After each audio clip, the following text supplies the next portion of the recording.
good looking guy. He is, he is.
I ain't going there after this experience. Oh, right, yeah. Do it over. Yeah. It's a little too functional. Actually, get a little extra help.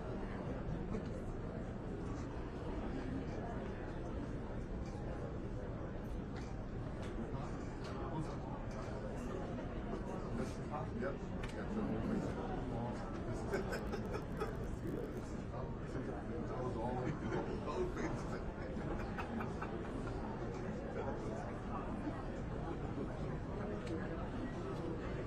Lloyd Jones.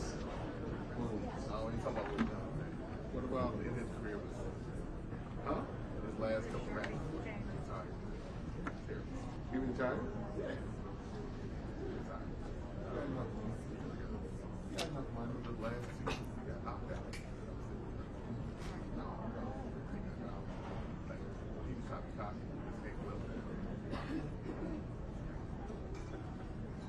This is all right. Yeah.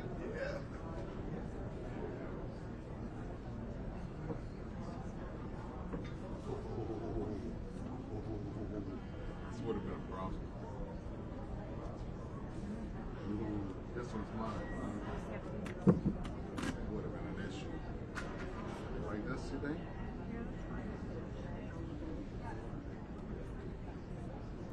It would have been an issue. I took it home. Yeah, email.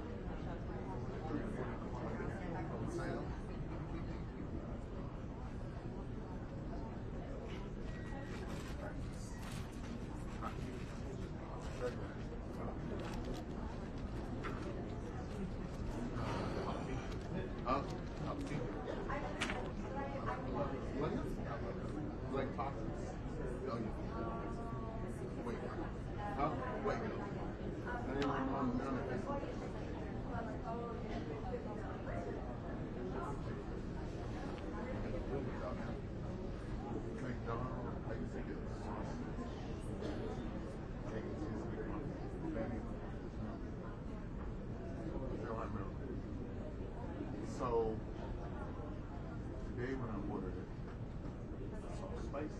Oh yeah, we can try that. It's just pepper. It's like pepper in the baked cheese. They don't give it real cheese. It's like a cheese. So I had it and I was like, I want to do that again. I saw it at the ice coffee. Yeah. One and done.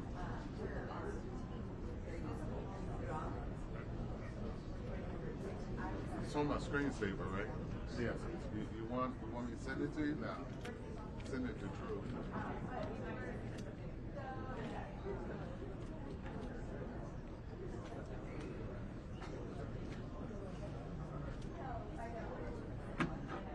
What? Nothing.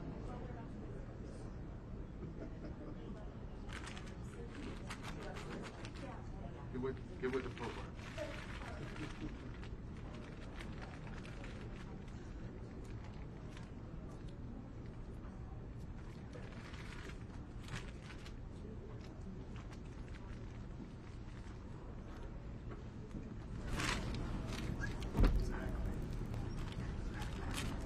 See you in 2 hours.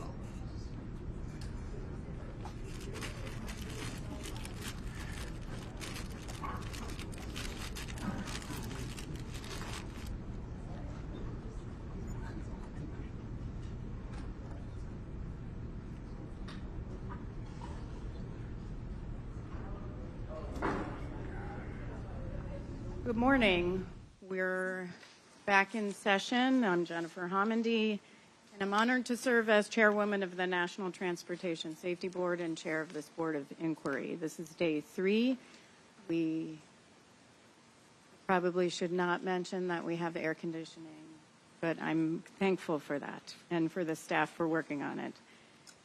This is day 3, the final day of our investigative hearing of the fatal mid-air collision involving a Sikorsky UH-60 Lima operated by the U.S. Army under the call sign PAT-25 and PSA Airlines Flight 5342, a CRJ-700, that occurred over the Potomac River near Ronald Reagan Washington National Airport at about 8:48 p.m. Eastern Standard Time on January 29, 2025. The first 2 days of this hearing focused on the accident helicopter's air data systems and altimeters, the DCA Class B airspace and helicopter routes, and training, guidance, and procedures applicable to DCA air traffic control. You can view those proceedings on our YouTube channel. Today I'm joined by my fellow board members, Member Michael Graham and Member Todd Inman. Together we comprise the Board of Inquiry for this investigative hearing, the notice for which was published in the Federal Register on July 11th, 2025. I now recognize Dr. Dan Bauer, our hearing officer. Thank you, Chairwoman Homendy. We will now share important safety information for those here in person. Please play the video.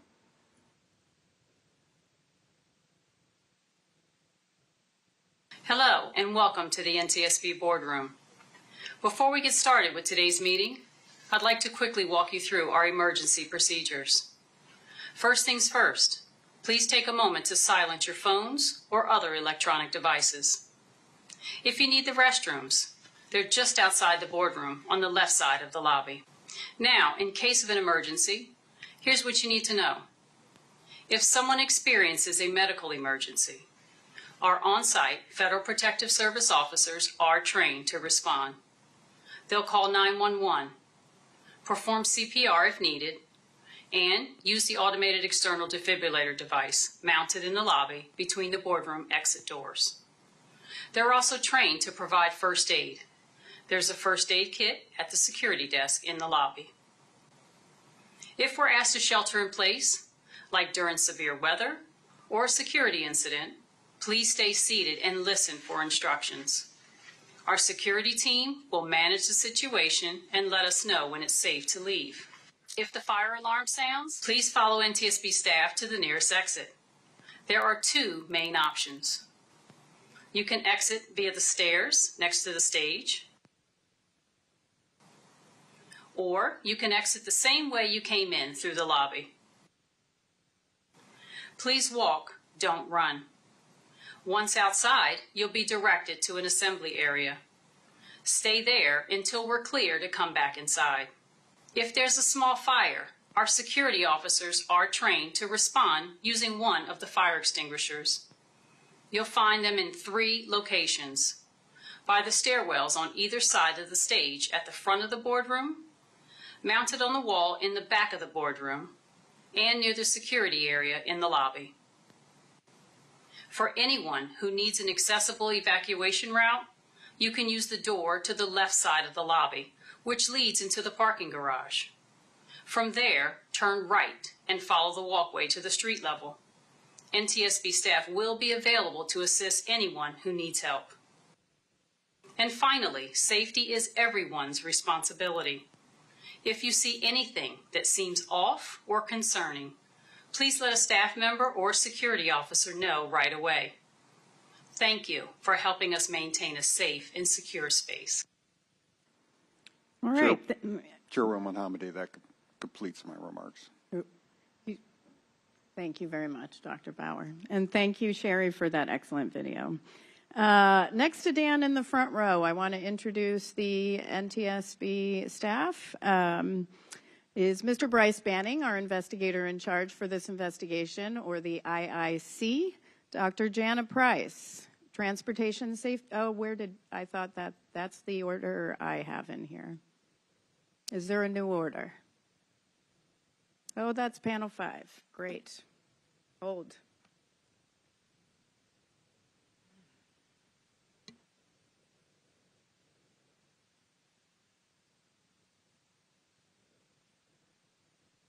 We're going to go ahead and let the panel all introduce themselves while I find panel 4 and get on the right panel and drink my Starbucks coffee. Thank you, Chair. I'm Captain Rocky Sohn. I'm an aviation safety investigator for air carrier operations. I'm John Flynn, systems investigator. I'm William Bramble. I'm a National Resource Specialist for Human Performance. Captain Van McKinney, Aerospace Engineer, Helicopters.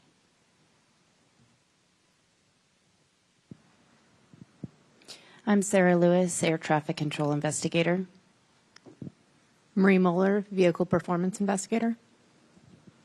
Michael Portman, Aerospace Engineer, Vehicle Recorders. Catherine Wilson, Human Performance.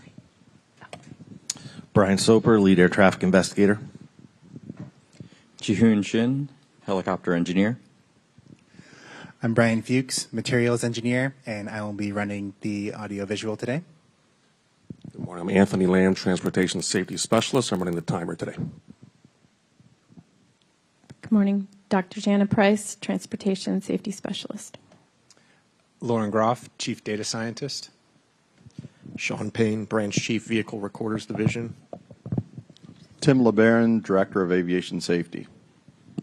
Thank you. Jana, you got introduced twice.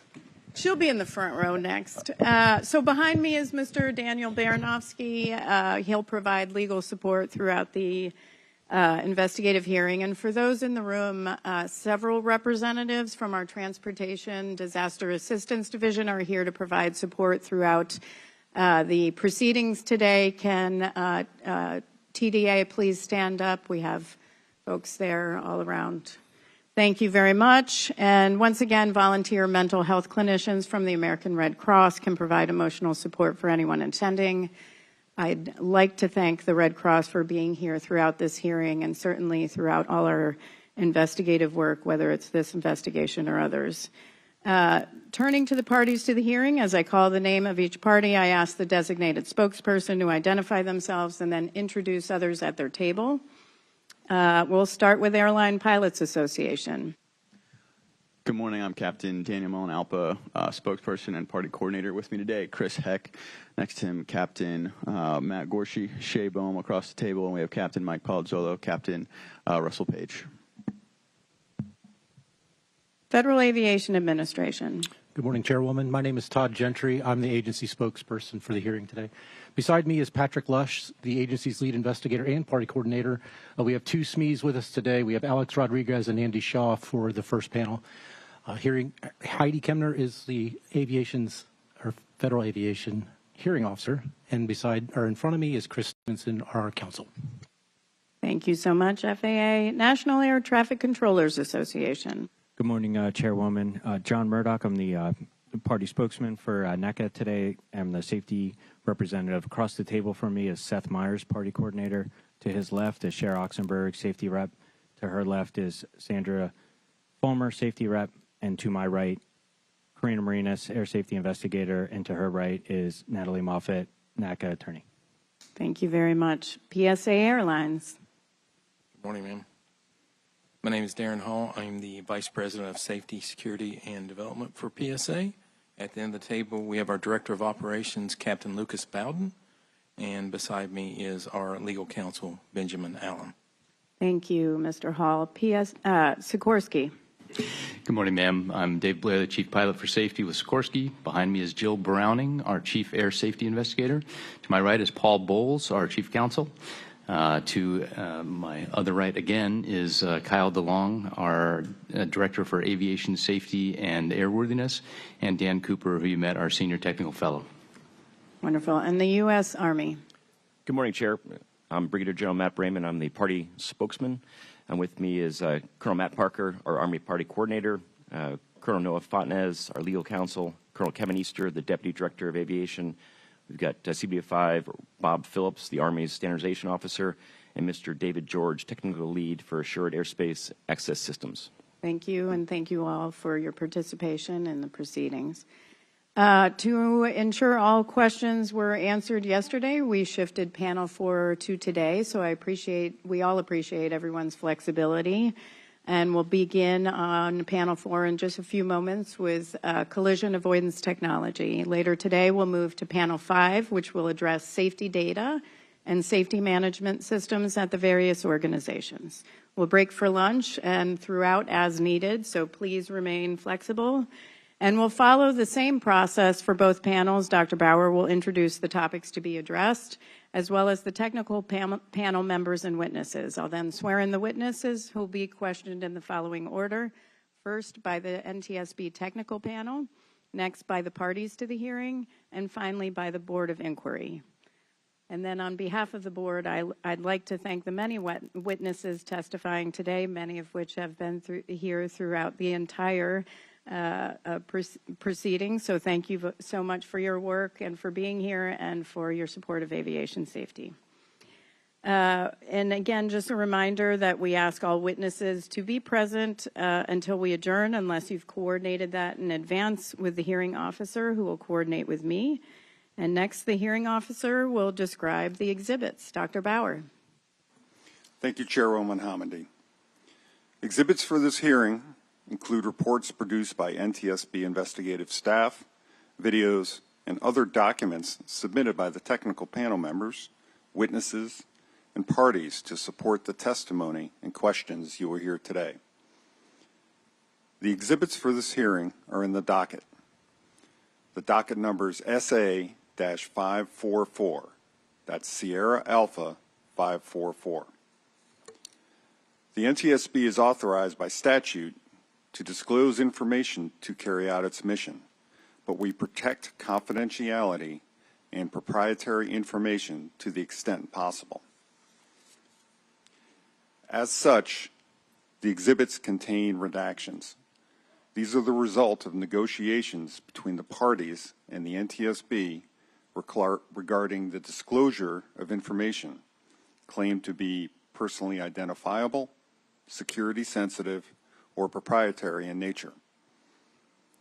Though redacted, the exhibits contain sufficient information so that the members of the public can refer to them during the hearing and throughout the NTSB investigation.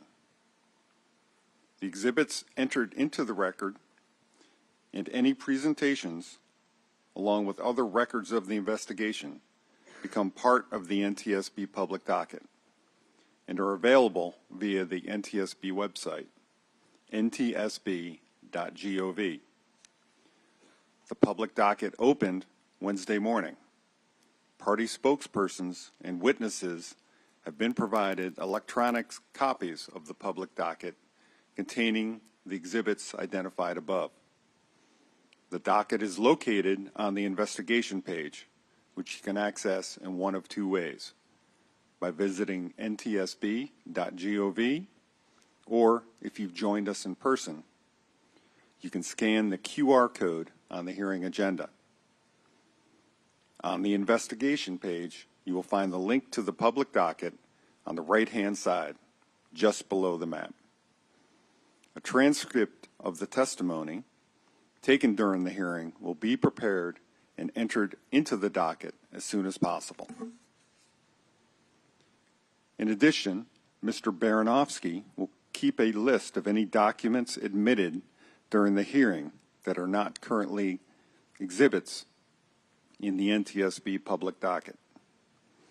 These documents will be submitted after the hearing and entered into the docket. As a reminder, if a party to the hearing has a new exhibit to propose in accordance with 49 CFR Section 845.9, it will not be admitted unless Chairwoman determines that good cause has been shown. Chairwoman Hamady, this concludes my remarks. Thank you very much. We're ready to begin panel 4, Dr. Bauer. So please, please review the panel topics and introduce the technical panel and witnesses. Thank you. Panel 4 will provide an overview of collision avoidance technology. We will address the following topics: description of collision avoidance technology, FAA requirements for collision avoidance technology for Class B airspace, difference between the traffic alert and collision avoidance system, known as TCAS, and airborne collision avoidance system, known as ACAS, difference between an ACAS and ADSB traffic advisory system, or known as ATAS.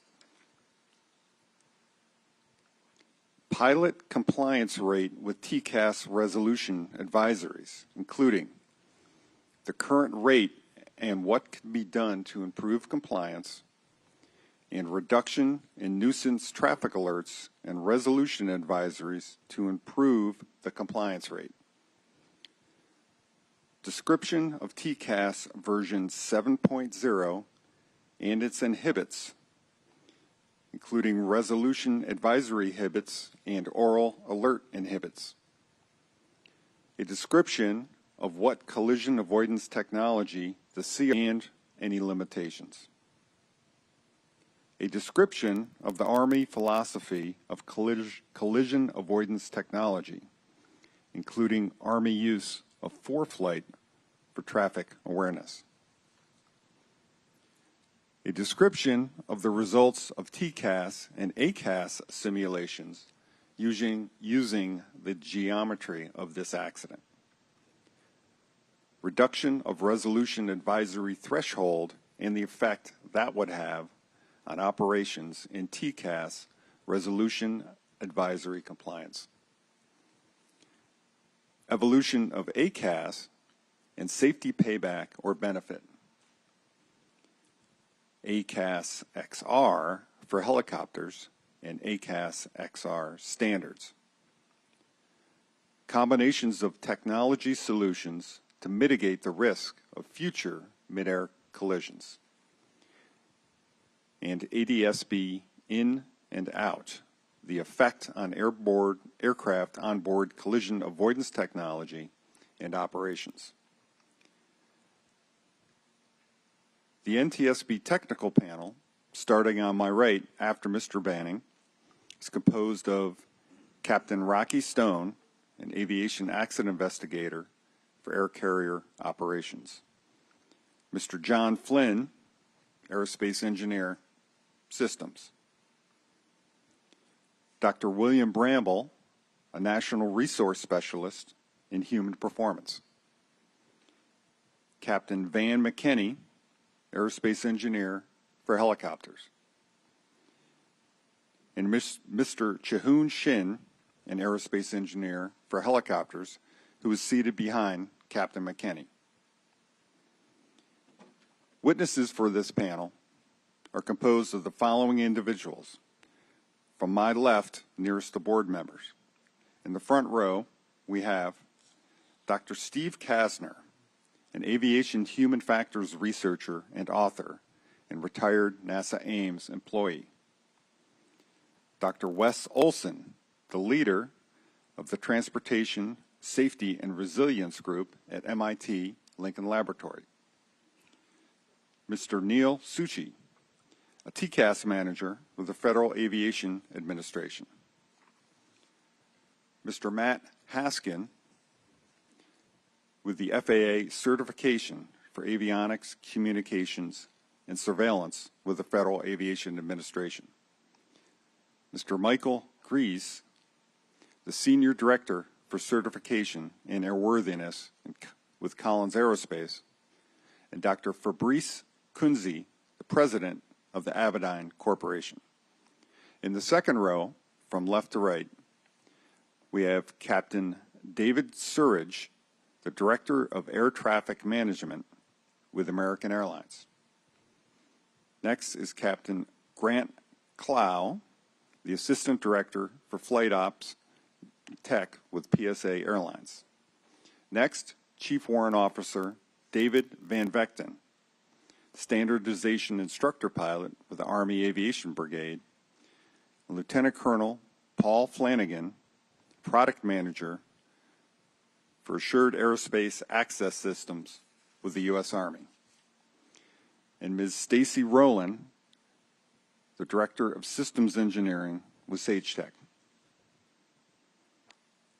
Chairwoman Hamady, these witnesses have been pre-qualified and their respective experience and qualifications appear in the docket as exhibits. This concludes my remarks. Thank you very much, Dr. Bauer. I'll now ask the witnesses to please stand and raise your right hand. Please answer by saying, I do.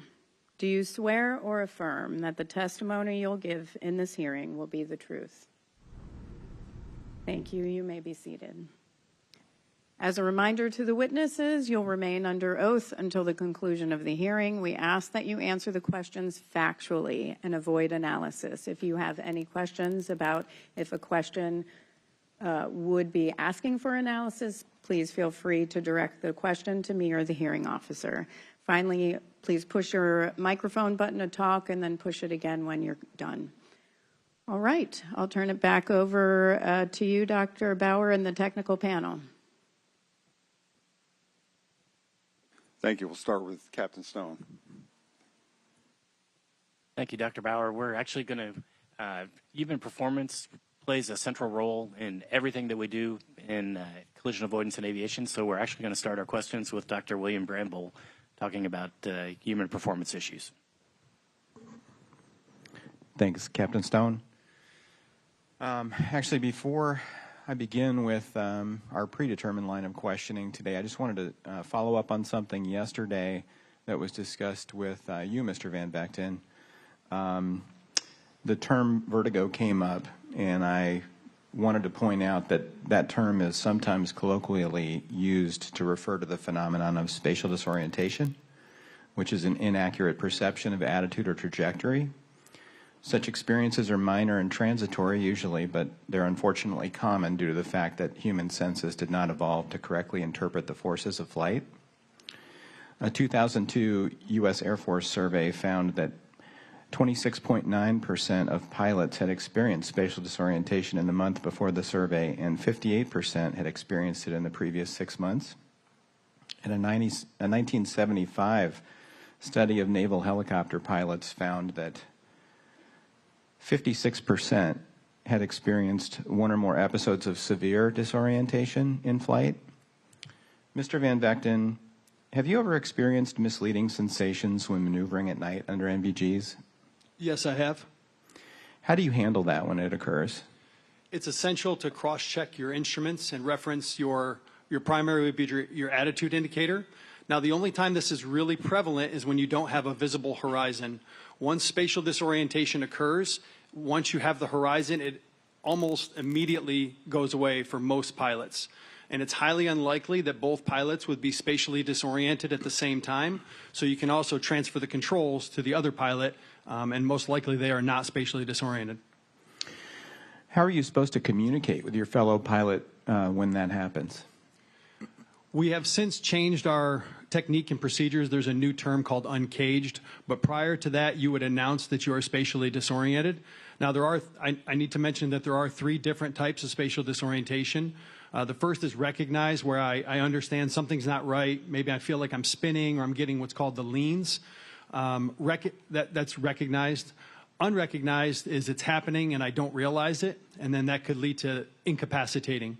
The most dangerous would be unrecognized spatial disorientation because you don't know it's happening. So I'm sorry, going back to your original question again, I wanted to explain those 3. What was your original question? How are you supposed to communicate? Oh. And I think you did. Sorry, yes. Does that usually resolve if you follow the protocols? Yes, it should, because like I stated, it's highly unlikely that both pilots would be spatially disoriented at the same time. And it's usually unlikely to occur with a visible horizon. So that usually corrects the situation if you announce it and then transfer the controls. Okay. All right, turning to Dr. Kasner. Dr. Bramble, if you're going to raise that, can you yield for a second to me? Sure. Okay. Mr. Van Vechten, I just want to, along those lines of question, because Dr. Bramble raised it, at the time of the mid-air collision, there was a pilot flying in the left seat. That individual was flying at the time of the accident, correct? Correct. At the time of the dizzy comment, which pilot was flying? Do you know? I'm trying to think back to the transcripts. I just went over this last night. It should have been the pilot. The instructor pilot was flying the aircraft. That's correct. Yeah. The pilot instructor was flying for 10 minutes from 1943 to 1953-39, which was confirmed by our recorders specialists. And the reason it's a little confusing is because PI is the duty symbol we log, but it's co-pilot. Yeah. I know. And then the pilot in command was the instructor pilot, and that's PC. Is it unusual that a pilot who would not be flying would also experience dizziness because they're not flying? That's actually more common. So when I'm on the controls, like I stated yesterday, like demonstrating combat maneuvering flight or perform evasive maneuvers, several times I've had a co-pilot or pilot become sick and nauseated because of the maneuvers. Thank you very much, Mr. Van Vechten. Back to you, Dr. Bramble. Thanks. Those were some very helpful clarifications. Okay, Dr. Kasner, we're going to kick this off by talking about see and avoid, which has been discussed from the standpoint of air traffic management quite a bit over the last 2 days. But we haven't talked about the human factors of it that extensively. Can you describe the challenges of see and avoid from a pilot standpoint? Certainly, as I pointed out the other day. If you could just come a little closer to the mic. Certainly. Our range of vision is actually quite narrow, as we talked about the other day, about 3 degrees. In a complex airspace, you have many directions you got to look in, up, down, and 180 degrees, maybe even 360 degrees. So it's a lot of real estate to cover with one narrow beam of attention. Okay, and what does human factors research say about how good pilots are at detecting other airborne traffic that they aren't necessarily expecting to see? Okay, that's highly dependent on how much information we're provided about where the potential threats could be. There's a classic study done about 35 years ago that asked pilots to just operate normally and were given no heads up at all about any intruder aircraft that might come their way. And what they found was pilots spotted just a little more than half of those intruder aircraft. And to be clear, they missed almost half of those, given no clues, given no heads up that anything was coming their way. Wow. Why is it so hard to notice an intruder target? Again, there's so many things to look at when flying an aircraft. You have the internal scene, instruments, the external scene, many things to think about. There's just a lot going on. And again, we have that ability to look at and think about one thing at a time. What are the factors that attract our focal attention to an object in the environment typically? Okay, that's where peripheral vision comes in. Motion is a very big cue for us. Everyone is familiar with the idea. They see something flickering or jittering in their periphery, it grabs our attention. We see it detected quite well. Okay, when two aircraft are on a collision course flying a relatively steady heading, the opposite target will appear to be relatively stationary in the pilot's visual field. How would that impact the ability to detect the target?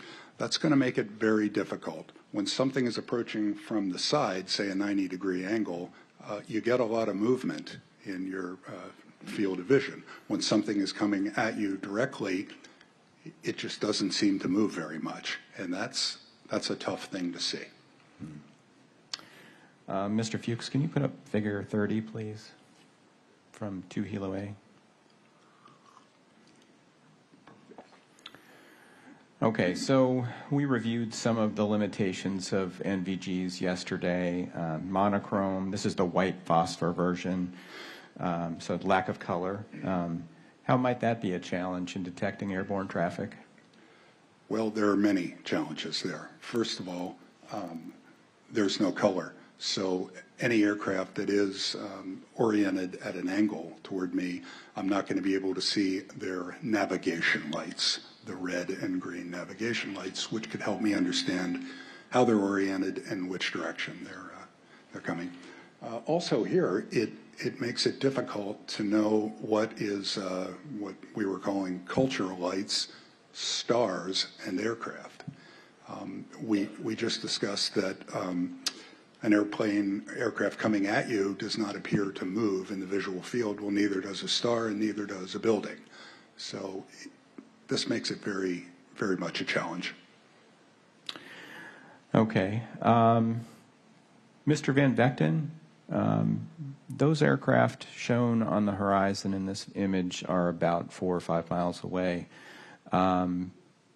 Do they look any different than ground lights? Can you, in real life, can you make out the fuselages of those aircraft, or do they just appear as point lights? Those just appear as point lights. It's very difficult to tell. It could be on a pole in the distance, could be a light. And because I'm so far away, I wouldn't have any motion like you stated, so I can't tell if it's moving. So that would be difficult to determine. Okay. Can we pull up figure 29?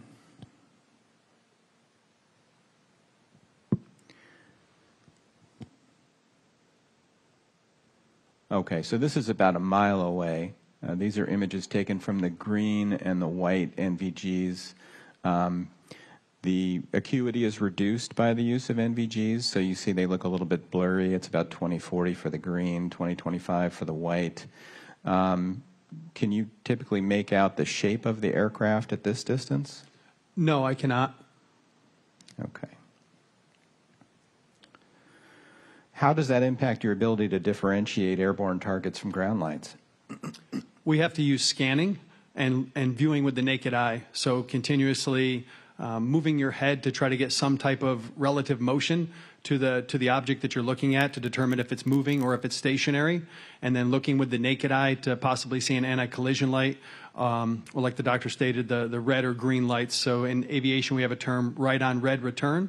So if you're looking at an aircraft and you see a red light on the right side, that means it's returning towards you, and that's how we use the red and the green position lights to determine the track of the aircraft. But how do you do that when you're looking through the monochrome NVGs? You have to look with the naked eye to try to see the red and green lights. Do you usually flip the goggles up or tilt your head? Or? No, you look side to side or look underneath the goggles. Okay. Okay, so given the difficulty of detecting apparently motionless targets in the visual field, what is the role of expectancy, Dr. Kasner, in driving attention when operating in a dynamic environment and performing multiple tasks?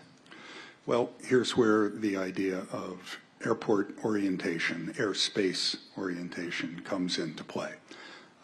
If I have a familiarization with traffic patterns there, I'm going to know to direct my attention a little extra in those directions, more than I scan anywhere else. So knowing where to look, that is the key. Okay, and what drives that knowing where to look? Experience is one terrific source of that information, and if you don't have that, and the airspace is sufficiently complex, the airport, sometimes they'll prepare an airport qualification chart, and that's the FAA's opportunity to relate that information to the crew. Let me know where the problem areas are.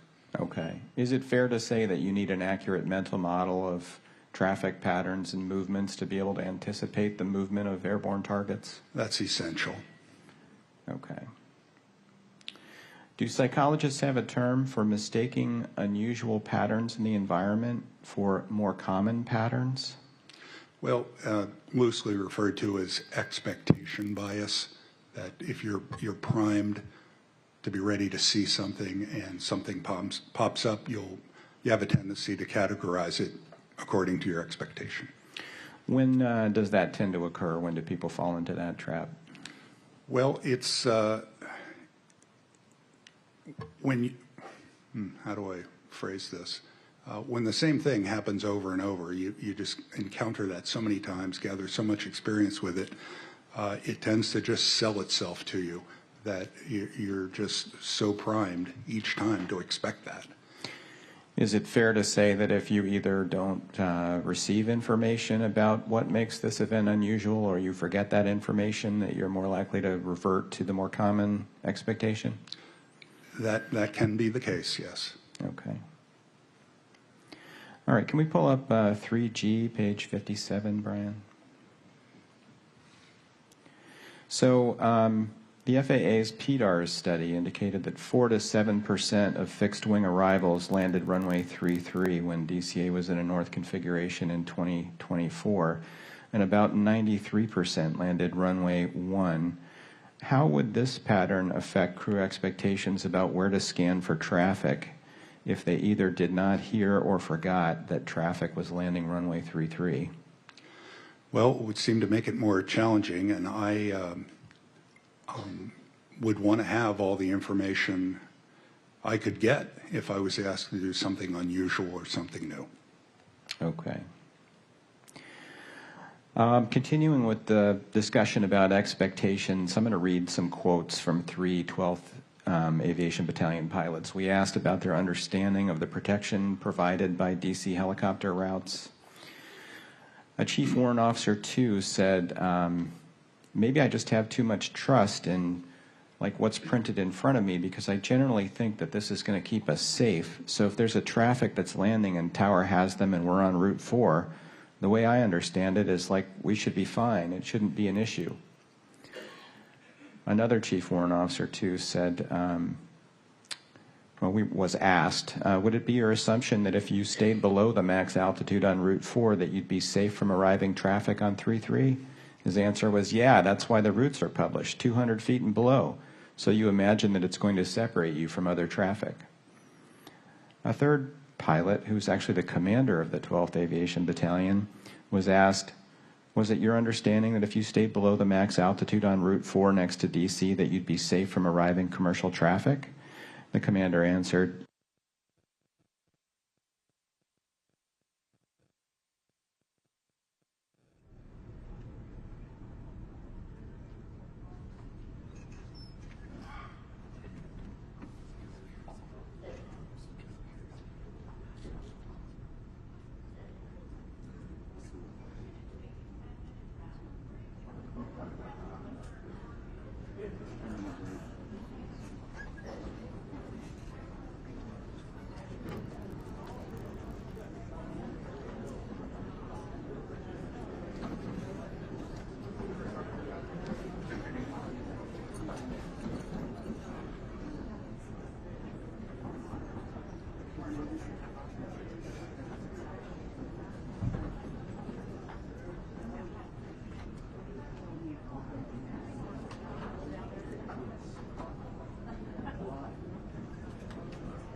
speaking with him down in the middle table.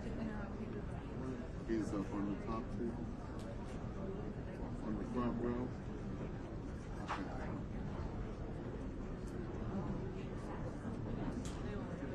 This guy is up on the front row.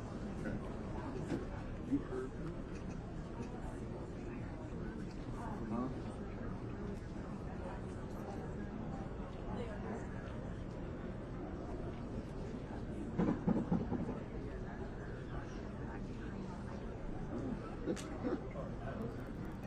Thank you.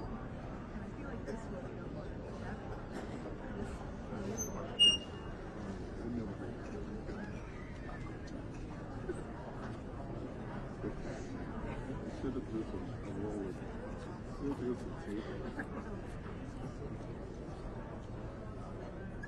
You're at church. Tape.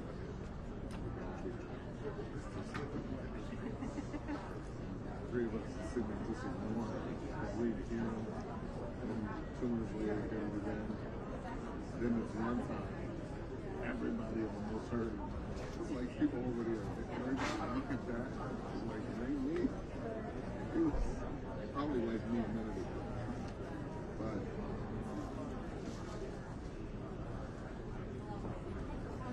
wow.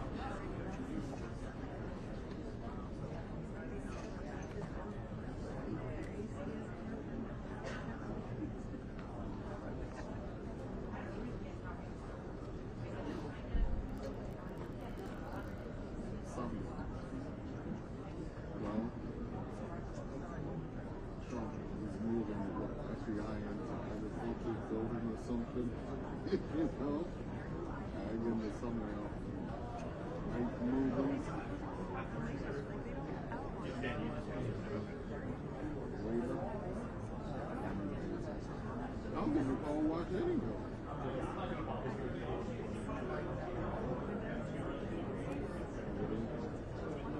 At least one of those.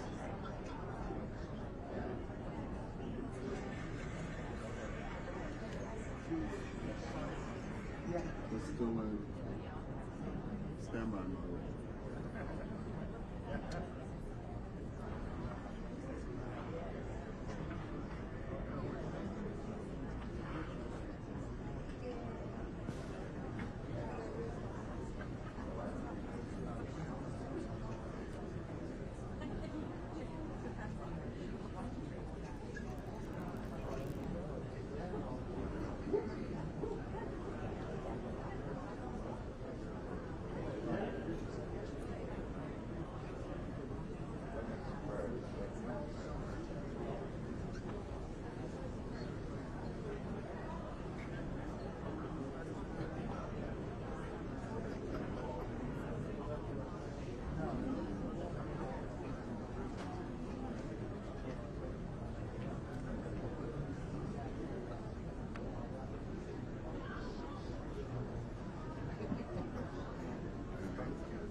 Test.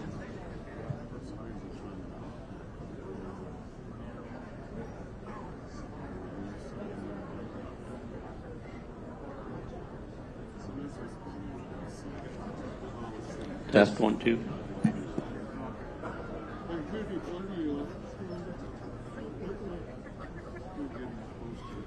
Test, test.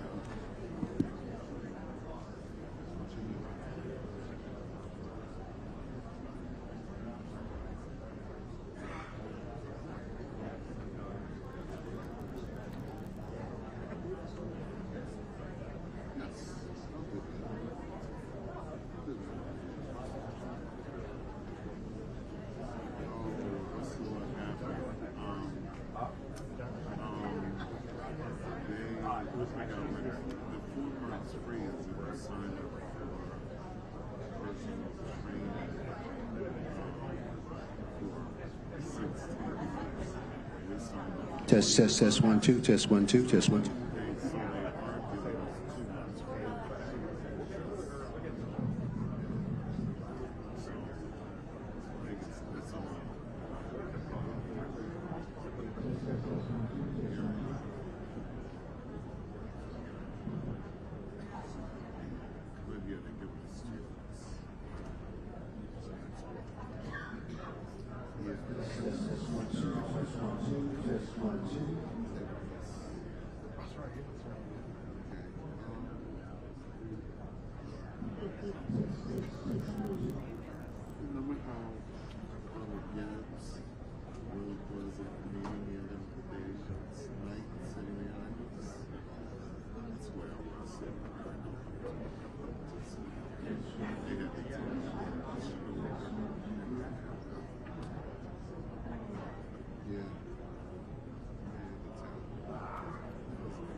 You have 3 minutes.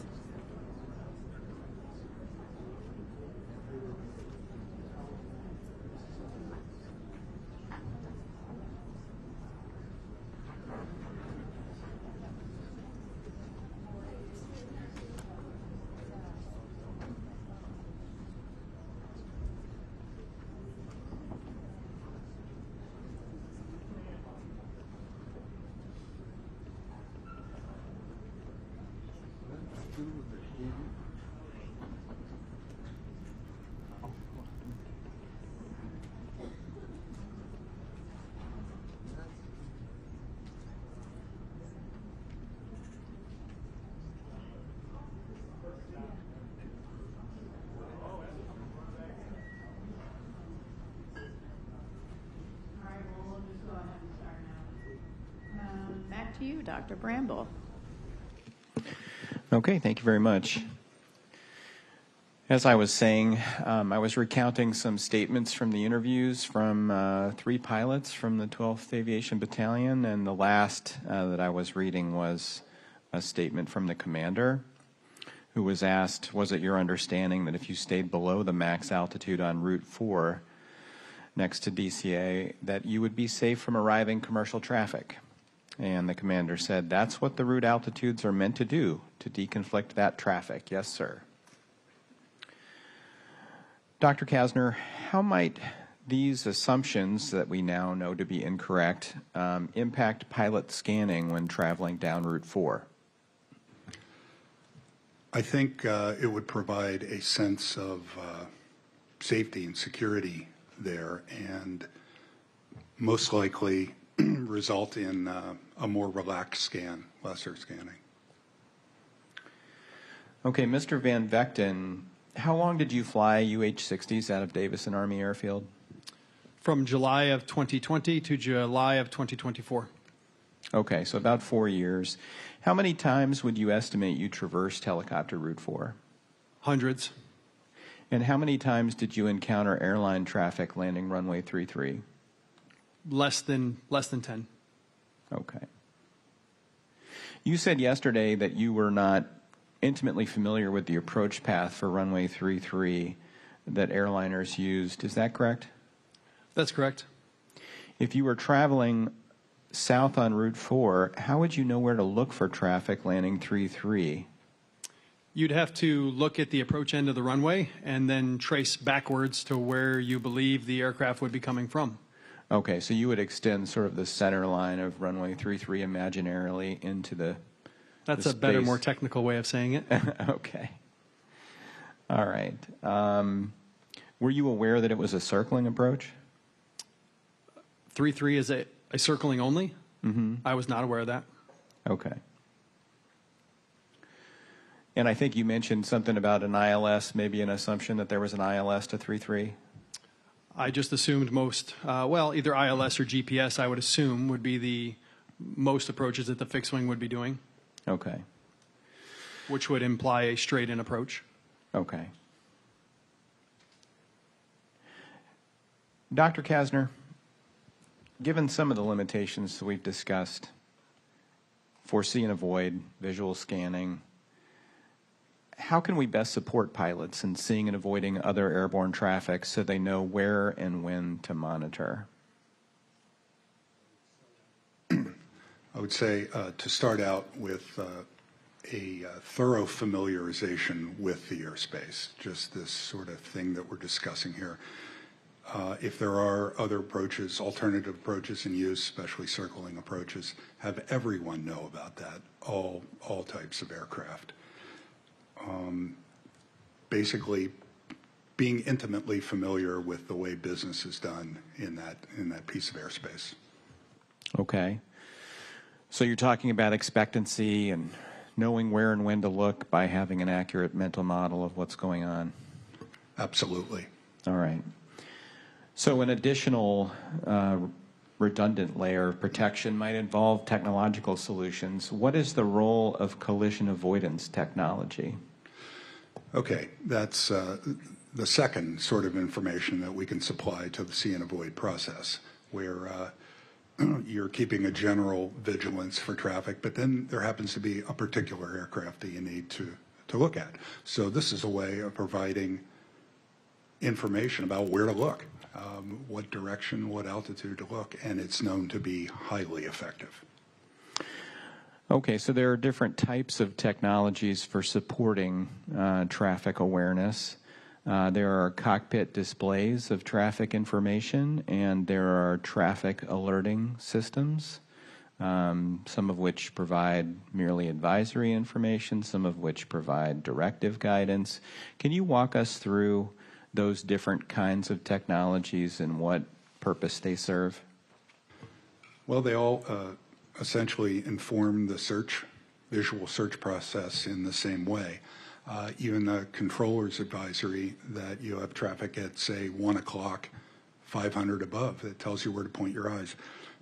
Good evidence that you can portray that on a cockpit display. Pilots can look down at it and gather the same sort of information, project that flat display in the cockpit into the real world scene. And again, it's very effective. It speeds up the target acquisition on the part of the pilot. So it aids in knowing where to look for a target? Greatly so. Okay. Even if you have maybe a little bit less than ideal amount of information about where that target should be, such as a vague communication from air traffic control? Yeah, certainly. It literally tells you where to point your eyes. Okay. Tell me about traffic alerting and what function that serves. I guess I don't understand. A verbal alert, are we talking about? So, yeah, many of these traffic displays have both oral and visual alerts that will warn a pilot about traffic that could be a potential threat. From a cognitive standpoint or a perceptual standpoint, what is the purpose of providing those alerts? Oh, once again, just tell you how to limit your search to the vicinity of the target. It literally tells you where to point that narrow visual flashlight beam that we all have. And we know there's a tremendous speed up associated with that when we do have the information. Is it fair to say that if you are busy performing other aviation-related tasks and you do not detect a potentially threatening target, that an oral alert could draw your attention to the display and indicate to you a threat that you need to search for? Absolutely. That's its intended purpose. Okay, and how much more quickly might you find a target if you are provided this type of technology as opposed to just looking for something unaided? The studies out there generally find about an 8-to-1 speed up. So imagine a target that I would take 8 seconds to find, completely unaided. Using a display like this or an alert like this, I can generally find that in 1 second. Or if it would require 16 seconds, I can now maybe see it in 2 seconds. It's amazing. That is a massive effect. Last question, Dr. Kasner, just wrapping up. You reviewed the docket for this accident investigation extensively. And from a human factors standpoint, do you see any design vulnerabilities in the system as a whole for preventing collisions between helicopters and fixed-wing traffic near DCA?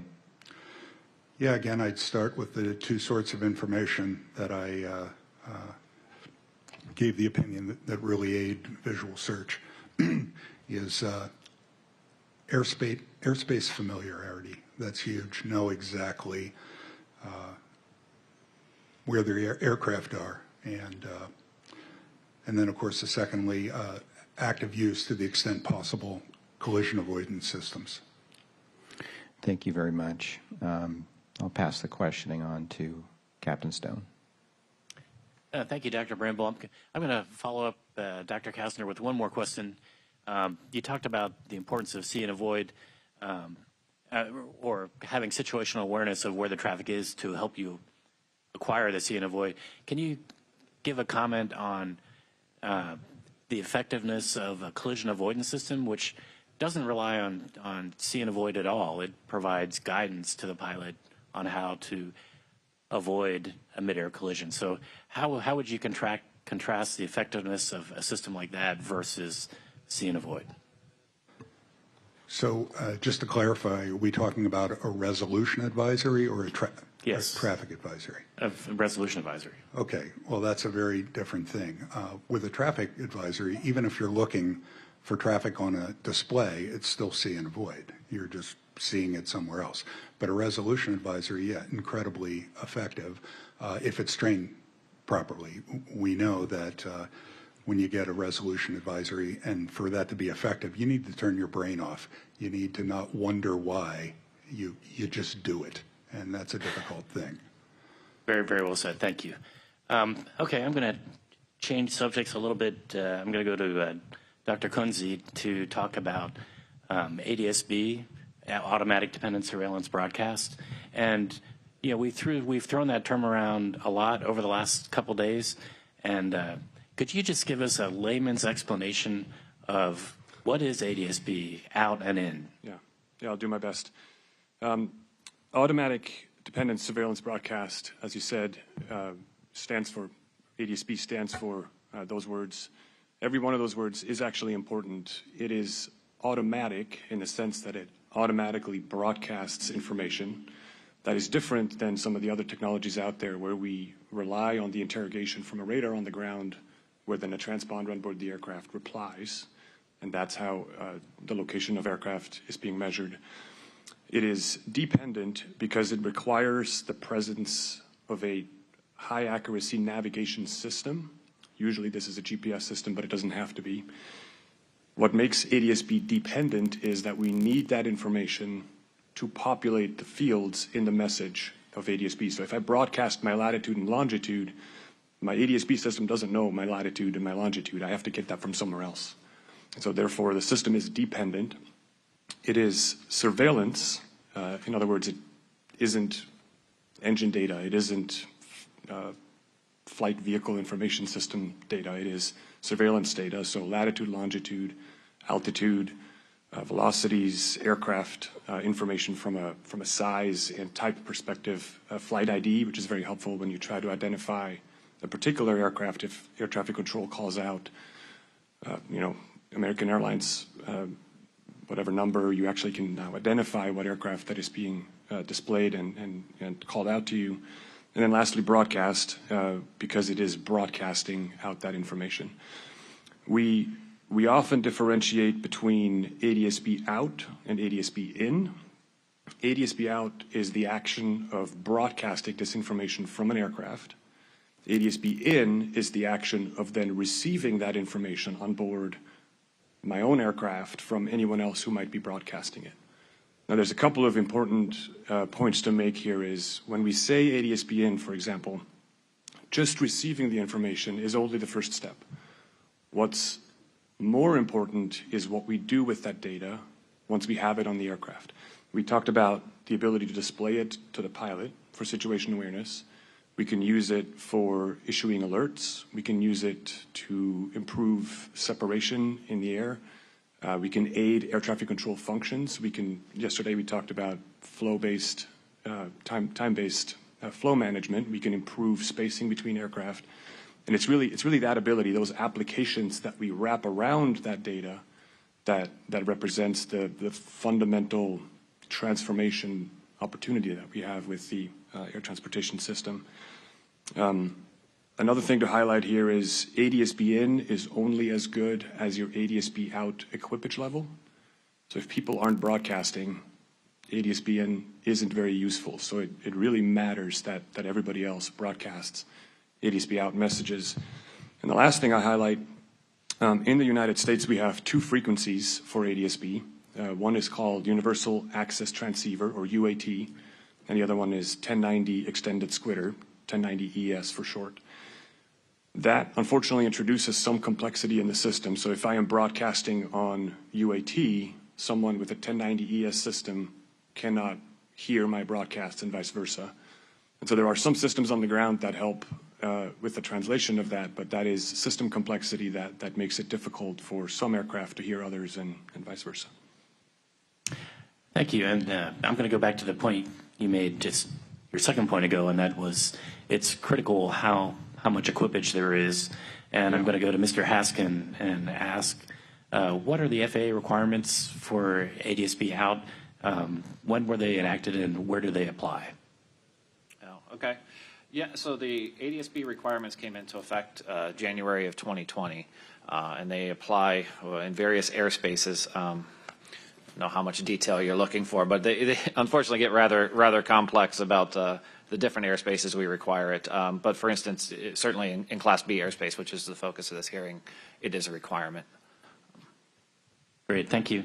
And I'm going to go back to Dr. Kunze, and can you talk about, you introduced kind of ADSB, and one of the most basic levels of how ADSB can be used is the ADSB Traffic Awareness System, or ATAS. Yeah. Can you talk a little bit about that, and what is it, and how does it work? Yeah, so one of the benefits of ADSB in is that it allows for a significant improvement in collision avoidance performance, collision avoidance system design.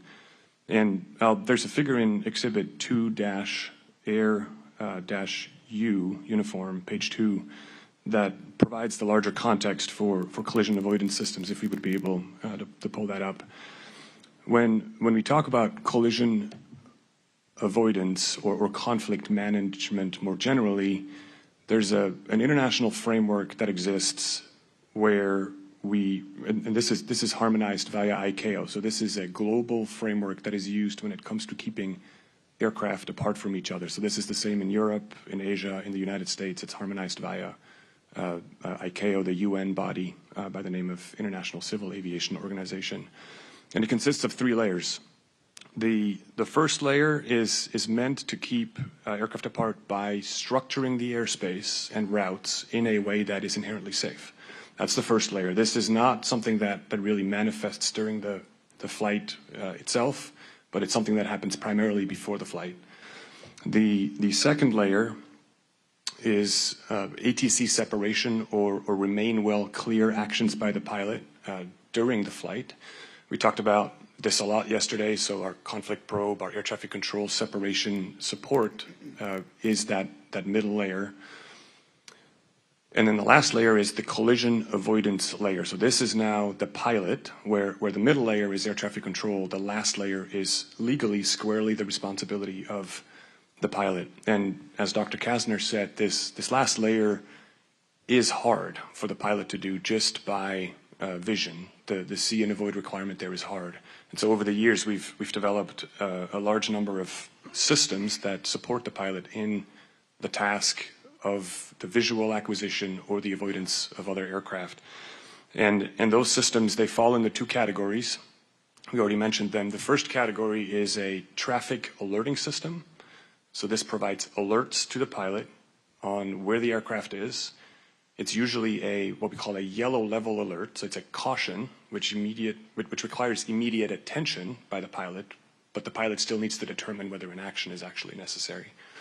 And then the second category of systems is a collision avoidance system, which also provides an escape maneuver. So those are usually red level alerts, immediate attention by the pilot, immediate action by the pilot. And as I mentioned, it's directive. So it tells the pilot how to avoid a hazard or a conflict in midair. So this existed all before the introduction of ADSB. And it used, a lot of the sensors that are used in these systems are effectively 1980s technology. So they ping, they interrogate other aircraft, They wait for a reply. They time how long that takes. That gives you an estimate of range. You watch range over time, and you can tell whether the aircraft is getting closer or not. Mind you, when you have range, you don't know if the aircraft is in front of you or behind you or wherever. You just have range. You have range rate by watching it over time. And in the reply from the aircraft, you get altitude. So you have three parameters: range, range rate, and altitude. And that's the information you have to decide whether you're going to avoid or try to do something about this aircraft in your vicinity. And this is where actually a lot of these systems struggle, because what you do when you design these types of systems, when you have that limited amount of information, you have to have fairly large protection values around the aircraft, because you don't really know where they are. And so these systems work well in an en route environment where aircraft are naturally far apart. But as aircraft get closer to each other in a terminal environment, these systems tend to have fairly large rates of undesirable alerts. They alert on aircraft that you know they are there, or air traffic control is providing separation, so you don't really want to hear alerts continuously as you get closer and closer to the airport. And this is where the introduction of ADSB really provides a significant improvement. You go from this very large volume around other aircraft to a very small, constrained environment where you now know latitude and longitude. Rather than a relative measurement, I have an absolute measurement. I know latitude, longitude, I know velocity, I know geometric altitude, I know pressure altitude, I know type of aircraft, I know direction because I know the heading of the aircraft. So now all of a sudden we have an exquisite set of data that allows us to do alerting in ways that before we weren't able to do. And so that allowed us, and this was the genesis of the ATAS program, the Airborne Traffic Alerting System program. I was a grad student at the time at MIT, and the FAA, realizing this opportunity, came to MIT and asked if we would be willing to help them in the development of this first ADSB-based collision alerting system. So to be clear, this is that first category. This is a traffic alerting system, not an avoidance system, a traffic alerting system. And so we started out with looking at the 10 years prior, all the mid-air collisions that had happened, to understand the dynamics, to understand the risk factors that actually lead to mid-air collisions. In fact, if you pull up slide probably 3 on that same exhibit, the high-level results of how mid-air collisions happened, it was 112 NTSB reports that we reviewed for this. You can see on the left where the mid-air collisions actually happen, and much to my surprise, at least initially, almost 2/3 of mid-air collisions happen in the immediate vicinity of the airport, and then about the last third is away from the airport. And the geometry between those collisions is oftentimes aircraft going in the same direction. And so this was very informative because it allowed us to identify geometries that mattered from a design perspective in this ATAS system, and ultimately derive system requirements that drove the design for how to do collision alerting in the airport environment, where existing collision alerting systems at the time just had limited performance. And so from there, we went, did a large amount of flight tests. We did algorithm system development. In fact, the FAA's tech center helped us to fly helicopters. We did encounters between helicopters and fixed-wing aircraft, two fixed-wing aircraft approaching the same runway, small airplanes, fast airplanes, big airplanes, all the full trade space. That ultimately resulted in an RTCA standard. So this has been standardized. It has been harmonized with Europe. We have certified these systems, built them. There are thousands of them in the field. And as far as we know, there's currently, there hasn't been any one of those systems that has been involved in a mid-air collision, as far as we can tell, ever since we introduced this. And so the introduction of ATAS, the air traffic alerting system, has fixed that hole that we had in collision avoidance systems, where they had less performance in the terminal environment. We're still working on the ACAS version, which is the collision avoidance, the directive, the Category 2 system. That's in work, but the ATAS system was finished on an FAA program about 10 years ago. Great, thank you very much. And with that introduction, I'm going to turn it over to Captain McKinney, and he's going to talk about what the Army helicopter had on their aircraft. Yes, that's correct. I'm going to talk. I'm going to focus on the traffic information technology available to the helicopter crew. So this question will be for Mr. Van Vechten, please. What types of traffic alerting systems were available to the helicopter crew? Organic to the helicopter, none. Okay. But they did have a electronic flight bag? So electronic flight bag would include a personal electronic device such as an iPad, and that alone does not provide any type of traffic collision avoidance. It must be paired with another external device such as a Stratus. Okay, and we know that the 12th Battalion had Stratus available to the air crews. Yes, they were available. Right, and we do believe they had a Stratus on board. Could you just describe all the capabilities of an electronic flight bag? Sure. The electronic flight bag is primarily used as a digital flight information publication bag. So all of our publications that are required for flight, we can use it for a digital moving map. So in the Lima, where there's not organic multifunctional displays or MFDs with a moving map, we can use it for that. But it does have its limitations as well. We cannot use it for a primary means of navigation. It can assist, but it's not supposed to be primarily used for situational awareness. It's not to be referenced by the pilot on the controls. And it does have its limitations. So I brought one with me. If you can kind of see it, it kind of glares. I don't know if you can see it in the light. But one of the major limitations, especially while flying goggles and NVGs, it obviously produces light because it's lit up as a screen, and that can reflect off the pilot's windscreen and prevent you from actually being able to see outside. Oh, that's interesting. Does each pilot carry a iPad EFB with them? At least 2 are on each flight.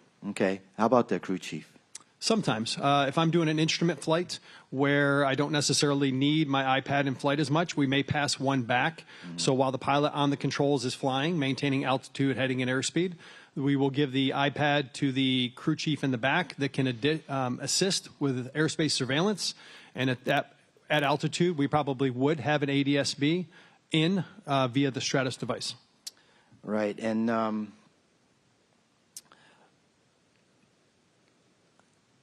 you're not required to have the traffic or map display up all the time, right?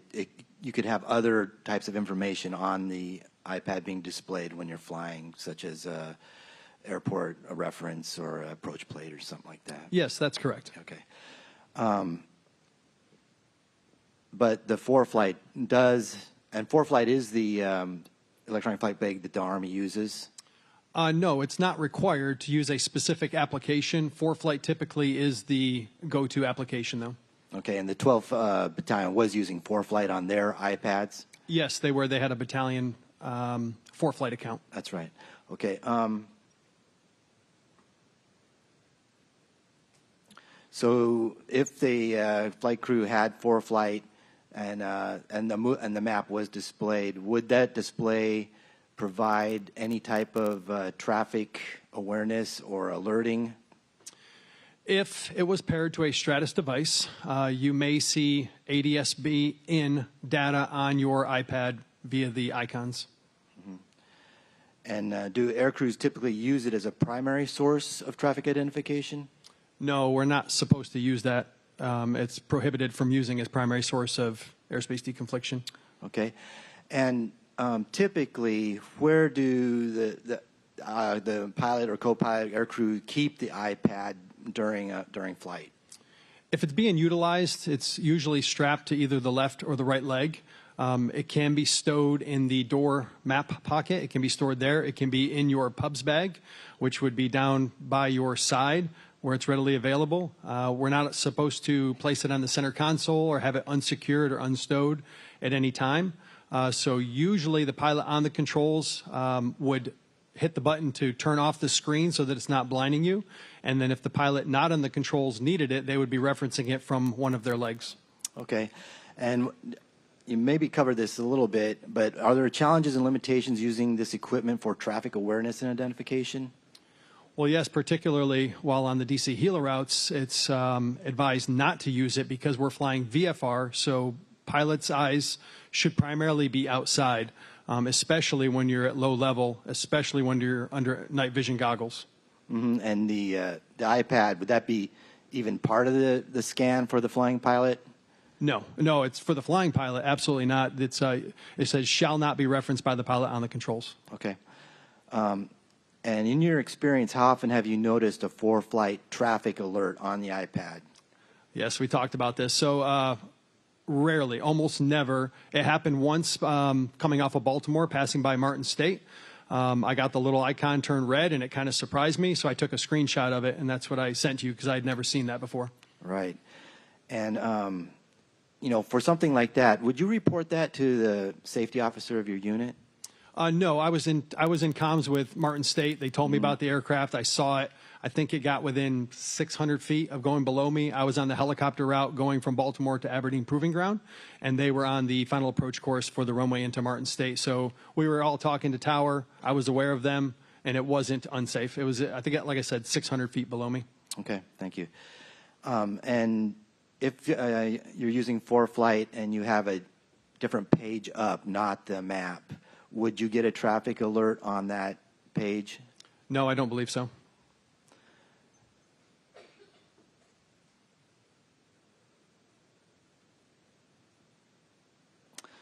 We talked a little bit about the UH-60 Mike model, so that's quite a bit different than the 60 Lima model. Does the UH-60 Mike model have any type of traffic awareness technology on board?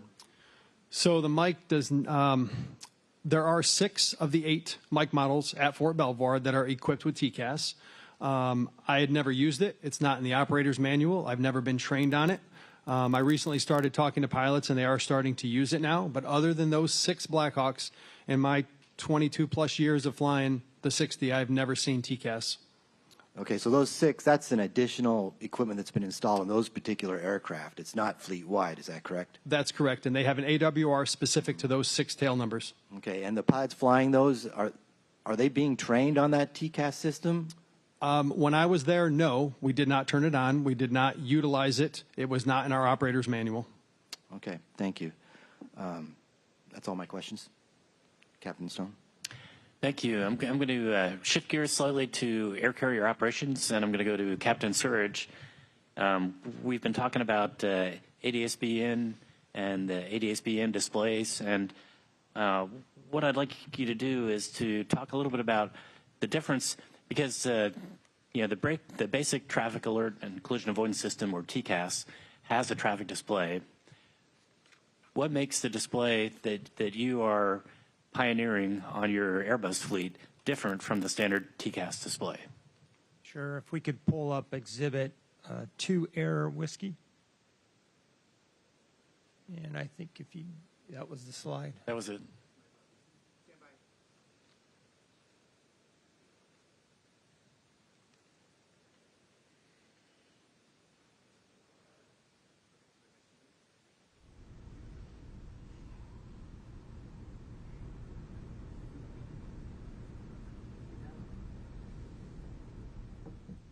Thank you. So in this slide right here, you can see the differences between what we call a navigational display that has TCAS on the left, and on the right, what we call this the aircraft guidance display.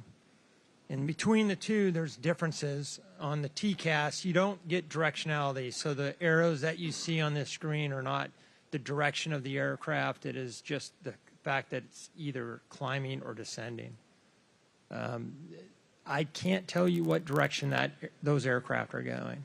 But if I look on the right side, I can see the directionality of my aircraft in relationship to the directionality of the aircraft around me. I can see the range. In this case, it's at 2.5. And then I can also see that the flight ID. So I can positively identify the aircraft that are around me with a flight ID, plus altitude to my altitude relational. So let me follow up with, how would you contrast visually acquiring a target with your guidance display versus a standard TCAS display? Well, this aircraft guidance display gives me instant information about the aircraft around me so that I can make different decisions. In this case, had the helicopter had this in front in their forward view and able to use this, and had the controller given the clearance pass behind 5342. If 5342 was up there, I could have positively identified 5342, and the helicopter would have known at that point that it was going directly towards that aircraft and needed to do a slight left turn.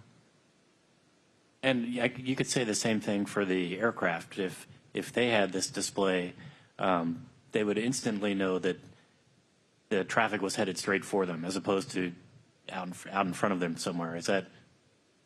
So this is not a traffic collision avoidance tool, like Dr. Kunze had talked about. This is more in the realm of helping the controller find where or helping the controller give clearances, and with those clearances, the pilots can make better decisions.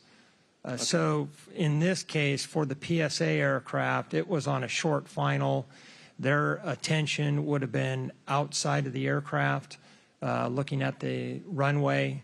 And so in this case, at that point in time, I would not consider this a tool that would effectively avoid a collision, just given the facts of this collision.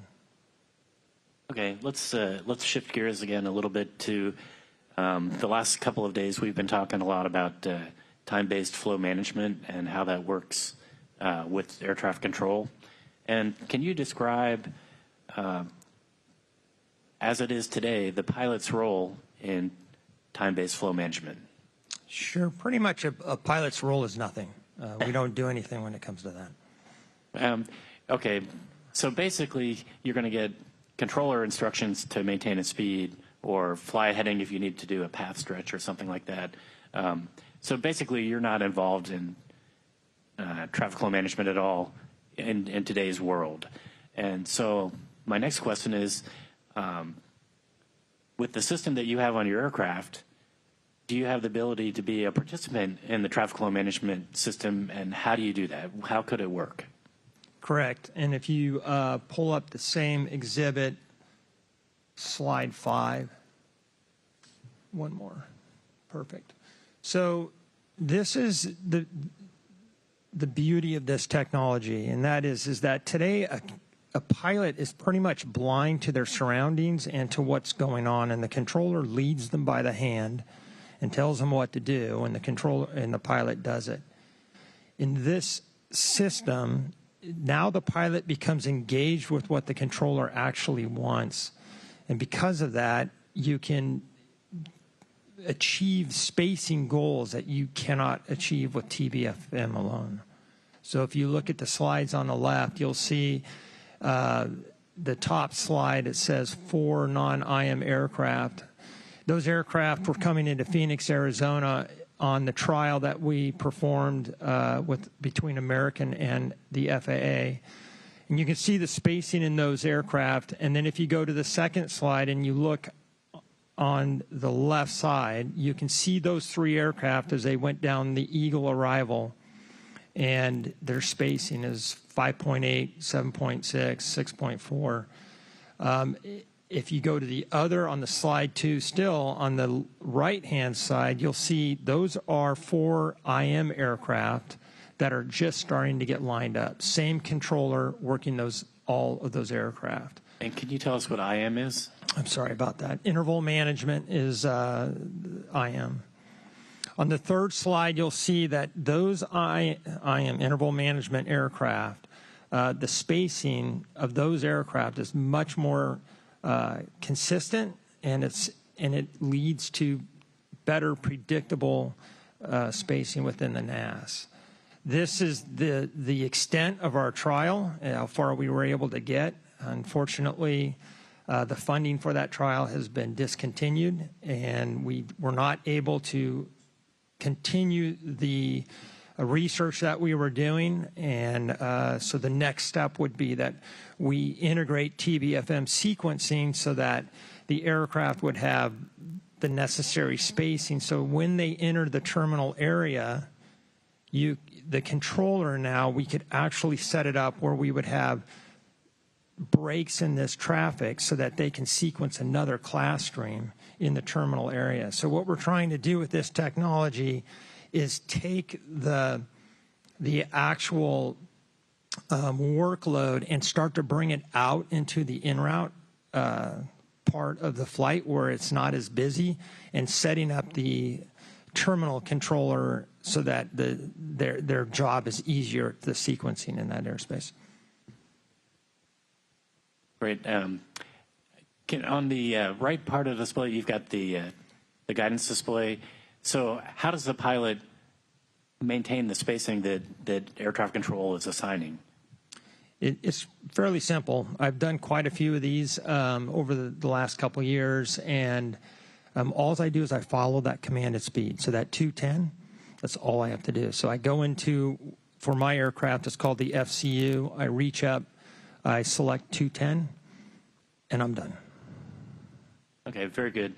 And so your trial basically ended at the approach control boundary of the TRACON boundary. Is that correct? That is correct. Okay. I'm going to ask you to extend this a little bit further in the future. Is there an end state to this technology that we can run the airspace in a different way to achieve, a better, safer, more efficient spacing? Yes, there absolutely is, and that's called flight interval management. And as we start to develop these technologies, again, it has the ability to look out hundreds of miles around the airport as flights are coming into this airport, and it has the ability to sequence and space these aircraft in such a way that what we call, we achieve very high RNAV conformances. You can only achieve this type of spacing and sequencing with a flight system that is looking at the winds on our aircraft. As you know, we have laser gyros, and they are able to give us exact speed information, and that information then is ingested into the algorithms in the box to produce the proper command speed. And my last question on this, it's the FAA is about to invest a large amount of money in upgrading their infrastructure, very appropriately, I think. Do you know, do their future plans include putting a role for the aircraft in this traffic flow management arena, or do you know if they are planning to upgrade and continue operating the system as is? I think we're very, we're just starting to look at the funding, and I have not been told that any of the funding will be directed towards this, but I'm hopeful that it will be. Okay. Appreciate that. Next, I'm going to turn it over to Mr. Flynn, who's going to talk a little bit about TCAS systems. Hi. Mr. Haskins, can you tell us what are the current requirements for collision avoidance systems? Yes. So I'll start with the transponder. The transponder is a fundamental part of the collision avoidance system, and that is required really in the same airspace as ADSB is required. And so for the purposes of this, I'll say it's required for all aircraft in Class B airspace. The actual collision avoidance systems themselves are not airspace dependent, but rather what operation you're conducting, what part you're conducting your operation under. So for Part 121, 125, and 129 aircraft, the TCAS-2 requirements are basically the same, and what they are is that if you have a turbine-powered airplane of more than 33,000 pounds maximum certificated takeoff weight, you have basically three methods of compliance to the TCAS rule. The first is having a TCAS-2 system that's version 7.0 or later. The second is we allow a TCAS-2 system of 6.04 if it was installed in your airplane before May 1st, 2003. And then the third is you can have a collision avoidance system that's capable of coordinating with units that are 6.04 capable. Can you describe the differences between the 6.4 and the 7.1, 7.2? So basically the three versions of TCAS are 6.04, 7.0, and 7.1. Different capabilities were added over time. I think some of my other colleagues, Mr. Suki or Dr. Olson, can probably speak to the differences in the development of those different versions better than I could. Yes. 604 alpha, the first iteration of collision avoidance introduced in the early 90s. Great performance, but as you roll out technology and get some experience with it, you realize there are some tweaks and modifications needed for extending from 604 alpha to 7. Several change proposals were introduced. I mean, there were hundreds introduced into version 7, specifically to deal with nuisance alerting, a matter that we've been talking about a lot lately. So what really aided in 7 was the introduction of sense reversal logic, the introduction of horizontal misdistance filter, and then lastly, a real big one was the introduction of RVSM airspace and the tolerances associated with alerting at higher levels. And then when we go from 7 to 7.1, there were two changes, primary changes, specifically dealing with the Uberling incident where the sense reversal logic was extended for, there's a sort of relationship between paired aircraft to TCAS-equipped aircraft. There was a reversal logic for the master aircraft. There were modifications to the slave reversal logic, and then also to the adjust vertical speed adjust enunciations where it required a reduction in vertical speed. We removed that to where it was just a simple level off zero command. Thank you. Next question is for Mr. Flanagan. What are the Army requirements for collision avoidance systems? So currently we don't have requirements on aircraft, but we have emerging operational needs because of the airspace we operate in that's inherently congested, low altitude, and that requires us to look at the emerging ACAS-X aircraft collision avoidance system X software, which we're evaluating.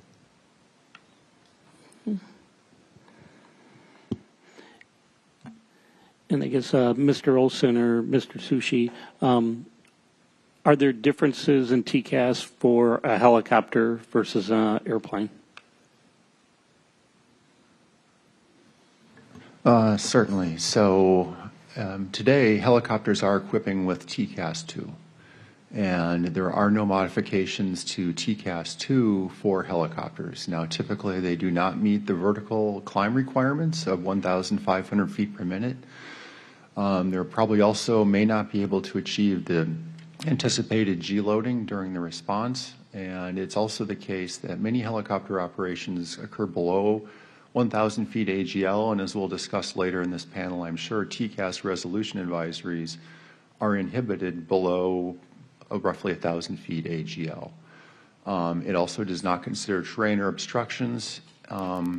So the FAA, and I believe that Mr. Suki will talk about this later, is developing ACAS-XR, as mentioned by the Army, that is specifically being designed for rotorcraft to operate and provide resolution advisories below 1,000 feet AGL to consider terrain obstructions when generating those maneuver guidance, and also to provide horizontal maneuvers in addition to vertical maneuvers to accommodate the lower vertical rate and be specifically tuned for that operational environment.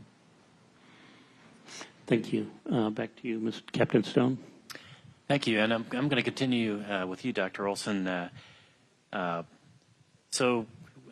Kunze actually gave a very good explanation of kind of the differences between the situational awareness system and ATAS and collision avoidance system. And but I'd like to just have you go over really quickly how does the collision avoidance system, the current collision avoidance system, TCAS, work? Certainly. So the existing TCAS system works primarily by first developing a picture of where the other aircraft nearby, we call that surveillance. So it sends an interrogation to the transponder on nearby aircraft, much like a toll transponder in your car, and those aircraft respond with our altitude. And based on, as Dr.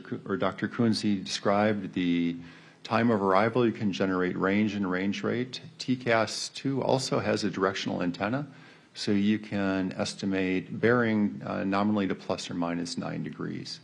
And TCAS has very extensive heuristic logic, so if-then rules. If this happens, then the system should do that. It also has what we call trackers to take that information and not just say it's a bunch of dots, but to connect those dots into a track. So understanding that this is one aircraft operating.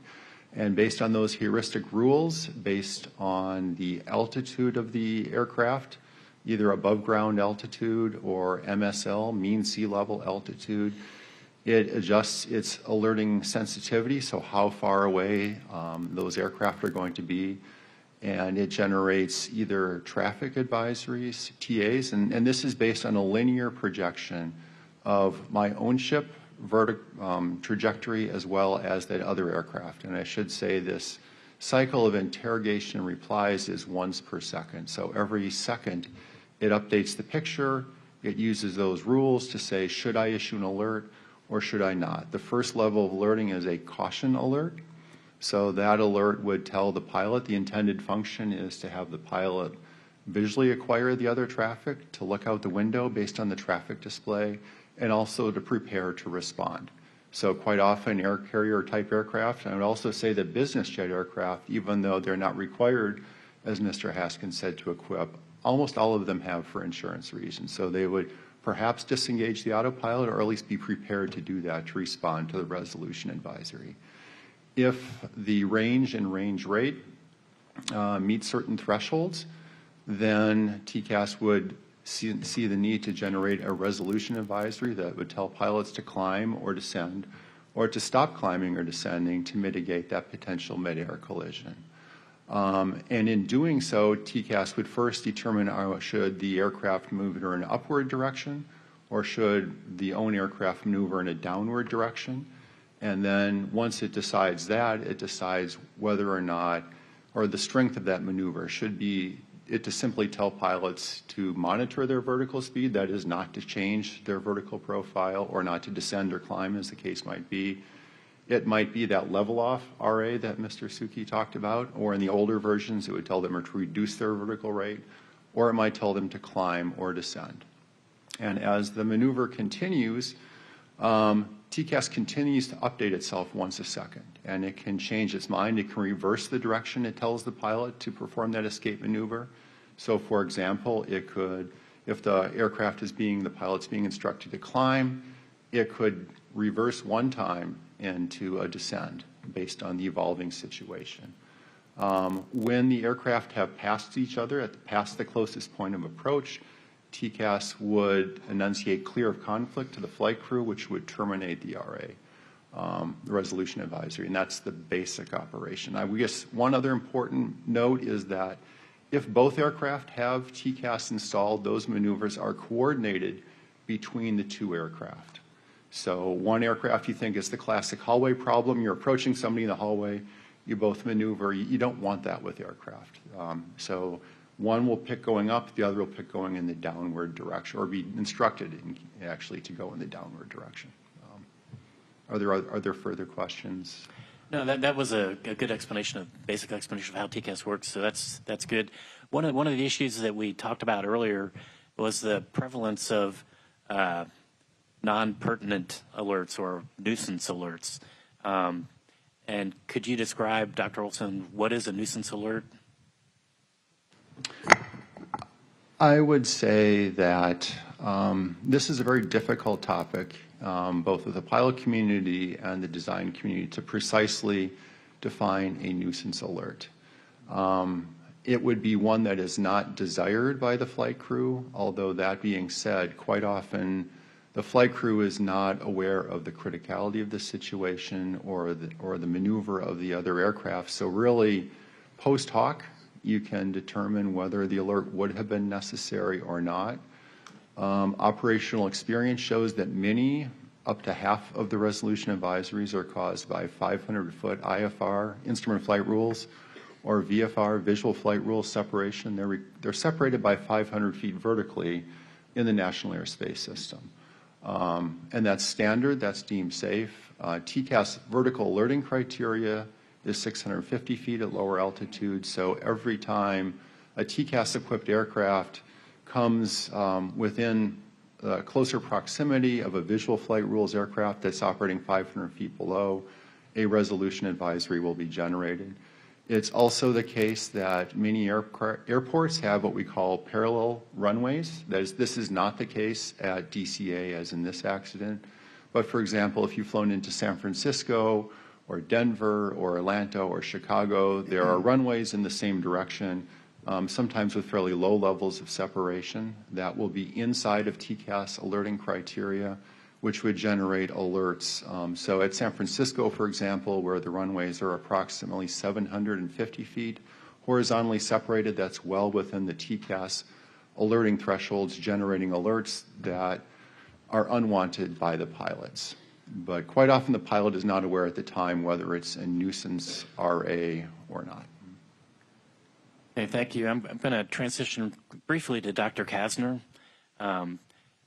What is the effect of a high rate of nuisance alerts as far as, the human ability to respond to an alert? Well, we become desensitized to the alert. The alert ceases to be an alert. There's the likelihood that the alert is going to tell me something I don't already know in my mind just deteriorates. You get what's called the cry wolf effect, right from the Aesop fable. Okay, thank you. I'm going to go to Mr. Suchi. Do you have any data on what percentage of TCAS alerts would be considered nuisance alerts or could be considered nuisance alerts? I could compare with the system that we've produced recently within our TCA, a TCAS-2 replacement.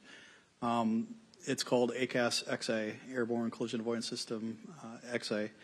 And its primary objective was to reduce so-called nuisance alerts and specifically tackle issues such as IFR, VFR interactions, as well as the 1,000-foot level off with an aircraft traversing above.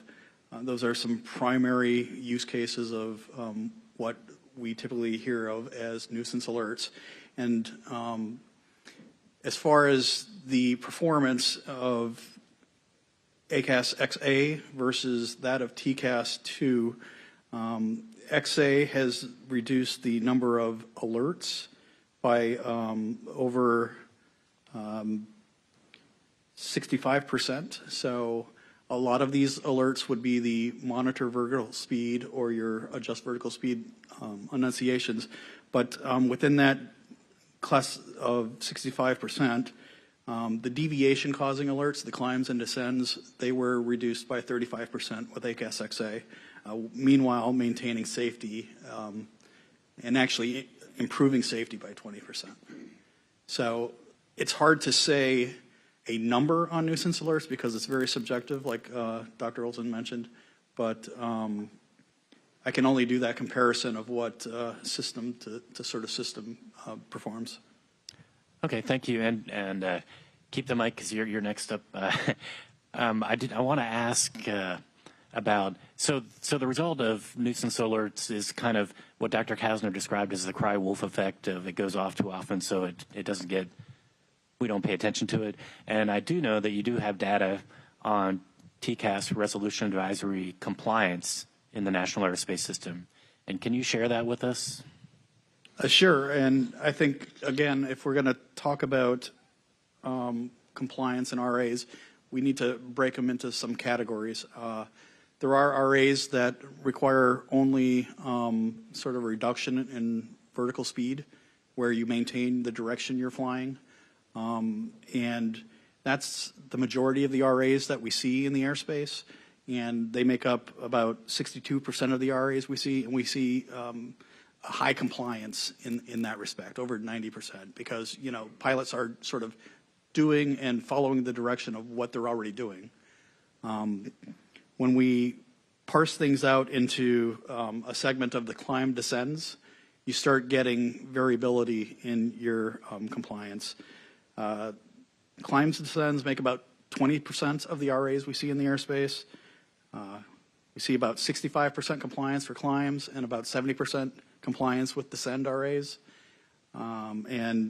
Unfortunately, when you start getting lower into the approach or final segment of arrival, below 2,000 feet, you see about a 30% compliance when you're with your descend RAs.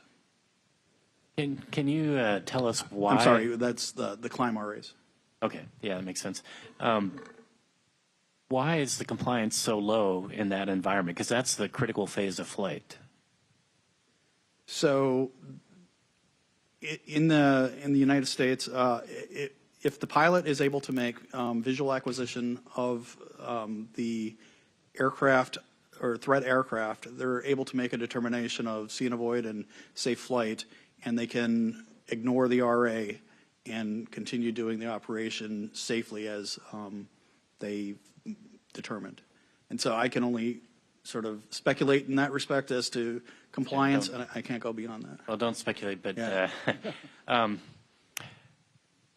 okay, I'm going to. How could, or how does, and we're going to talk more about ACAS in a minute, but how does ACAS? Would it improve the pilot response rate to resolution advisories? And maybe that's a good one for Dr. Olson. I think that in over time, we'll be able to determine that. If the assumption is that the high RA rate is what resolution advisory rate is what is driving noncompliance, then we would certainly expect it to go down as we reduce the number of overall alerts. If that is not the correct hypothesis, if there are other reasons, then it may not have as big a difference. So I think you might have said that backwards. That compliance will improve or increase. Yes. Okay. We would expect it to. Okay. Yes. Thank you. And with that, I'm going to turn it over to Mr. Flynn to talk about TCAS functionality. Go ahead. I'm going to add something really quick to that topic. From the perspective of ATAS, we saw a significant improvement in compliance with the pilots because the system was deemed more trustworthy. So when we only provide traffic alerts, I know that's different than a resolution advisory, but the improved performance that results from ADSB information results in the system being quieter, so that when it does go off, it has a startle effect almost, in the sense of, oh wow, I really got to listen now. And in our observation, the human factor studies that we did and in the field, people listen more as a result of that trust that is built in the system. That we've observed that over the last 5 to 10 years. Great. Thank you, Dr. Quincy. And Mr. Flynn. Thank you. Mr. Grease, could you go over your presentation on TCAS, the symbology, and the different resolution and advisories and traffic advisories? Sure. That would be 9 Air G.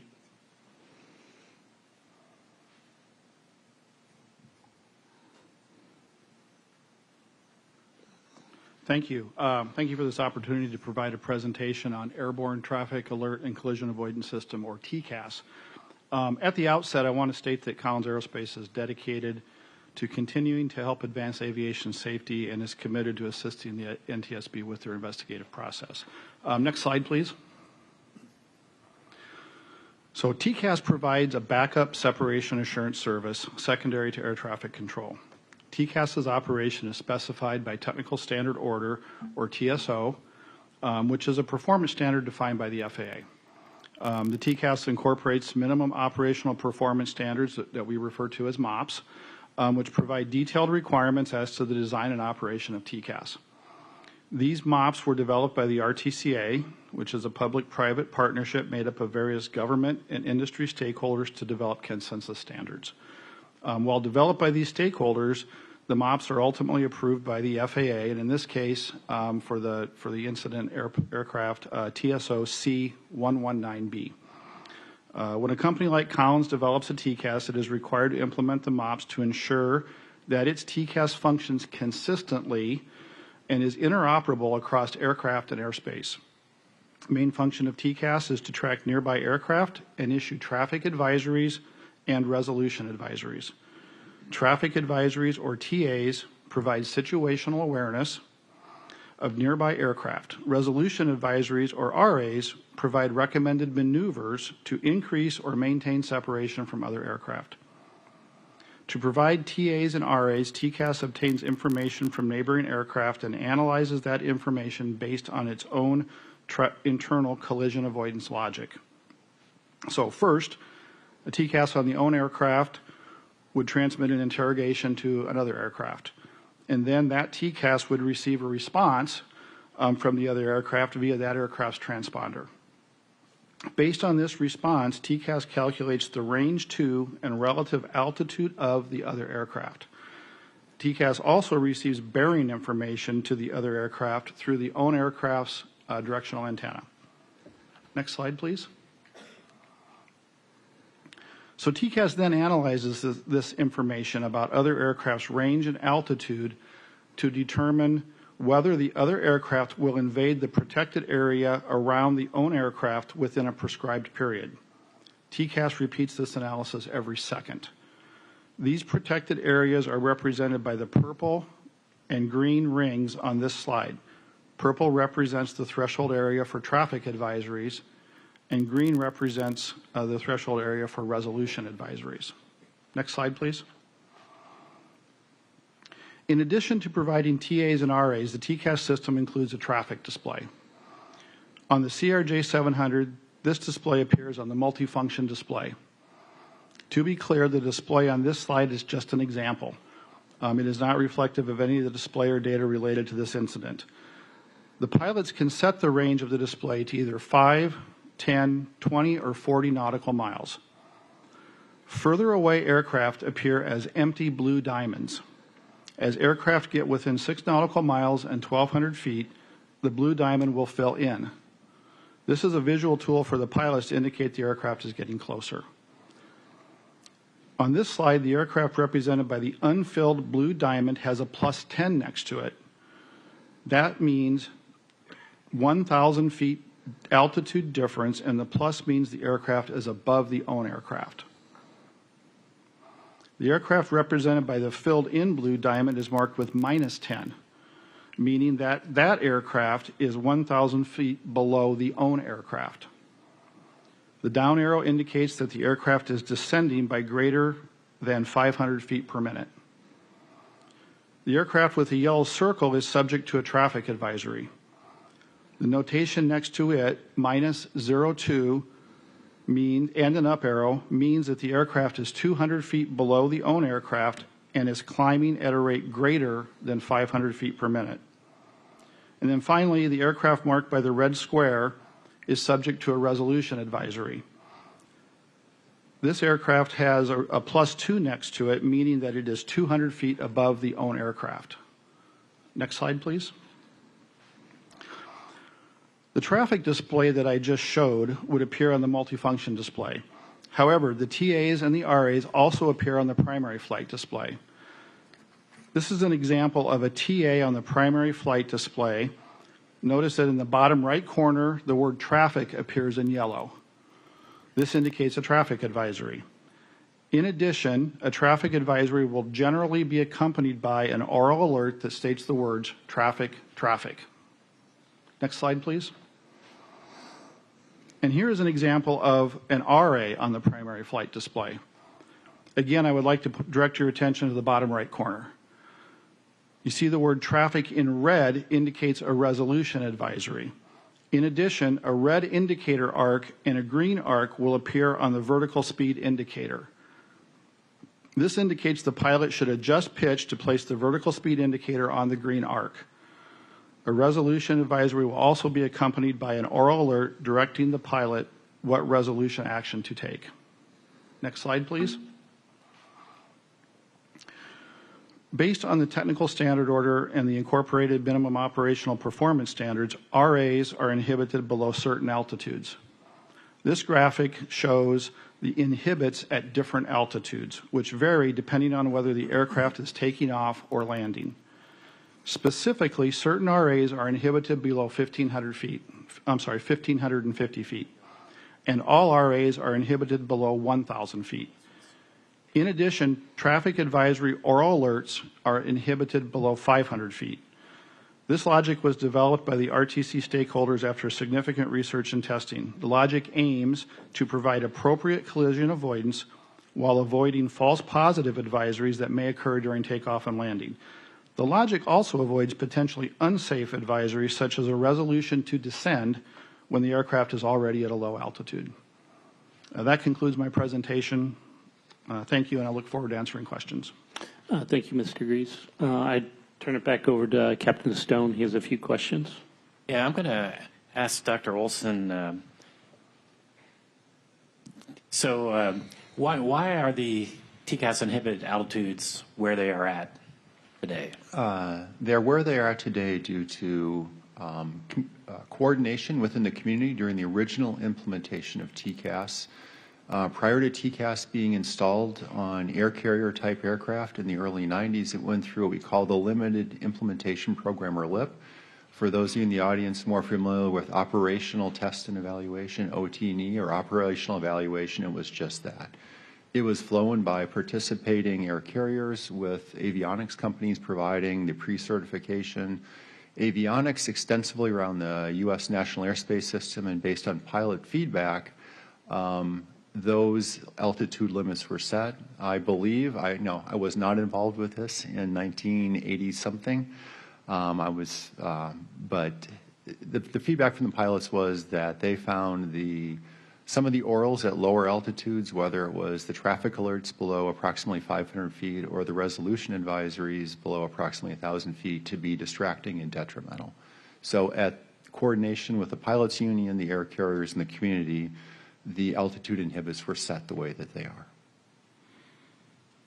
And I guess I want to follow that up with, and again, we're going to talk more about ACAS, ACAS XA shortly, but ACAS XA has the same inhibit limits, isn't it true that those inhibit limits, part of the reason they're there is because of the technology that was available back in the 1980s to drive the alerting? It would lead to many, many nuisance alerts just because the aircraft couldn't differentiate whether an aircraft is on the ground adjacent to the runway or whether they're actually an airborne threat.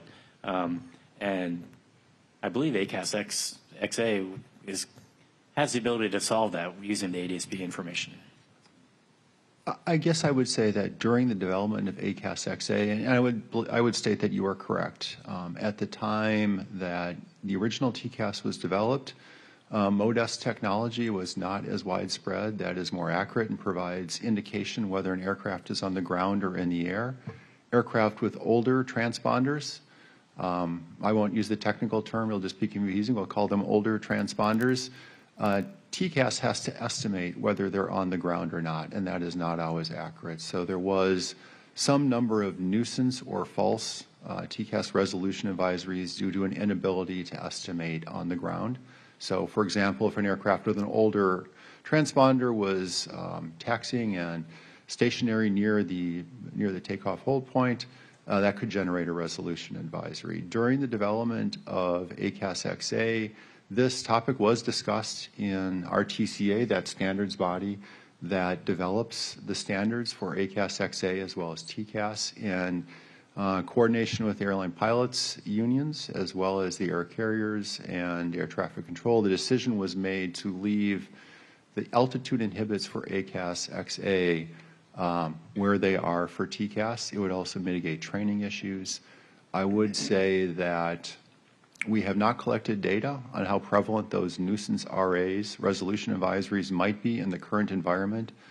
That would need to be done. There's also one complicating factor is that at least one particular manufacturer has implemented an automatic TCAS RA implementation where the TCAS output is ingested by the auto flight system and those resolution advisories are automatically enacted. So we would have to understand how that transitions the auto flight system into a different mode. So if you're flying an approach in an approach mode and you transition at low altitude out of that mode, that could be problematic. That would need to be studied as well. So the committee decided to leave the altitude inhibits where they are, but certainly I think that is worth studying again, in my opinion, and doing the studies to make sure it's both safe and effective in the human factors studies to ensure that it's acceptable to the flight crew.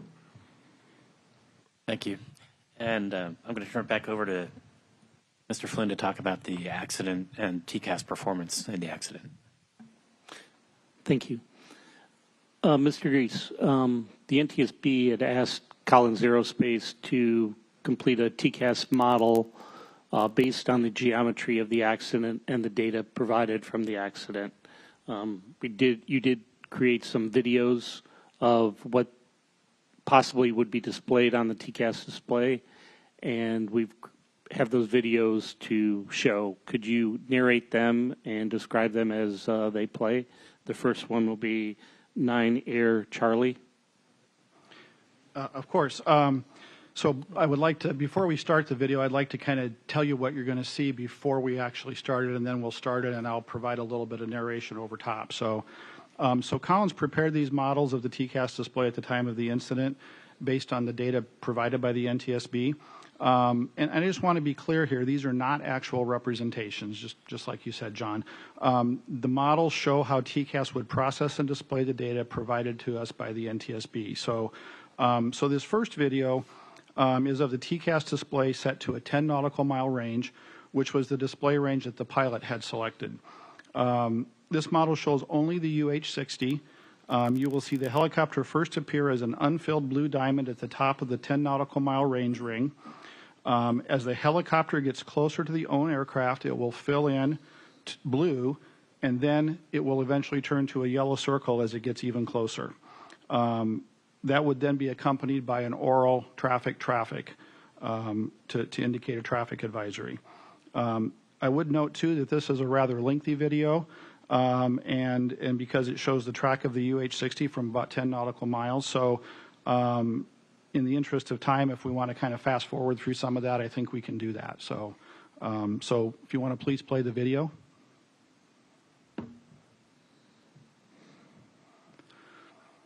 So the first thing we're going to see here is that the helicopter comes into range. As you can see it right now there, the open blue diamond, approximately 1,700 feet below the own aircraft.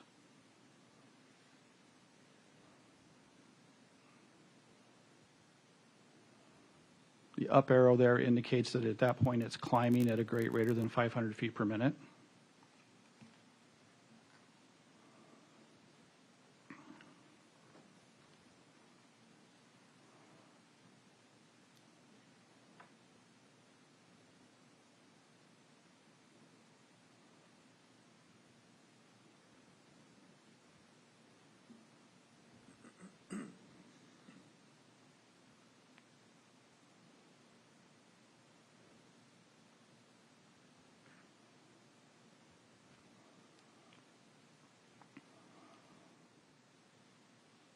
And coming up here when it gets into about 6 nautical miles or so, and I think it's at the point where it's at about 800 feet below, that'll change to a solid blue diamond. That's just an indication to the pilot that hey, this target's getting closer. So at this point, if you wanted to fast forward at about, I think it's about a minute. I think we had the cue set. There we go. Perfect. So now, as you can see, we're inside the 5 nautical mile ring. We're at a 400 feet altitude difference. Again, it's below the own aircraft. Again, the arrow indicates that it's climbing at a rate greater than 500 feet per minute. And now at this point, Traffic. now we have it changing to a traffic alert, and it changes to a solid yellow circle.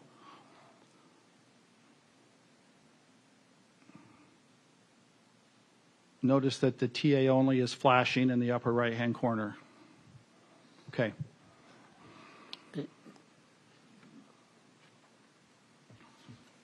And that was what was the range set for the pilot display. That's correct. That's what the pilot's display was set to, was a 10 nautical mile range. The captain. Yes. Captain, I'm sorry. Yeah. And then you also created a video at 5 nautical mile range for the co-pilot display. If we could play that as well, that is Delta and starting at time 120. Yeah, so the next video here is of the TCAS display set to 5 nautical miles. That was the first officers or co-pilots TCAS. And we're going to start this video a ways in because it doesn't get close enough to be shown up on the 5 nautical mile display until it gets to that point. So you'll first see this at the top of the 5 nautical mile. At that point, it will already be a blue diamond. You can start the video. And you can see it just coming into view.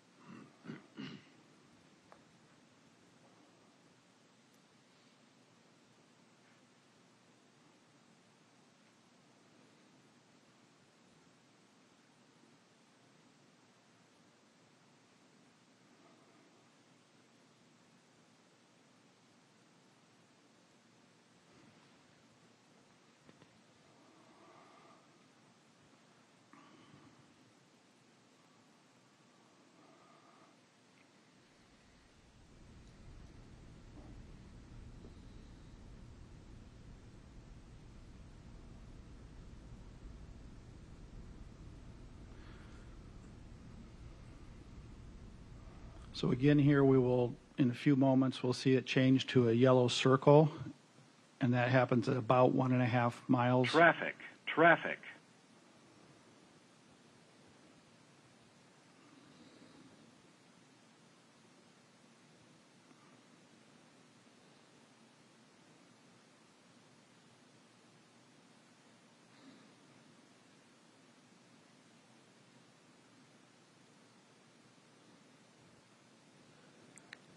Okay. And those videos were done with only the UH-60 on the display. Correct. And you did do another video with the other traffic on the display. Yeah, we did a second set of videos. This is the 10 nautical mile one, and it shows other traffic in the area. So we're showing the approximately last 60 seconds here. So what you got to be aware of is that the UH-60 is already inside the 5 nautical mile range, and it is represented by the blue diamond with the -04 underneath. And you can also see then if you want to start playing on this one. So you can see, so there's a couple other aircraft. There's one that's behind, and then there's one that is out in front at 10 nautical miles.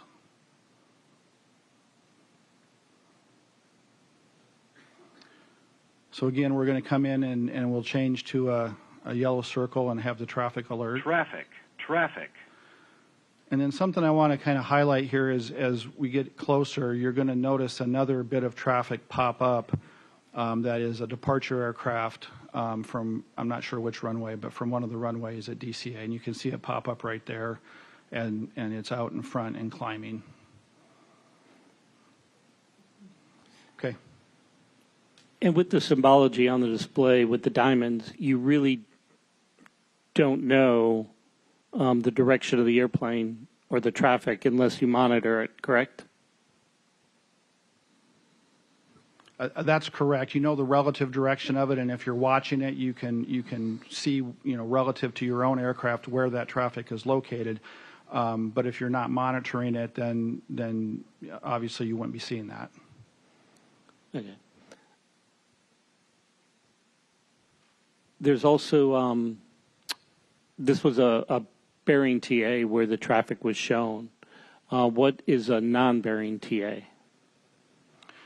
So in the event that you would have a non-bearing traffic advisory or the directional antenna was not functioning for some reason, you wouldn't have the targets show up on the display. You would not have that icon. So you would have essentially no icons on the display, or you'd be absent certain icons depending on the situation. However, you would still get traffic advisories and if appropriate, resolution advisories. What you would see on the traffic display in that case is a little bit different, and I'm wondering if it's possible to go to 9 Air B, page 13. There's a picture of what that no bearing display would look like. It's actually for the exhibit. It's page 14, figure 9.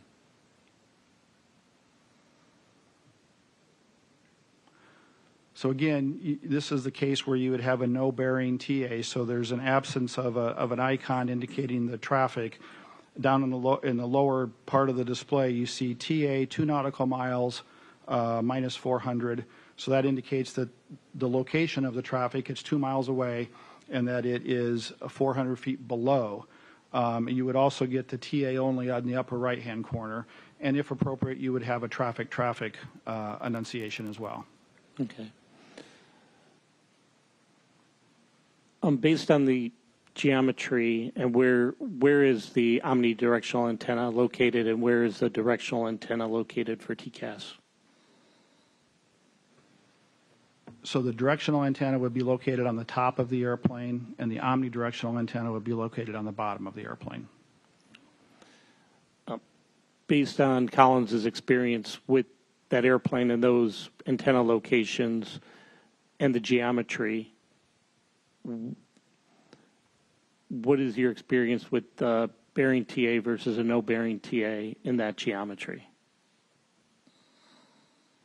So based on the relative geometries of the aircraft, and with the UH-60 being out in front and below, providing that all the equipment was functioning appropriately, we believe it's a high likelihood that there would have been a bearing target, that the directional antenna would have tracked that target, and we would have had that information available. Okay. That's all I have. Captain Stone, you can. Okay. So I'm going to go to Captain Clow. And when you get a traffic advisory, what are the pilot actions for responding to a traffic advisory? Captain Stone, our guidance tells pilots not to maneuver based on the traffic advisory alone, and to attempt to acquire the traffic visual out of the window. Okay, what would you expect the flight crew to do when that traffic advisory goes off? I would expect them to glance down at the MFD, as Dr. Kastner said, to get an idea of which window and what location to begin their scan, but it would be a brief glance and then looking out of the window to try and acquire that traffic.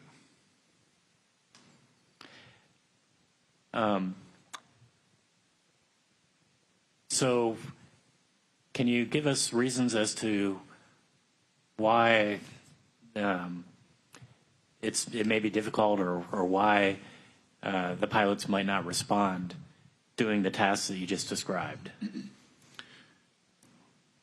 Well, so if I could speak to the difficulty first. Again, as Dr. Kastner mentioned just earlier, that traffic coming straight towards you, which from the TCAS simulation we just watched,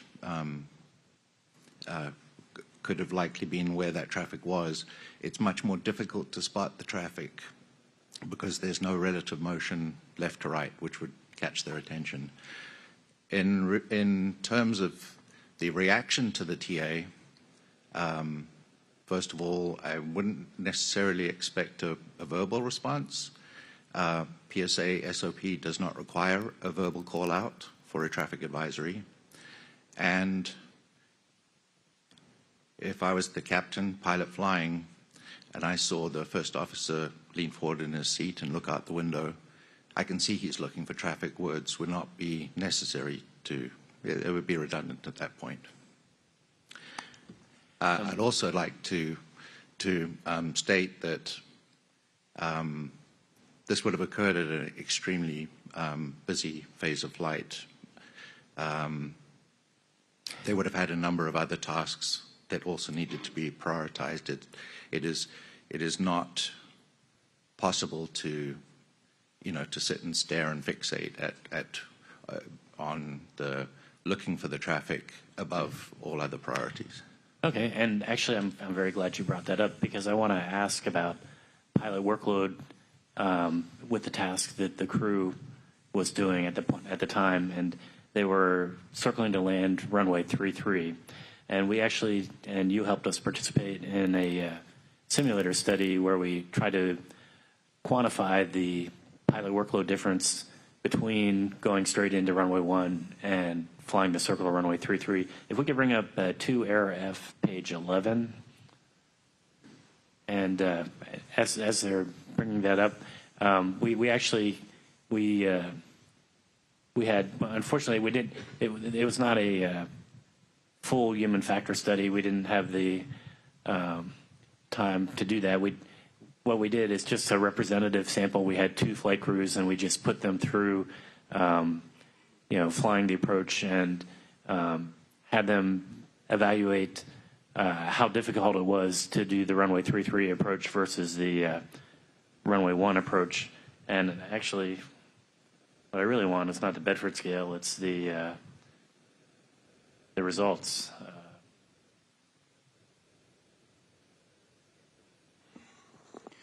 All right, I have those handy, actually. As Captain Stone mentioned, the crews were both trained, fully qualified, and current in the airplane. They were pilots with PSA. One crew was quite familiar with the approach to runway 33. The other one was not.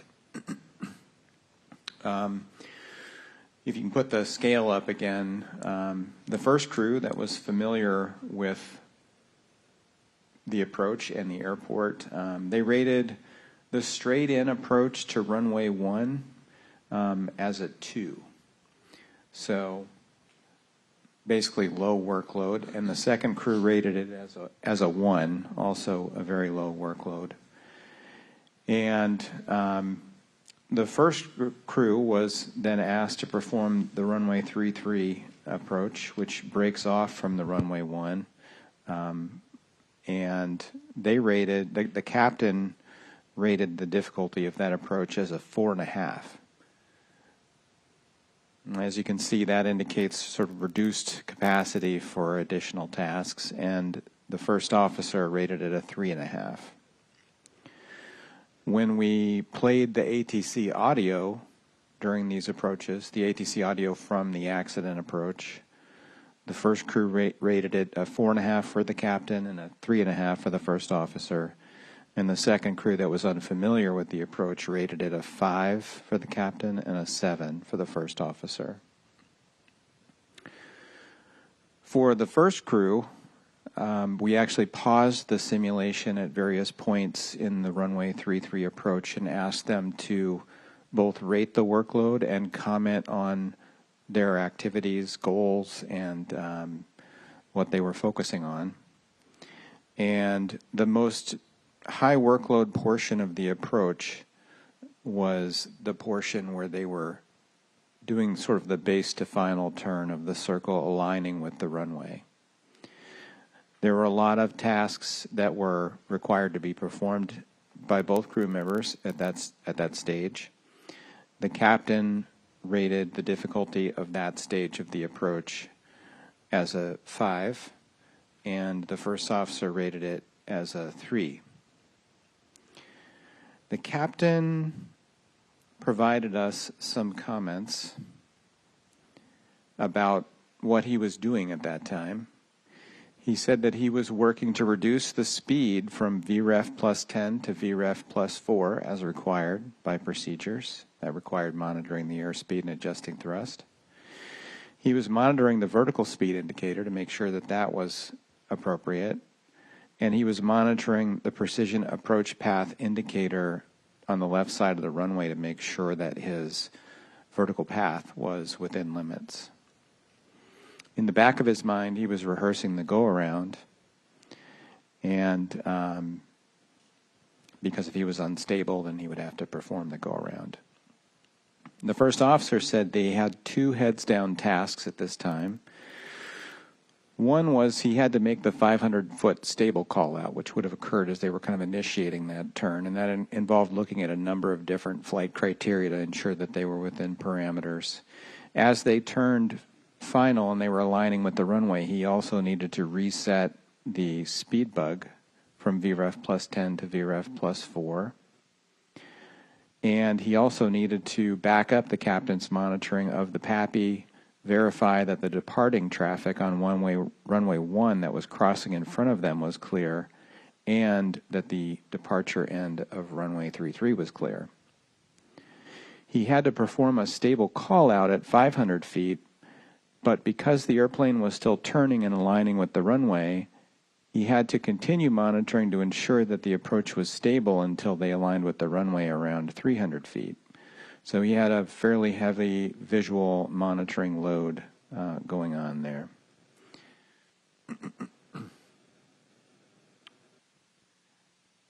Mr. Clough, based on your experience as an airline pilot and from observing these simulations, what is your sense of how the crew well, let me ask you this. What was the crew required to do in the event of a traffic alert in this situation?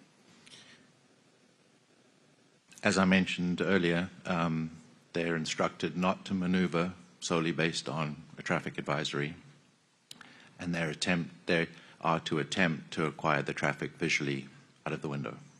Okay. And do you recall from the simulation work the relative position of the helicopter, whether it would have appeared to be below the crew's line of sight, overlapping with the city lights? I don't recall that it was abundantly clear one way or the other. I think the captain remarked that the glare shield up on the first officer's side was possibly obscuring the area he was kind of expecting the traffic may have come from, but that's just my recollection of what the note said. Okay, and we'll eventually have a precise visibility study looking at that, but generally speaking, if the helicopter was below the CRJ's altitude in front of it, would it have been in and amongst the city lights? Yes, sir, I think that would be clear. Okay. And if the crew had overheard the air traffic controller's transmissions to the helicopter asking if it had the CRJ in sight, and then heard the controller say pass behind the CRJ, and then heard the controller say visual separation approved, if you were in that situation, how would you interpret the traffic situation and whether or not you needed to do anything to avoid the helicopter? Yeah, that's a good question. In putting myself in that situation, hearing the traffic oral, but immediately prior to that, according to the CVR transcript that we got to see when the docket was opened, immediately prior to the traffic oral was the ATC transmission that said, Pat 25, do you have the CRJ in sight? Then the traffic oral happened. And I believe, again, I keep referring to Dr. Kastner, but his testimony in panel 2, where the radio frequency is kind of like a party line, and all crews on that party line are listening to what's going on to build a mental picture of the traffic. I believe the PSA crew would have been listening with bated breath to what happened next. The next transmission was going to tell them whether the threat was mitigated and not something that they could deprioritize, or whether a control instruction from ATC would be forthcoming that they would need to react to. Okay. Thank you for that, and pass the questioning back to Captain Stone. Thank you, Dr. Bremel. I'm going to turn briefly to training for PSA pilots. So, Captain Clow again. When do you do initial training about TCAS for your flight crews? Yes, so TCAS is trained in initial training, upgrade training, and recurrent continuing qual training. Okay. So one of the things that we heard from Mr. Grease is that there was a possibility that there may not have been a target associated with this traffic call, the traffic alert, traffic advisory from TCAS. Do PSA pilots know about the possibility of a no-bearing traffic alert or resolution advisory? Excuse me. Yeah, so in our initial training, there's an instructor-led systems class, and the training materials covered in that systems class include a depiction of the multifunction display where a no-bearing TA, how it would appear is indicated on that graphic. And do you do any simulator training that shows a no-bearing TA or RA? Yeah, unfortunately not. Talking with the simulator engineers that manage our simulators and other airline simulators in the Charlotte Training Center, the simulator is unable to generate a no-bearing TA in order for us to train it in the simulator. So with the amount of background that your crew had on the possibility of a no-bearing TA, if this was a no-bearing TA, what would that have caused as far as crew reaction? And maybe I might actually switch over to Dr. Kasner for this question. So now, they're getting a traffic alert oral, and they look down on the display, and there's no traffic that they can see. What kind of a human reaction is there to that situation? Given the high workload of the situation, there's only so much time you could devote to that. I can imagine looking and not seeing anything egregious or imminent. I don't know what other choice there would be other than to return your attention to landing. Okay. And back to Captain Clow, just one last question. Actually, two questions. How do PSA airline pilots become qualified to operate at Washington Reagan National Airport? Because it is what the FAA defines as a special qualification airport. Yes, that is correct. It is, DCA is a special qual airport. All PSA pilots qualify themselves to operate into and out of DCA via pictorial means, which is a FAA-approved method of doing that special qualifications training. I mean, obviously, if there's opportunities for pilots to transition through DCA on their initial operating experience training with the Check-M, and that's obviously a good thing, but it's not required. And I'd also like to state that we provide,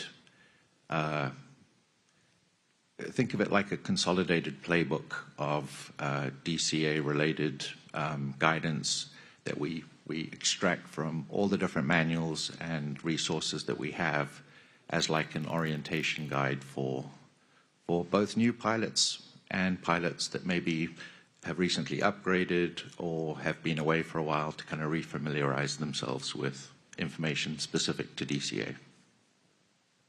So regarding that, does any of that information that you just described contain any information about helicopter operations or helicopter routes in the DC area? At the time of the accident, it did not. Okay. Do you think it's important for pilots to know about the prevalence of helicopter operations and specifically what their potential routes are? Again, hearing the expert testimony, Dr. Kastner again saying that kind of knowledge would be useful. I think it's certainly something that should be looked at. I don't think it's very simple to decide where to put that information. There are a ton of reference information already for DCA, and for example, providing a VFR type chart like I think it's called the Baltimore-Washington area helicopter route chart.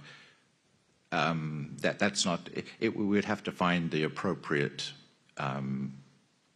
method for displaying that, and I think we'd be very, very happy participating in some kind of forum to figure out exactly what the best method for that would be. Okay, thank you very much. Chairwoman Hamady, we're about to change subjects. Would now be an okay time for a break? You're changing so I think Dr. Bauer and I have talked. How much longer do you all have? My guess is an hour. Oh. We have a lot to go.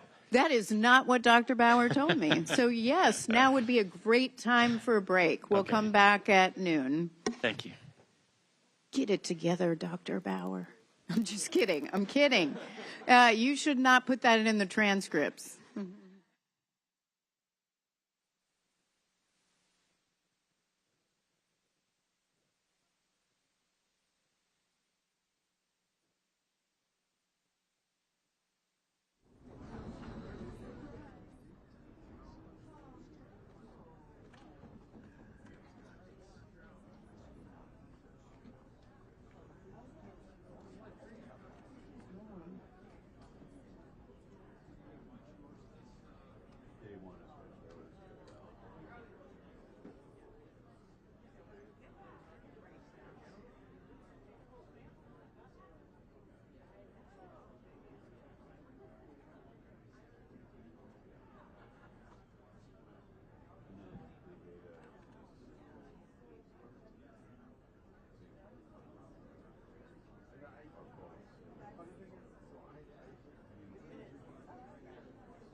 right, if everyone could take their seats, please.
All right. During our brief break, I think the technical panel decided they'd love to have the COO of the Air Traffic Organization as part of the witness group. So Mr. McIntosh, can you join us? I know you'll be over there. I think we'll have one witness leave, and so we can do some changing of seating. I'm sorry, it's so smooshed back there.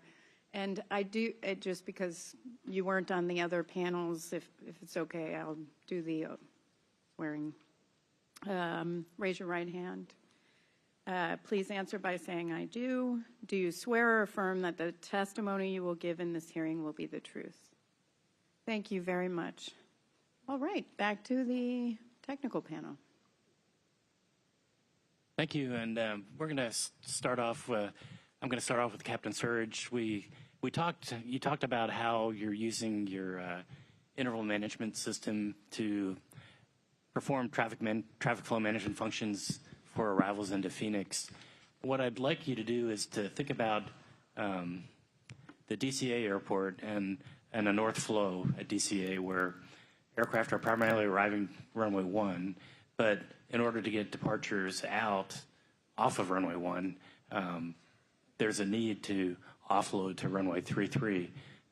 That's why ATC asks some of the regional jets if they're willing to take 33. And so I want to go back to your ADSB in system and the function that it does as far as interval management, and have you talk a little bit about how DCA could operate if they relied on using your system to help with traffic flow management. How would that work? Sure, more than happy. So what we found in our trial was, first and foremost, and we talked about that a little bit earlier, was the ability to increase what we call the IAT, inter-aircraft timing.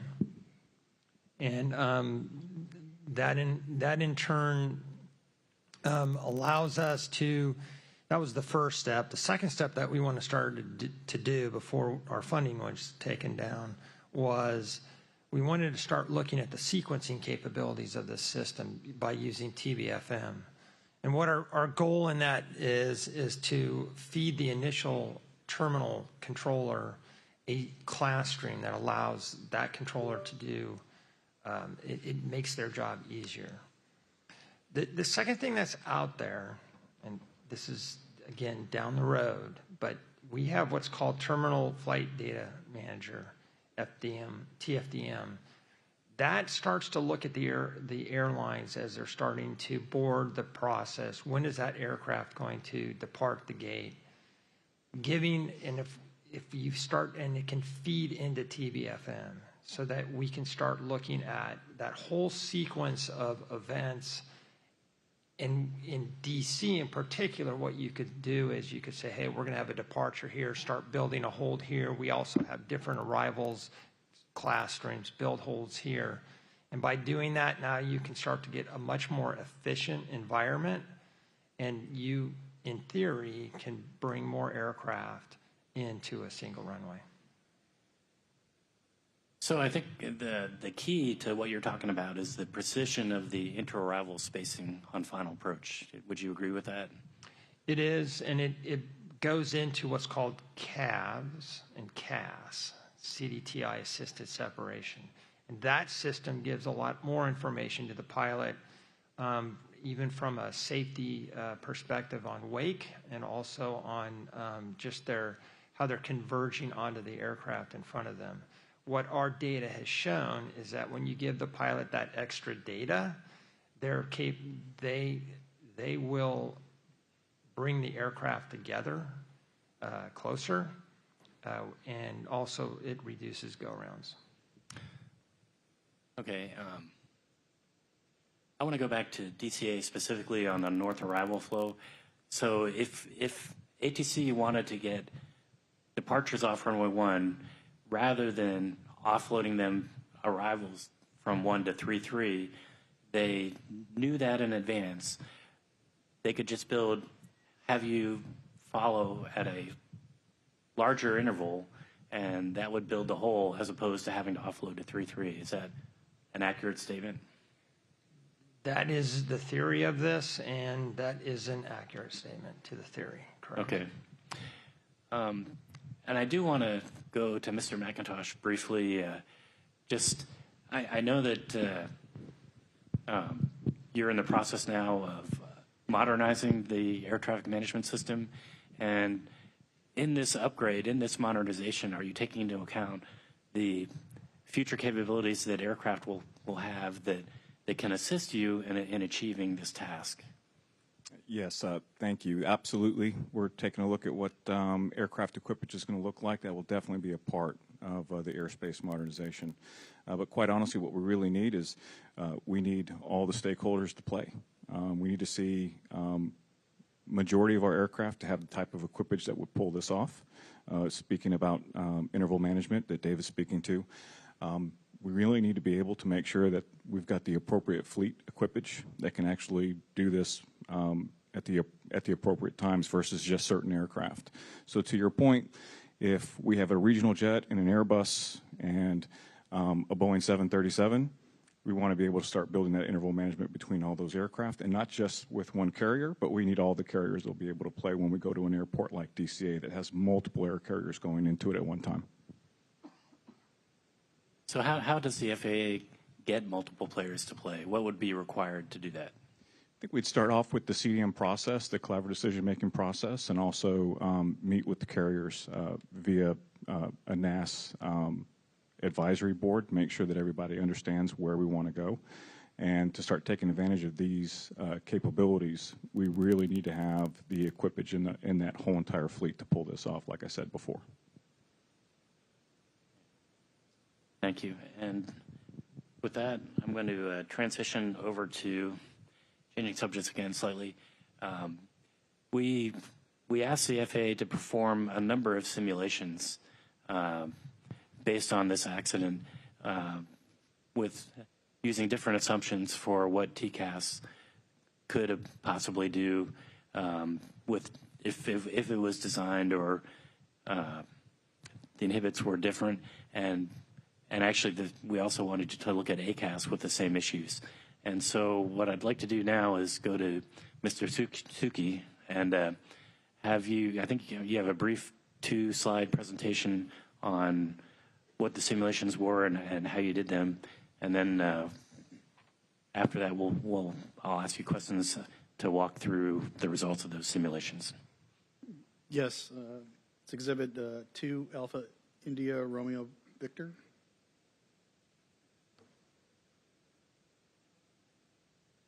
And you can go to the next slide. So yes, my team was approached by the NTSB in April and asked if we could simulate the DCA encounter trajectories, and in doing so, manipulate several variables to see if it had any difference or effect on the simulation results. Variables we simulated were the surveillance driving the equipment. We used the DCA radar. It's 4.7, it's course data, 4.7 second update rates. We additionally used some data we were provided from the NTSB. We consider this, call it truth data. It's more resemblant of ADSB and the actual trajectories the aircraft flew. Second variable we manipulated was the collision avoidance equipage on the CRJ. We used a surrogate for what was on the CRJ, which was a 7.0 version of TCAS logic. Our simulation is hardwired with a TCAS version 7.1 logic. We had discussions on the changes that were made between 7.1. They wouldn't have any bearing on the event or encounter of we're addressing here, so it was decided that we're all comfortable using version 7.1 as a representative surrogate for the 7.0. Secondly, we used a modified version of the 7.1 logic where we actually reduced the resolution advisory thresholds on the from 900 feet down to 400 feet. Thirdly, we did a iteration of the logic where we were talking about the bearingless bottom omni-only antenna surveillance feed to see if it had any bearing on the simulation results. And then we transitioned to the TCAS replacement, the ACAS XA logic. As alluded to previously, the XA logic was developed to reduce nuisance alerts as well as ingest and take advantage of new surveillance, specifically ADSB. However, the design objectives associated with the inhibits are the same as current TCAS, so we wanted to see how simulation results varied when we ran XA. And then with that, we also lowered the altitude inhibits on the XA logic to see from the 900 to the 400 to see what effect. Thirdly, we changed the equipage on the collision avoidance equipage on the UH-60 from not having any to a prototype system that's currently being developed within our TCA. It's a standards body. Special Committee 147's currently working on it with minimum performance standards projected to be completed next year. And so there was a prototype version of XR that we added to the UH-60. And then lastly, we changed the quantization, the altitude quantization that we're using to feed the collision avoidance from the 25-foot increments versus 100-foot increments. So in total, there were 15 total test configurations, and we did 100 iterations on each of those test configurations. And again, what we wanted to do and what I'm going to show later are the mean, or sort of the average results from timing as well as missed distance, vertically and horizontally. If you could bring up Exhibit 2, Aero Gulf, page 36.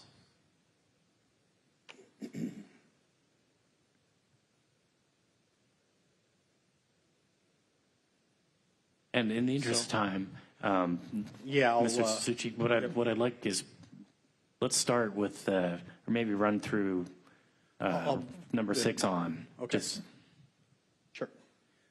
Well, so in general, what we found is that both TCAS and XA, as designed with the current inhibits, would have only provided a traffic alert prior to the collision, but neither would have provided a resolution advisory.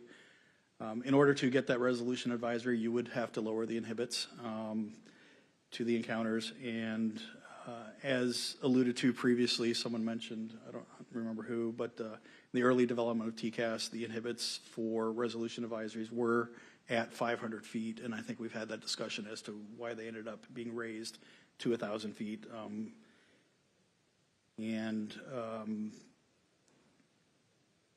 When we looked specifically at the quantization bearingless, it didn't really have any effect on timing, and I think I'll walk through those results. Then lastly, the use of the prototype of XR on the helicopter did significantly reduce the collision risk without actually having to change existing design of TCAS or ACAS XA.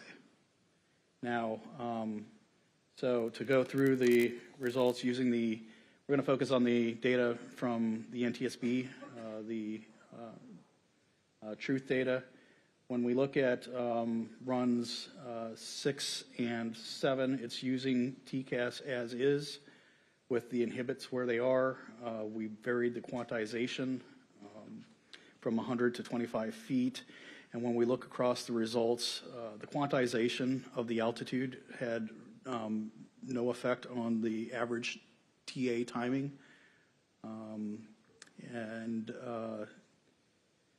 So it basically concluded or confirmed that, approximately 20 seconds or so prior to CPA that you would have gotten a TA, though. Run 8, where we assessed the bottom antenna, bearingless only Omni input. It didn't have any effect on the timing of the TA. It would have been an effect on the display to the pilot. I think that was discussed already, where if you had bearing, you would have seen the yellow circle. Without bearing, you would have got traffic alert symbol or wording text on the bottom of the display center without an indication of where the threat aircraft would be.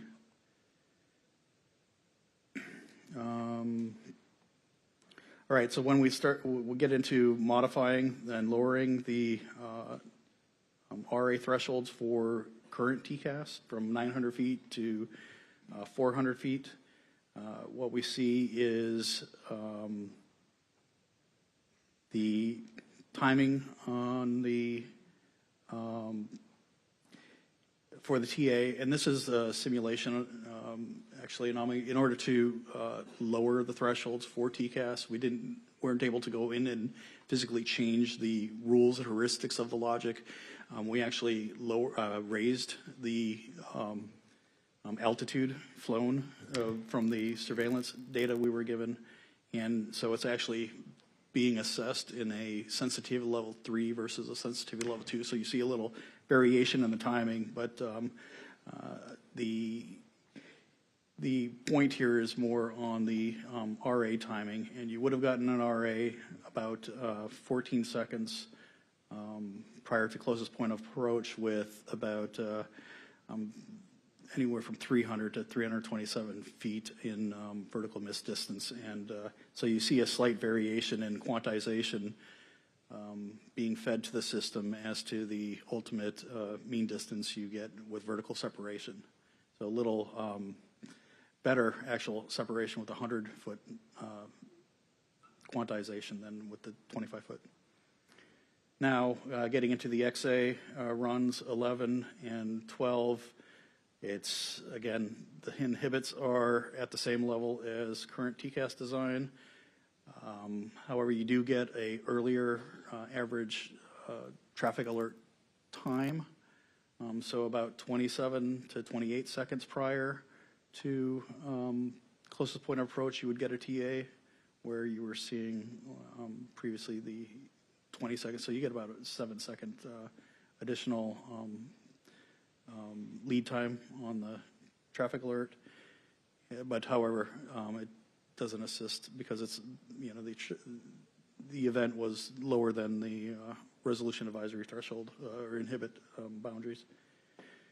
When you modify the ACAS-X logic, you do, again, see similar performance like you did with doing the same thing for TCAS. Again, a little earlier mean time for the traffic alert. We're at around 28 seconds. And you get a RA about 17 seconds prior to closest approach with vertical separation. And again, the quantization adds a little variation in the vertical miss distance, but you achieve about 400 to 420 feet vertical miss distance with modified XA. And then lastly, we used TCAS with 100-foot quantization and added the XR functionality on the UH-60. You get, again, similar for the CRJ TA around 20 seconds. And you get for the UH-60 The simulation results show a TA around 73 seconds. You get no RA, again, with the TCAS, CRJ.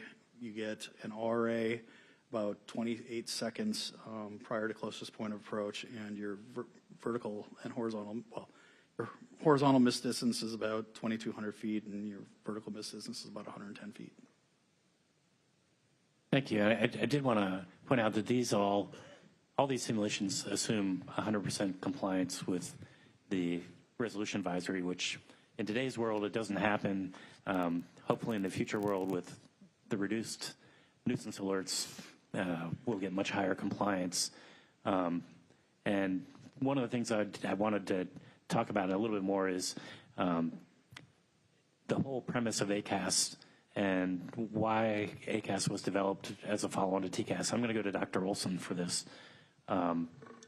What is the actual difference, or what's improving in ACAS versus TCAS? So first I would like to just say, from a history standpoint, at Lincoln Laboratory, we came up with an initial concept for improving collision avoidance using machine learning. And the FAA, through the TCAS program office with Mr. Suki, funded that activity very early on to improve collision avoidance, to adapt it for the future. There was a study within RTCA, the standards body, to look at the future of collision avoidance. There were complaints from operators about the excessive nuisance alert rate, and so RTCA Special Committee 147 that does the collision avoidance work determined whether or not TCAS was adaptable for the future or whether a new approach was needed. The conclusion was a new approach was needed that would account for platforms, the lower climb and descent performance, improved surveillance, and closer density operations. So ACAS X as a concept was developed to be modular, whereas TCAS, that interrogation and reply that was discussed several times, is tightly coupled to the logic. We wanted to ingest new surveillance sources for crewed aircraft. We're looking at ADSB, the automatic dependent surveillance broadcast, but decoupling that would also allow for uncrewed aircraft to use perhaps a primary radar or a ground-based radar or electro-optical sources, whatever was appropriate to drive the alerting and the guidance logic. So the approach in general is to take that surveillance and to account for surveillance uncertainty. So Dr. Kunze already discussed there is greater uncertainty with the interrogation reply than with ADSB, and these other surveillance sources also have uncertainty. But there's also maneuver uncertainty. So the other aircraft may suddenly maneuver in a direction that you don't encounter, you don't expect. So for example, in an encounter with a non-TCAS or ACAS equipped aircraft, they may, via detect and avoid, see the aircraft maneuver but in the same direction. So we need to account for that maneuver uncertainty. So using machine learning techniques and an extensive amount of data, radar data, and also through the TCAS program office, who collects information on TCAS resolution advisories, the radar tracks for the own ship, and the intruder, as well as the types and the nature of the RAs.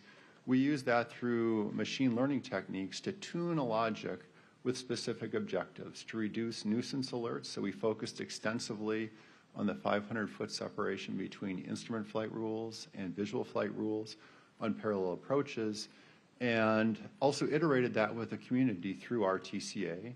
We conducted 2 flight tests in conjunction with the Federal Aviation Administration at the William J. Hughes Technical Center, and we also had an operational evaluation of the final product by putting it on 10 aircraft and flying around the U.S. national airspace. So tuning, observing the output in modeling and simulation. So we simulated hundreds of billions of encounters, safety critical encounters, as well as using radar data from across the entire U.S. national airspace provided by the MITRE Corporation to understand the alerting at specific airports, specific altitude bands, as well as the safety across a wide number of encounters. And the resulting logic through that machine learning is instantiated on a lookup table that goes on the aircraft, the same form, fit, function of a TCAS unit.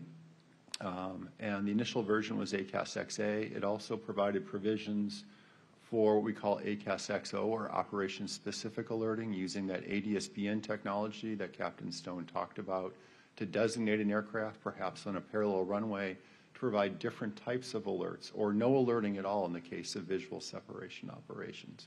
And we've developed since then through our TCA with funding from Mr. Suki and the Federal Aviation Administration and participation by Johns Hopkins University Applied Physics Lab, who's been a strong partner in this development. Versions for larger UAS called ACAS-XU, version for smaller UAS or drones, if you will, ACAS-SXU and ACAS-XR, which is relevant to this discussion. For rotorcraft, both crewed rotorcraft as well as more autonomous or uncrewed rotorcraft, maybe eVTOLs, advanced air mobility, urban air mobility of the future. Hey, can I get you to, the one that you left out, I think, is ACAS-XO. And I'm keenly interested in ACAS-XO because the idea of it is to suppress alerts in those situations where you have closer space parallel runways, which is, I think, a large number of the nuisance alerts we get today are in those kind of situations. And how would you describe the evolution of ACAS-XO and where does it need to go? So the flexibility of the ACAS-X approach and be able to tune differently for different types of operations. Earlier on in the development of ACAS-X, the community identified a number of areas of concern, and closely spaced parallel approaches was one of those areas. But I would point out this technique of providing differential alert for any special operation is adaptable for the future. So, for example, if there were rotorcraft operations that were very different, we can use that same technique in designating aircraft, specific aircraft, to treat them differently. For ACAS-XO, the initial implementation was oriented towards parallel runways with two applications. One was for what we call the CSPO, closely spaced parallel operations mode, for runway separations down to 3,000 feet, which would be in instrument meteorological conditions that reduce the volume protected. You can think of it that way. That's not really the underlying technical approach, but you can think of it conceptually, reducing the alerting volume to minimize nuisance alerts on parallel runway monitoring PRM approaches that are currently being conducted today. The other area was the realization that most of the parallel approach operations are conducted in visual conditions, and that pilots could use the ADSB functionality to designate another aircraft and receive no alerts at all on that aircraft, receiving full protection against every other aircraft. So if there was a helicopter or a GA aircraft or an aircraft on a different runway that was blundering through, you would still get the full protection against that aircraft. So that was the initial application, but it could be expanded to other applications if they were defined by the community with the safety objectives and the alerting objectives. And last question on ACAS is, what is the state of ACAS standards and implementation? I can answer part of that, although I think that's really maybe more appropriate for Mr. Haskins, since that implementation is really an FAA matter. Mr. Haskins, I can address that, or you could. No, I can state. So we have a technical standard order, which is the document we use to certify. We have that published for ACAS XA. That was published back in 2020. To date, we have not certified any equipment under that technical standard order. As far as ACAS XR goes, which I guess we're going to get into, but it's something we're keenly interested in, we're going to treat that as a very high priority, and we're going to publish that technical standard order as soon as we can after the RTCA body finishes the standards development. We think we can do that within 3 to 4 months. And with that, I'm actually going to turn it back over to Mr. Flynn to talk about ACAS XR. Thank you.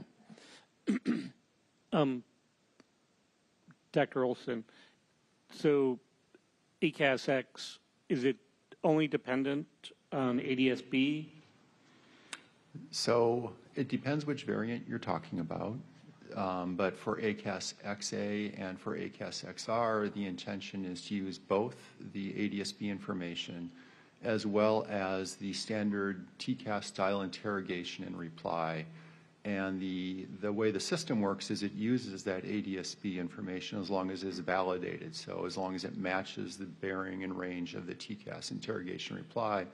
And that's to mitigate against inaccurate or spoofed ADSB information. Okay. So if ADSB is inoperative on an airplane, the accuracy of ACAS will be degraded?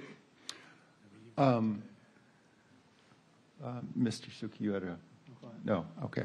The accuracy, so we tune the logic to be just as safe, whether it's using ADSB information or whether it is only using, in quotes, the interrogation reply information. The alert rate is slightly higher if there is no ADSB information, but it's very important since many of the operators who are equipped with TCAS encounter non-ADSB out aircraft in the current environment. And I would also point out that collision avoidance is standardized across the world. The International Civil Aviation Organization, Mr. Suki, has worked with that organization over the last 15 years to ensure that ACAS-X is incorporated into those worldwide standards, and many of the nation states in the world do not have the same ADSB out equipage as the U.S. does. So it's very important to ensure that the system works without ADSB out information. It'll be just as safe, but we'll alert more often. Okay. I guess this question is for Mr. Flanagan and Mr. Rowland. You mentioned about equipping Army helicopters with TCAS or ACAS. What are the issues with incorporating that on older platforms like the UH-60? So for today, right now we don't have a transponder. There's not even a standard that exists for doing ACAS-X on our platform. So that's our today challenge. Going forward, the only thing that would could you repeat the question? I guess what are the challenges you face incorporating ACAS-X on your fleet of helicopters? We have to have the hardware there to put it on, and we're on track to have that hardware start fielding in a couple of years. If you'd like, I do have a few slides that might help to illustrate this. If you go to AR Oscar, I believe is the letter on it, and go to slide 5, page 5.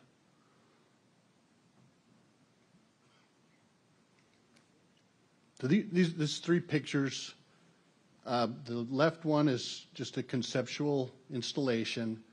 The unit, of course, needs to be there, and as Mr. Haskin pointed out earlier, transponder and the ACAS computer are part of the system. We already have prototypes of the ACAS XR that we are testing currently. That prototype does include 2 separate units. We are implementing the software of the ACAS so that it will work on a newer hardware platform that we're developing for the Army for their Mode SIFF transponder obsolescence replacement. The installation also includes a display, and it is very likely that it will be able to use the same display, but it would require an FMS update to receive the data from the ACAS and provide that information to the display. If you look to the center picture, this is what our ACAS XR system will look like. Transponder, ACAS-X, all in one, ADSB in, ADSB out, everything's there. One of the important parts of this is that it will operate with 2 omnidirectional antennas. Traditional TCAS systems required at least 1 directional antenna. On a helicopter, it is sometimes, well, I would say almost always difficult and sometimes problematic to find a location to mount the antenna. And even if you do get a directional antenna mounted, there's interfering components that can compromise the integrity of the bearing measurements that you would get with that antenna. So this system, the ACAS XR, is being designed in the industry standards committees to operate with omnidirectional antennas only, which facilitates, simplifies the installation. On the right side picture, this is just it's our flight test evaluation kit, just to kind of exemplify how simple, I guess you could say, the system can work. It's self-enclosed, battery operated. We can take this onto an aircraft or operate it on a bench, connect it to a GPS puck for own aircraft information. Works with an iPad display, which of course is for demonstration purposes only. The antennas can connect, and for sometimes with the flight test, we'll just have a suction cup antenna. We don't operate it as part of the aircraft system, but just to demonstrate it. Self-contained battery operated, and you can evaluate the system very simply. If you go to the next page, for the Army project that we're working on right now to replace the obsolete Modus IFF transponders, we're developing what we call our micro common transponder. And this is a plug-in replacement for the transponder that is already there. Meaning it's form, fit, function. You take one out and put the new unit in. So we've mounted our low size, weight, power unit inside of this container so that it will fit directly in the aircraft the way the other one does. With that, our design of our product, as I've indicated, is designed such that ACAS XR upgrade to that unit is software only. Now, if you go to the next slide, this just shows a installation overview of the system. And in blue, you see the solid blue box there that says the update needed for ACAS X. And then if you look down, anything that's light blue in that basic installation diagram are areas that would need to change to go from the transponder version to the version with the ACAS XR. And that includes, of course, the upgrade for the XR software itself. It includes the oral data, which there's already an audio bus, so it's assuming that we can just put the additional oral on the bus and use the existing interface on the aircraft. It also includes the display interface, the intruder data, the resolution advisory data would come out on an existing bus going to the FMS. And then, of course, it would require an update to the FMS to be able to process that additional data and display it. So while not trivial, it is very straightforward and a doable implementation. If I might add, the reason I asked you to repeat the question is because you said a challenge. I see it more as an opportunity. I'm a PM, so I have to be optimistic, but I'm like, okay, it's an opportunity from our perspective. Okay. I guess you did answer all my questions. Thank you. Okay, we're getting close to the end, which is good. I do have a question for Mr. Suki, and that's, can you tell us what your plans are for future ACAS standards development? Where are we at, and where are we going? Yes, as mentioned previously, we're working to complete the standards for ACAS XR within RTCA Special Committee 147 by late spring of next year, in order for them to be published by the Program Management Committee of RTCA, become a published standard from which then the regulator will move forward with their technical standard order. And currently right now, at the conclusion of that, there are no more plans. We are internally strategizing and potentially trying to seek resources to support a limited implementation program or something along those lines for XR, but that has not been formalized. Any plans for a limited implementation program with ACAS XA? We had completed an op-eval already, as Dr. Olson mentioned, where we equipped 10 aircraft with 2 different vendor equipment and flew it for over a year across the NAS. Thank you. And one last question for Colonel Flanagan. Is the Army, do you have any plans for beyond what you're doing. I mean, you're looking at what the ACAS XR standards are, and it seems as though you've already picked a transponder that is potentially upgradable. Is there any other future plans in the Army as far as collision avoidance systems that would allow you the airspace access that's in your job title? So I think where you might be going with this is our motivation isn't just civil airspace. So being the Army, we have a imperative to operate in tactical airspace, which our previous mission was low altitude, congested, and it's a recurring challenge to safely operate in those environments. So we have a tactical imperative in addition to a civil imperative to have this technology on board. Is that what you're going after? Yes, thank you very much.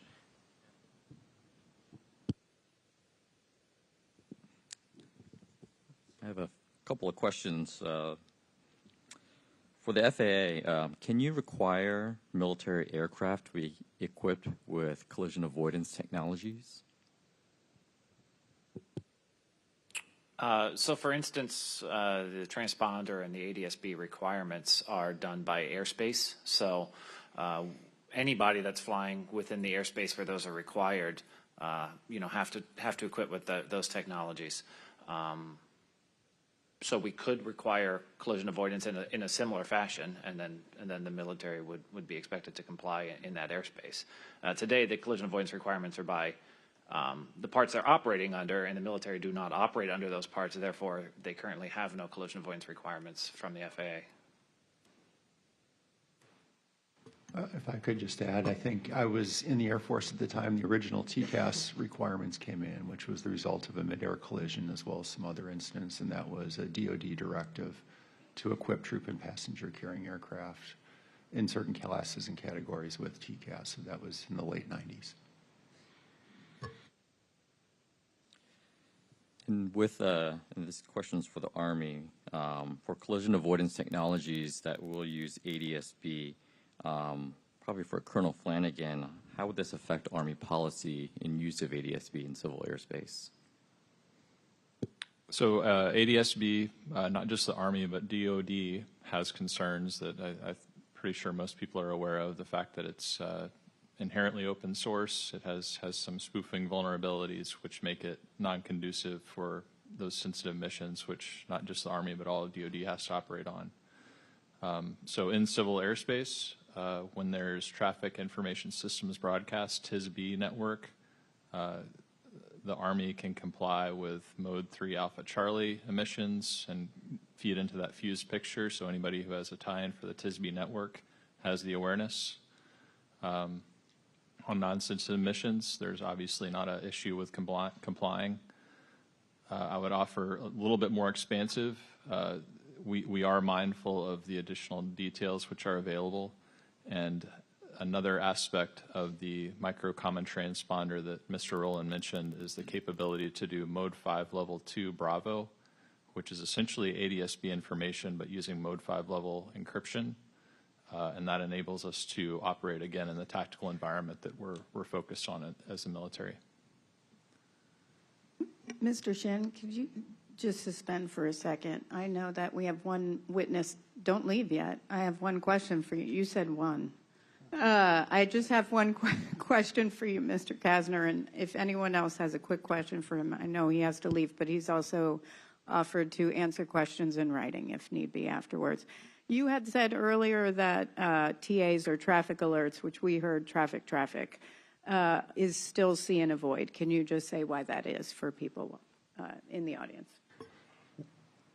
Well, in the case of an oral alert, your attention is simply directed out the window as before, except in this case you enjoy a bit of information about where to restrict your search. But even if you're using a display, you're searching on the display. We're not going to take the human out of the loop here. Right, you're still searching. Okay. Absolutely. Thanks, I just wanted to make sure people were aware of that. Thank you for, did you want to add? Add to that for, again, for aviation and helicopters at those low altitudes, as Mr. Van Vechten has said, we cannot afford to be focused inside of the helicopter really at all. Actually, one of the exhibits showed that, pilots only look inside every, I think, 9.2 seconds, something to that realm. So it's not reasonable to have a pilot look for a traffic advisory, process that, orient, figure out where they are, then do something about it. That we're talking over 10 seconds, which is not compatible for us, which is why we're fixated on the resolution advisory capability of ACAS XR. Thank you very much for adding that, and thank you for participating on the panel, and have a good flight.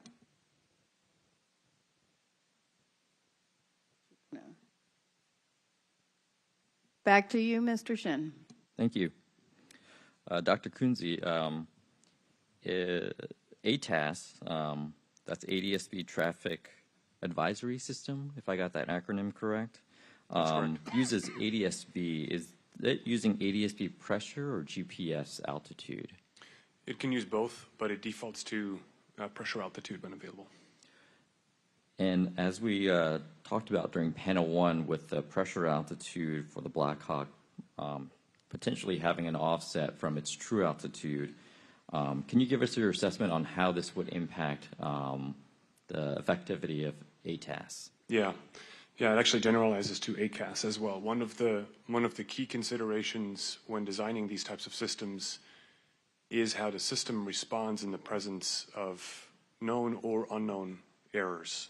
ADSB is unique in the sense that it actually tells you the quality of the data that you have, so you get an estimate of the error and therefore the trustworthiness of the data that you're receiving.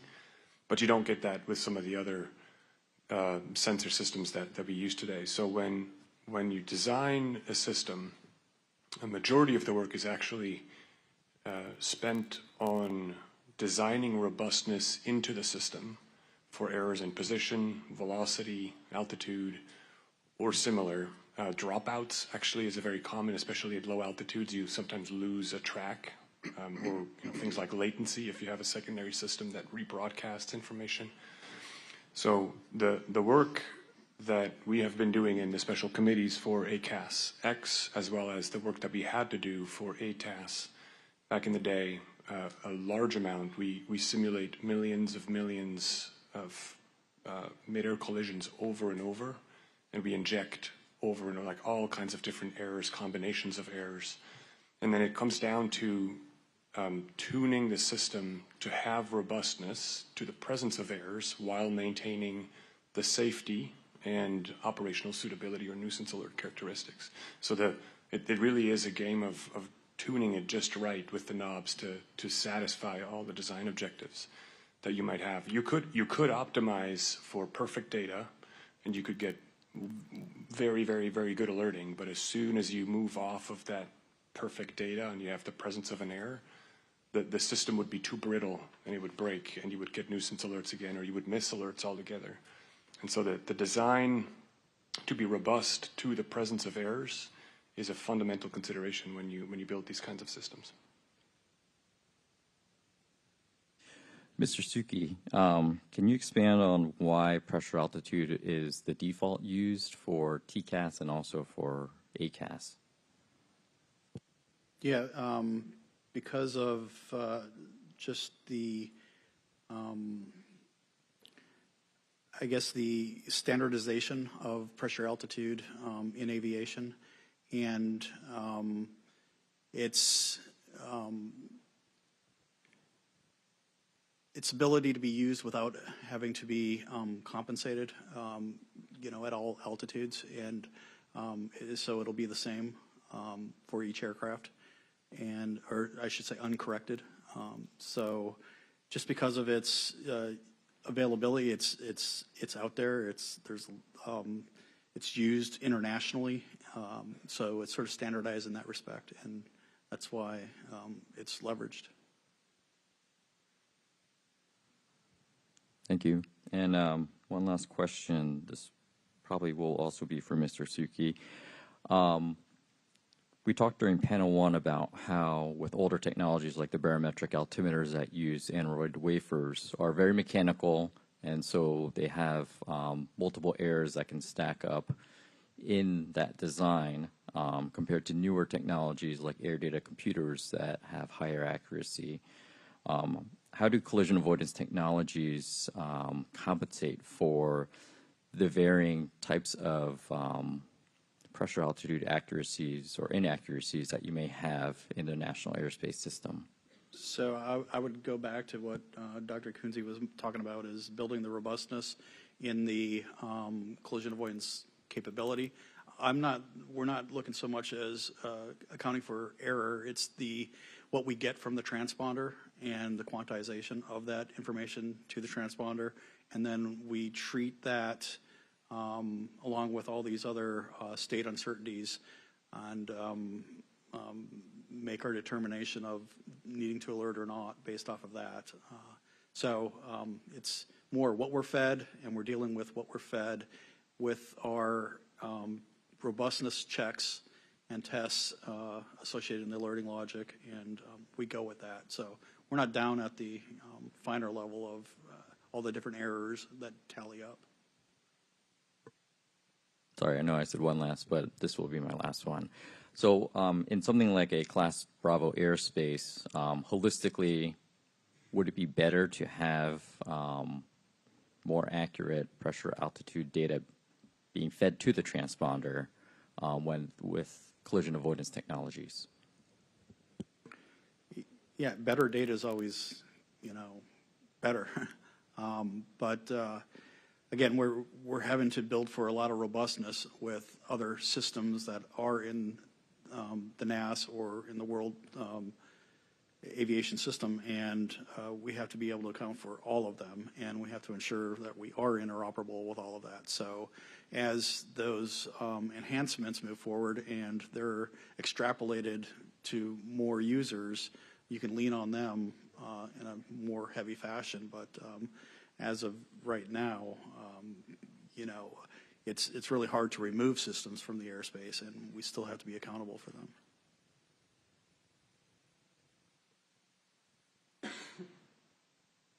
If I may add something to what Neil just said with respect to the errors, one of the things to keep in mind is that the data coming into the system is very important when it comes to determining the quality of the alerting. Better data is better.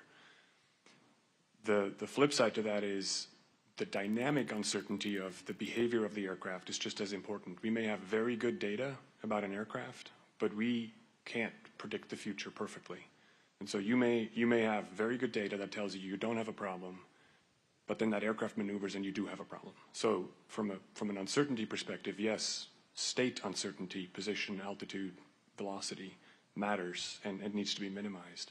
But that doesn't get rid of the uncertainty problem as a whole, because you have dynamic uncertainty as to what the aircraft is going to do, especially in aircraft that are not in communication with air traffic control or maybe,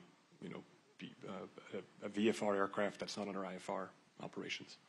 So that those two buckets are actually very important and need to be considered individually. Okay, we're going to have Dr. Bramble for a couple of follow-ups. Yes, Mr. Suchi, bringing the focus back to the accident in question here, I found your table of simulation test results a little overwhelming. So could you just tell me, if equipped with ACAS XR, how long before collision the PAT-25 helicopter would have received a traffic alert? Yes, about 73 seconds. 73 seconds? Correct. And it would have been depicted on a display? I couldn't tell you what they would have equipped with, but I mean, traditional implementations would have a display. Okay. And an oral alert. It would Well, have been right. traffic. It would. Well, this is a TCAS implementation, so it would have been just like a commercial aircraft implementation that was shown. It would have said traffic with a if the display was, they were equipped with a display with a yellow circle. Okay. Lieutenant Colonel Flanagan, can you tell us, is there a current funded program to implement ACAS technology in Army helicopters? So before I answer that, and I was kind of tempted to jump in during the last discussions, I think that it's important to recognize the overall trade space of the data we're talking about and the data sources. For example, a conclusion from that table is that increasing the altimeter accuracy by 75 feet by decreasing quantization from 100 to 25 feet really made no difference. But what did make the difference was alerting the human earlier and letting them take an action, taking into account the action model of the helicopter. So that's kind of the perspective that we take. Shifting to your question about the implementation timeline, again, our current focus is on the hardware, which is what we have to have before we have the software.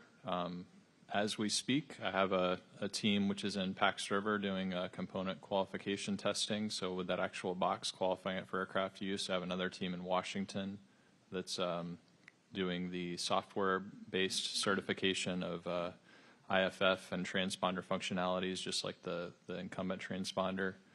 The forward-looking progress for that is we hope to start fielding in 2027. 2027. And is that a funded project, or would you have to ask for funding to implement that technology and all The phase we're in right now is prototyping and integration, so we have to make it suitable for all of Army aviation, so about 4,000 aircraft, 12 different variants. That's no small feat, and that is funded. The actual procurement would start next year with funding hopefully arriving then in FY26. And they could conceivably be installed in all 4,000 helicopters by 2027? That's when deliveries would start and fielding would commence. Oh. The rate is to be determined. I see. Okay, that concludes my questions. Thank you. Unfortunately, Dr. Bramble, you gave me two more. Sorry. First, I want to comment on your analysis of the quantization not mattering. Just remember, these simulations were for this accident geometry only. And when you look at all the possible geometry variations over the NAS, I think you would find out it probably does make a difference. It didn't happen to in this accident. We agree, yeah, and Yeah. we strive to do 25-foot quantization. Most of our aircraft do that. Okay. I don't oppose that. I do think it's worth pointing out in the table, though, that the degree of miss was 2 or 3 orders of magnitude with the advanced notes from ASRS. So again, in this situation, it was relevant to point out, I thought. Okay, thank you. And then, Mr. Suki, the last thing I wanted to ask you is, so Dr. Bramble was asking you about the traffic alert to the helicopter with ASRS, but you didn't really dive into the resolution advisory that was, because there were 2 separate ones that the helicopter would get. And can you just describe those briefly, quickly? Yeah, ASRS is an ACAS 3 system where, unlike TCAS, where it only provides escape guidance in the vertical dimension, XR provides it in both a horizontal and vertical dimension. And the initial alert that when simulated, the initial alert that typically was the end result was a horizontal alert for the helicopter. And as you continue stepping through the encounter, at every step it reassesses, and it could change your alert and your dimension of the alert, or you could get them in both dimensions as a encounter strengthens. Thank you. I think, Dr. Bauer, that.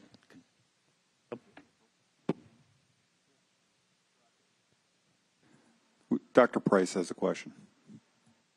Thank you. Mr. Suki, I have one question for you covering a topic that will come up in Panel 5, safety data, but since you're not on Panel 5, I thought I would take advantage of asking you here. It has to do with ADSB performance monitor data that your office submitted for this investigation. The analysis showed that there were 366 TCAS resolution advisories within 10 nautical miles of DCA between 2023 and 2025. Within that set, about a third of those, 123 of the threats that caused those resolution advisories could be positively identified. Could you describe some of the reasons why it might not be possible to identify some of the threats that caused those TCAS RAs? Yeah, because of the source data where that was extracted from was from an ADSB monitor system that collects RA broadcast information as alerts are encountered. And that database doesn't collect the intruder information unless it's also ADSB equipped. So what's happening is you're getting the RA broadcast, it's collected, we go into the database, we extract, we can identify the aircraft that got the RA, and then with the limited data that's also collected with it, we can try and track down the intruder by mode S address. But we can't, because I don't have the actual raw surveillance associated with the whole encounter, positively identify for the aircraft that don't call out mode S as the intruder, what the intruder was, or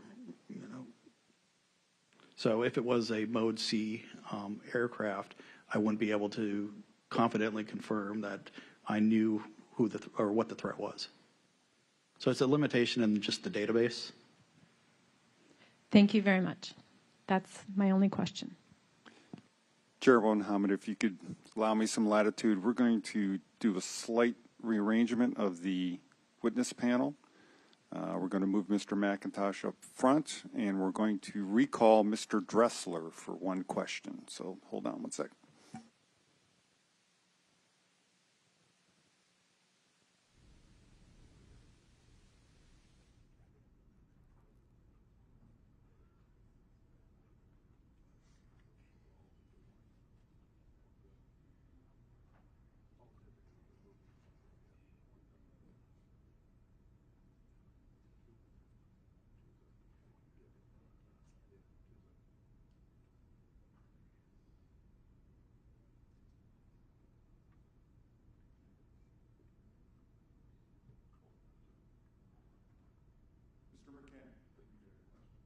Yes, I'm going to go back and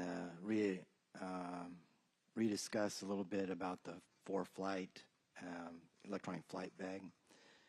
And since we have Mr. Dressler here who's experienced using that, I would like to get the non-military operator's perspective of using for-flight in the National Capital Region for traffic monitoring. Thank you for the question. I was struck earlier by significant differences in the way that we operate, and I think that hopefully has been a consistent theme this week. We use for-flight. However, our aircraft, all of our member aircraft, whether that's medevac or law enforcement, are equipped with multifunction displays that receive traffic information organically. However, we also display for-flight all the time on a knee board. In the case of my company, it's required to be mounted there. We also fly NVGs. We also do not stow our iPad or electronic flight bag at any time during the route structure here. We display the map, and I believe I heard, and I'm open to being corrected, but I believe I heard at one point Mr. Van Vetchen say that he might hand his iPad back to the crew chief during instrument flight profiles. And that struck me. If I'm reading that in error or listen to that in error, then that is my mistake. We're a single pilot instrument flight rules program, meaning one pilot, me, possibly, I think the general asked me the other day, if I'm carrying a patient, I might very well be flying an instrument approach into our hospitals with the med crew in the back. So truly just me. And we display, for people who don't know what for-flight is, it has several pages on it, and the primary one is a map page. When you fly instrument flight rules, you're required to also have available what are called approach plates, and it's a graphical depiction of your approach course. Well, that is able to be superimposed on the map itself, and on that map, just like in a car, using a car GPS system, you're able to display your own ship, your position with a blue dot. So I'm unsure how I would ever be able to complete an instrument flight without having my iPad on my leg. We don't turn them off during NVG operations. We may dim the screen slightly. We adjust them.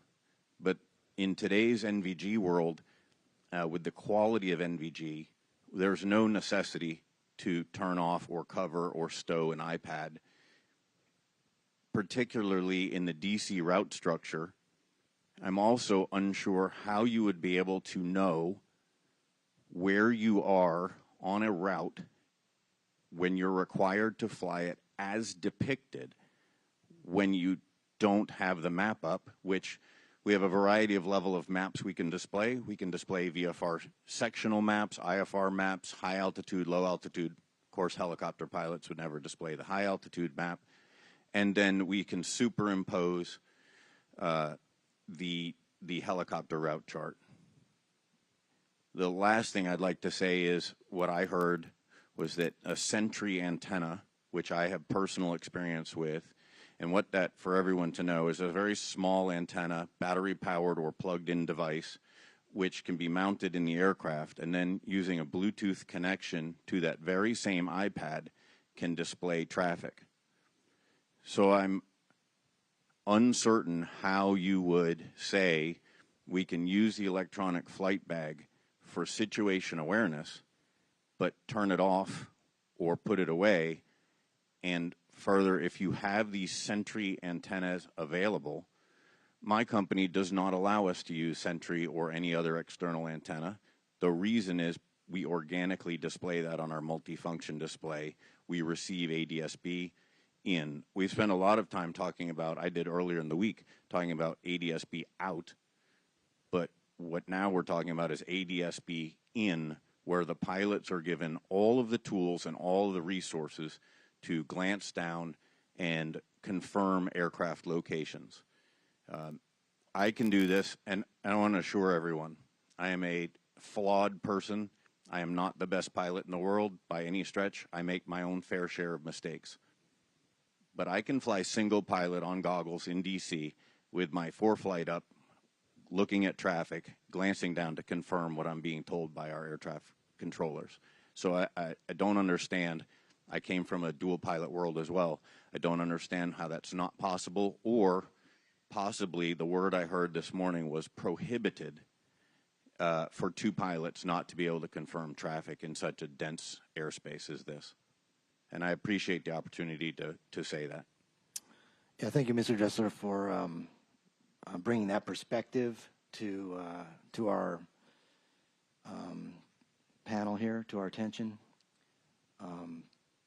I guess maybe the follow-up question then would be to Mr. Van Vechten about the prohibited comment, prohibited use of the iPad in flight. Could you just kind of explain the Army's policy on that? Sure. AR 95-1 and our airworthiness release prohibits the pilot on controls from referencing the iPad.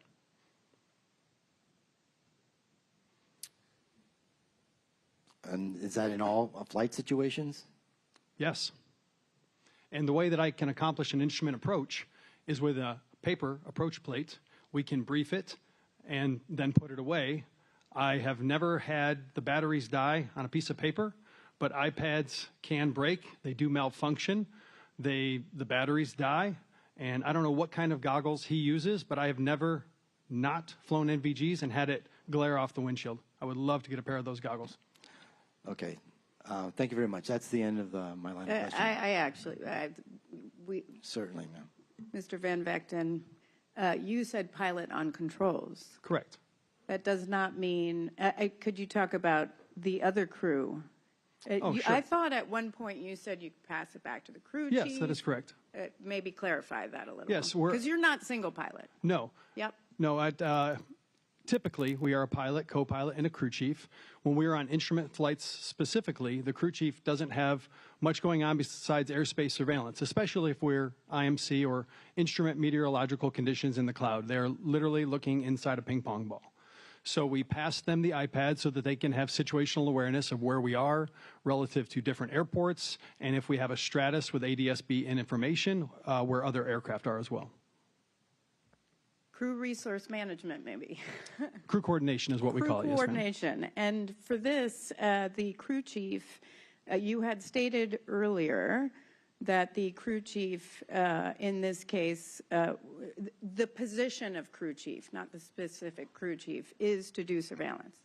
Correct. That is our primary purpose. And as far as knowing the HELA routes without a map, we do what's called a local area orientation, where we show the pilots where the routes are using distinctive landmarks and features. There's predominant roads. There's a few monuments in D.C. that are easy to see from a distance that you can easily navigate from. So at any given time, with or without an iPad, I know exactly where I am within the D.C. airspace. Do you have a follow-up? No, I don't. Okay. Madam Chairwoman, that concludes the technical panel's questions. Wonderful. All right. We're moving on to the party questions. I'll start in the middle. Sikorsky. No questions, ma'am. Okay. Airline Pilots Association. Thank you, ma'am. Can we please pull up 2 Air Gulf, page 60? And this is going to be primarily for Haskin and Mr. Suki. The MIT study shows that if ACAS XR had been installed on the helicopter, the collision chance would have been reduced by more than 50%. When did the FAA first begin its implementation of ACAS X?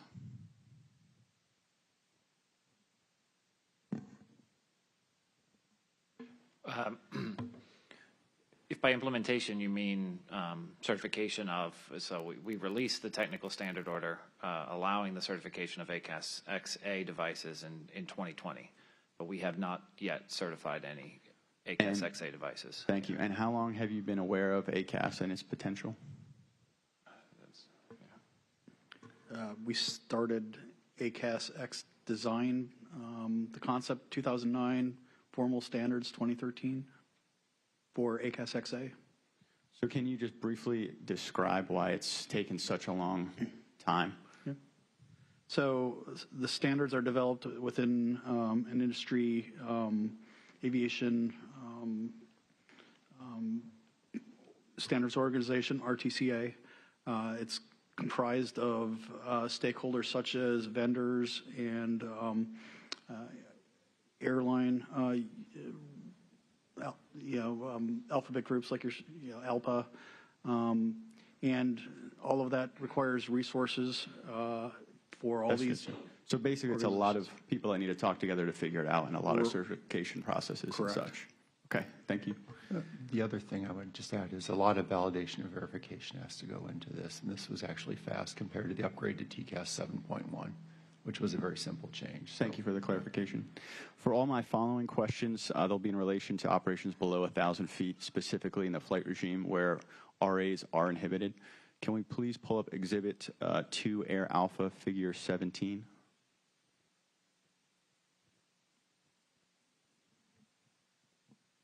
All right, perfect. So previously PSA was asked a handful of these following questions. However, we just like clarification with what the FAA guidance is. So what does the FAA expect a pilot to do in response to a traffic advisory?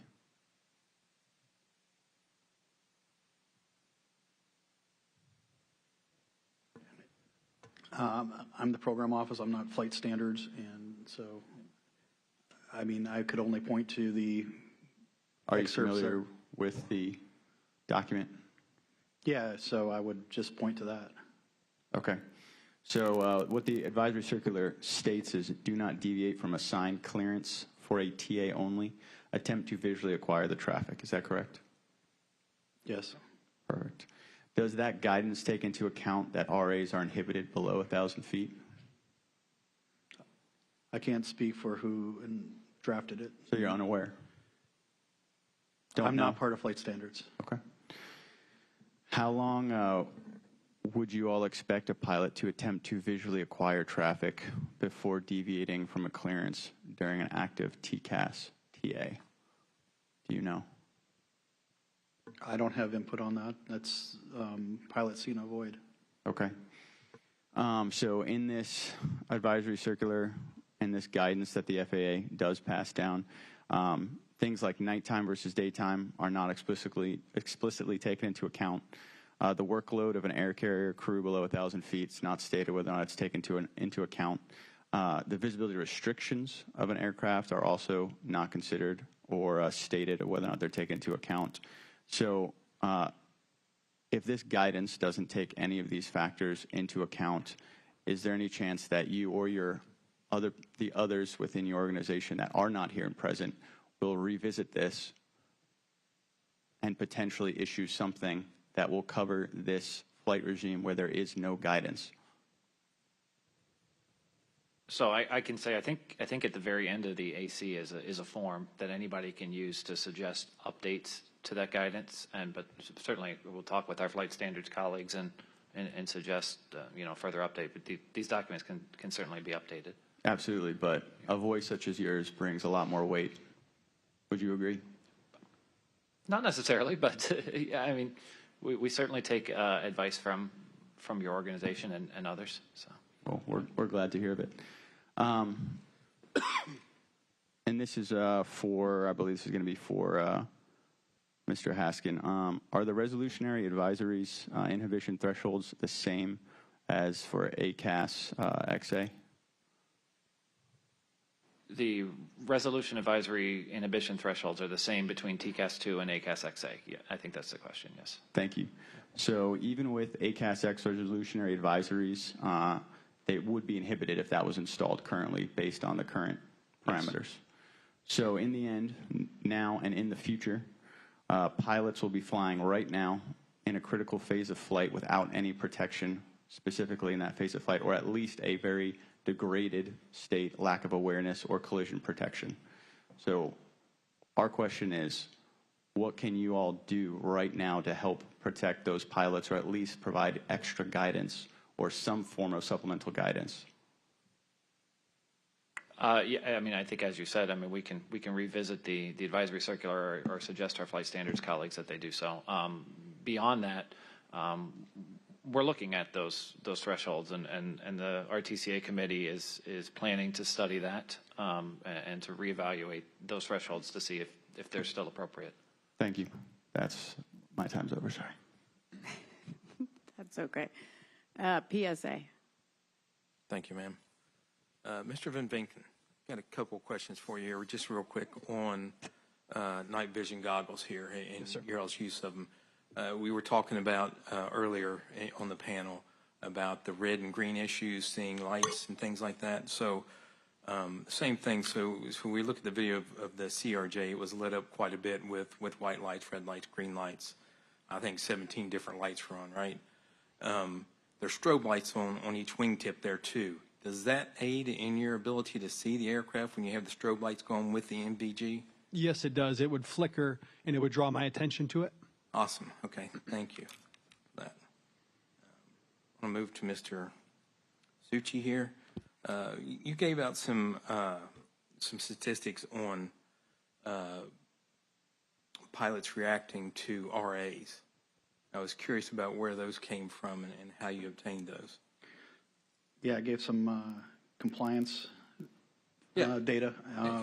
Yeah, the FAA, my program office, has a monitoring program where we collect RA information across the NAS from 20 or so different locations.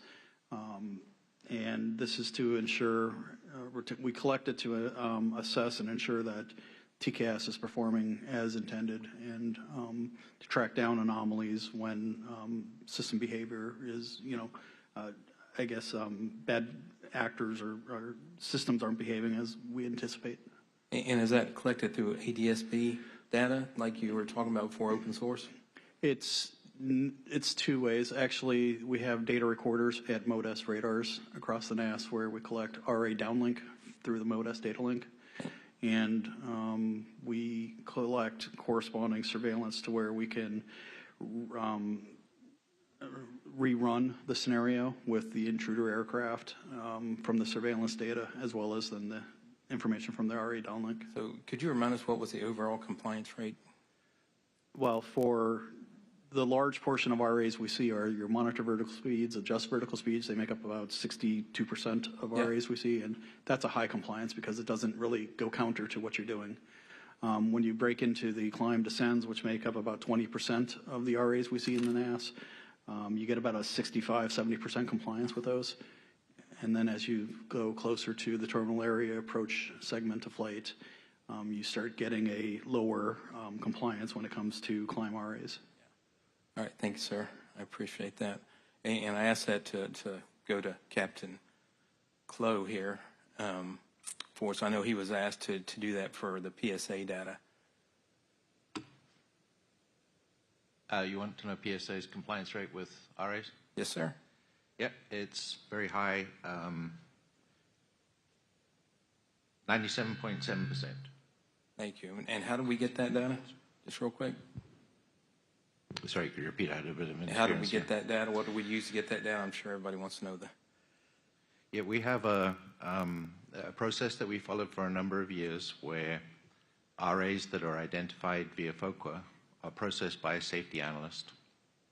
And the safety analyst reviews the actions taken in response to the RA, and if he can mark it as compliant or non-compliant, he does there and then.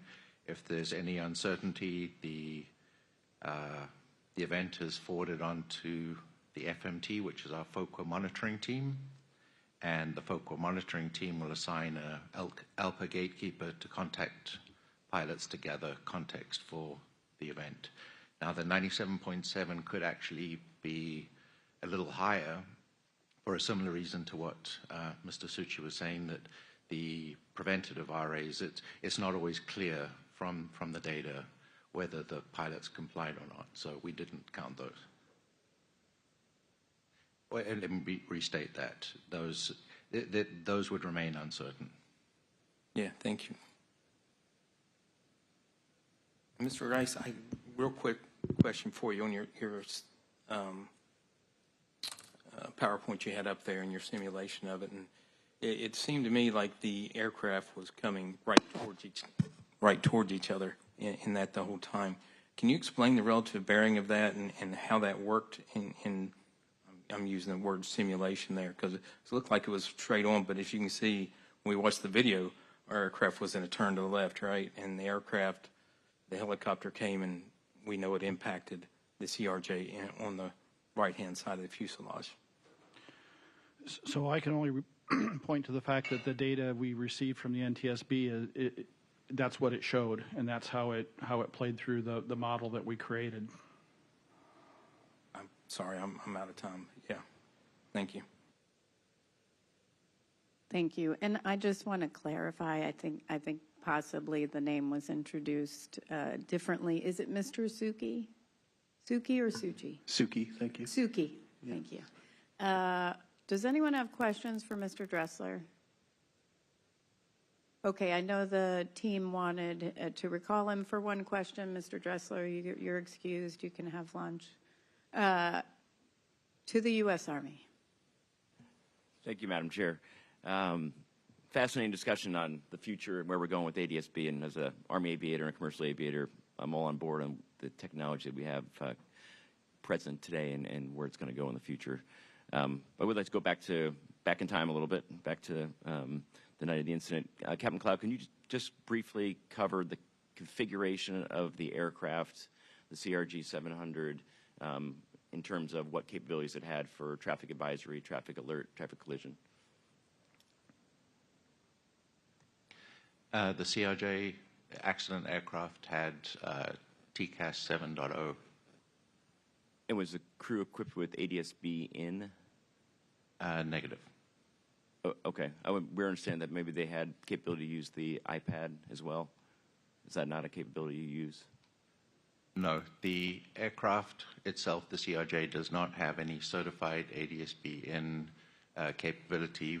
We do operate with iPads, but we do not have an ADSB in interface for those iPads.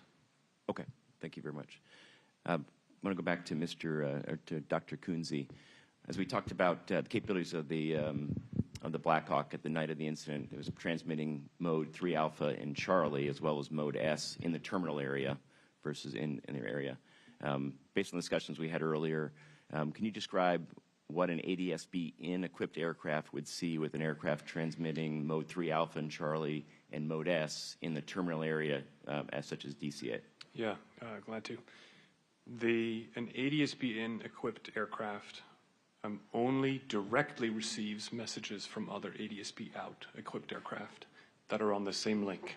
So if it's on the other link or a mode C, mode S aircraft, it will not directly receive that information. However, there are systems on the ground, FAA systems, that address that gap in visibility. In the case of a mode C or a mode S transponder, the radar systems will see that aircraft, if that aircraft is in, not too low, is in view of a radar.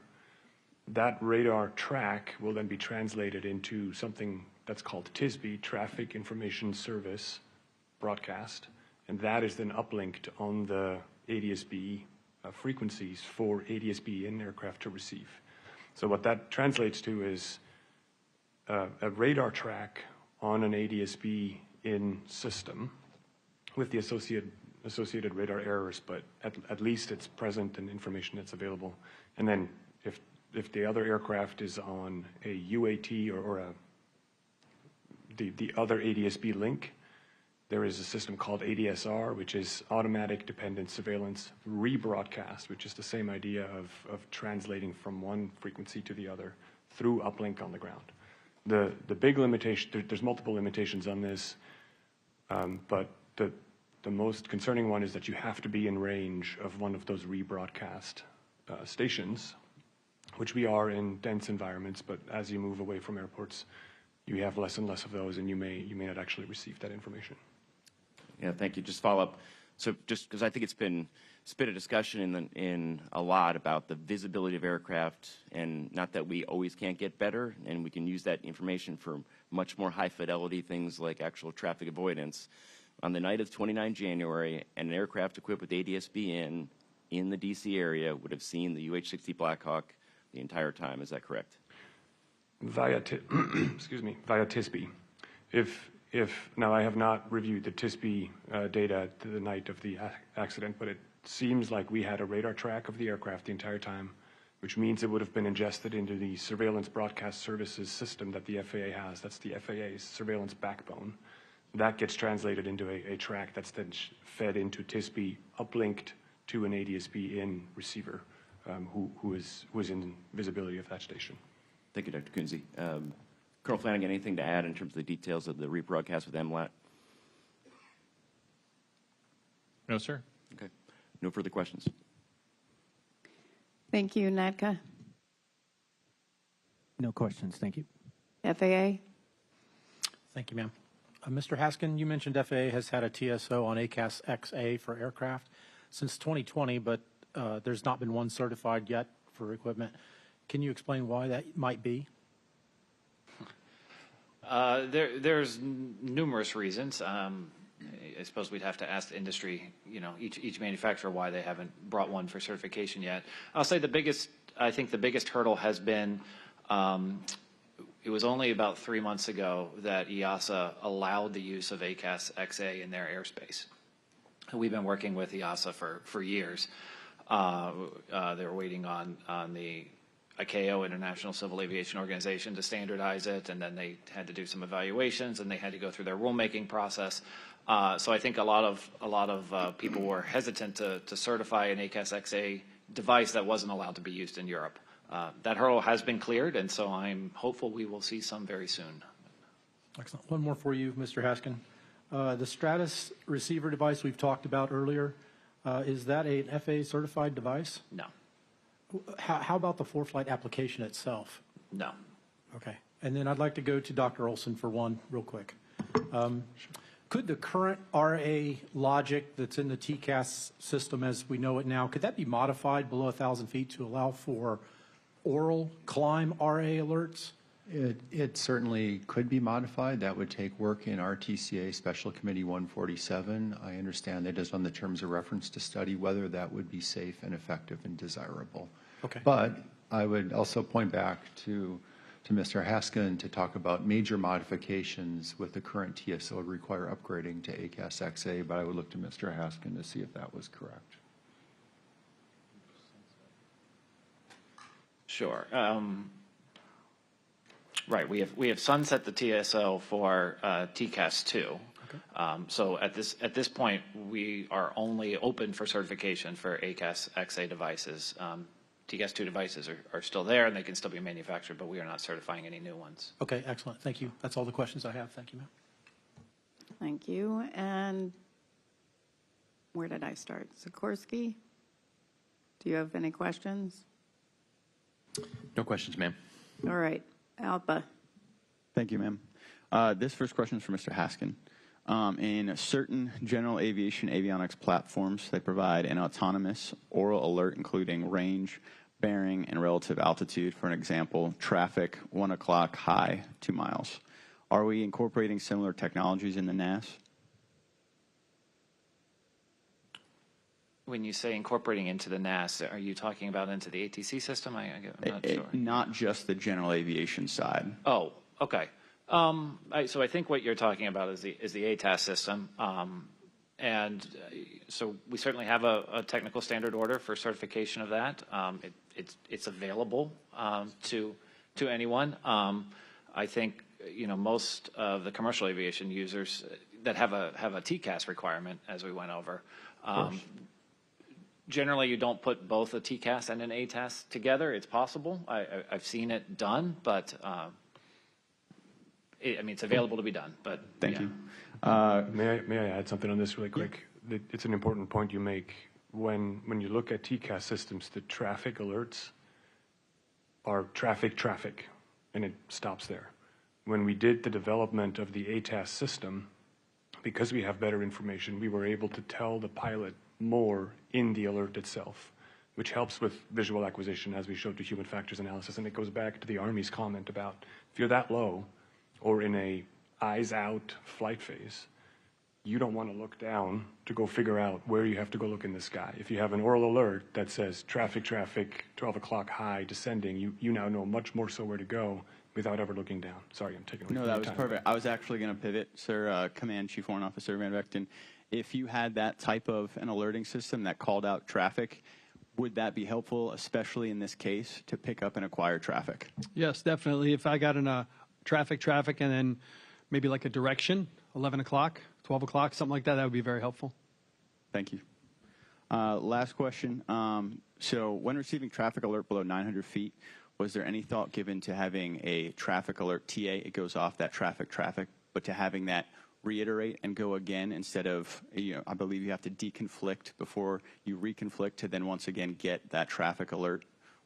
Would that be a potential consideration to having that play again? I think that's certainly possible. That would be something that the RTCA Special Committee would address, and I'm sure that we could address that as we examine alerting below 1,000 feet AGL, and I would encourage ALPA and other interested parties to participate in that discussion. Those should be, open to your participation. Thank you so much. We would absolutely value love to. that. Thank you, sir. And I'll add here too, that capability exists in ATAS. So ATAS does re-alert as the conflict is not resolved and deteriorates. And then it gives you that same traffic, 12 o'clock high, descending type of information. Thank you so as much. a re-alert. Yeah, that's perfect. Thank you. That's all. Further questions? Thank you. Thank you. PSA. Thank you, ma'am.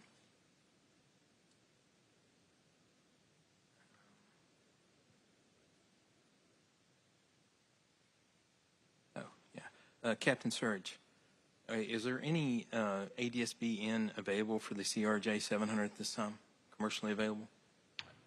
Not at this time. There's nothing certified for the CRJ 700. Thanks, sir. Mr. Van Vinken, question for you there, as we were just talking about pointing out traffic and everything there. We had the, as he's talking about the oil alerts and everything, would it also be as helpful to get a bearing for that traffic as well for you, either from the display or from the air traffic control?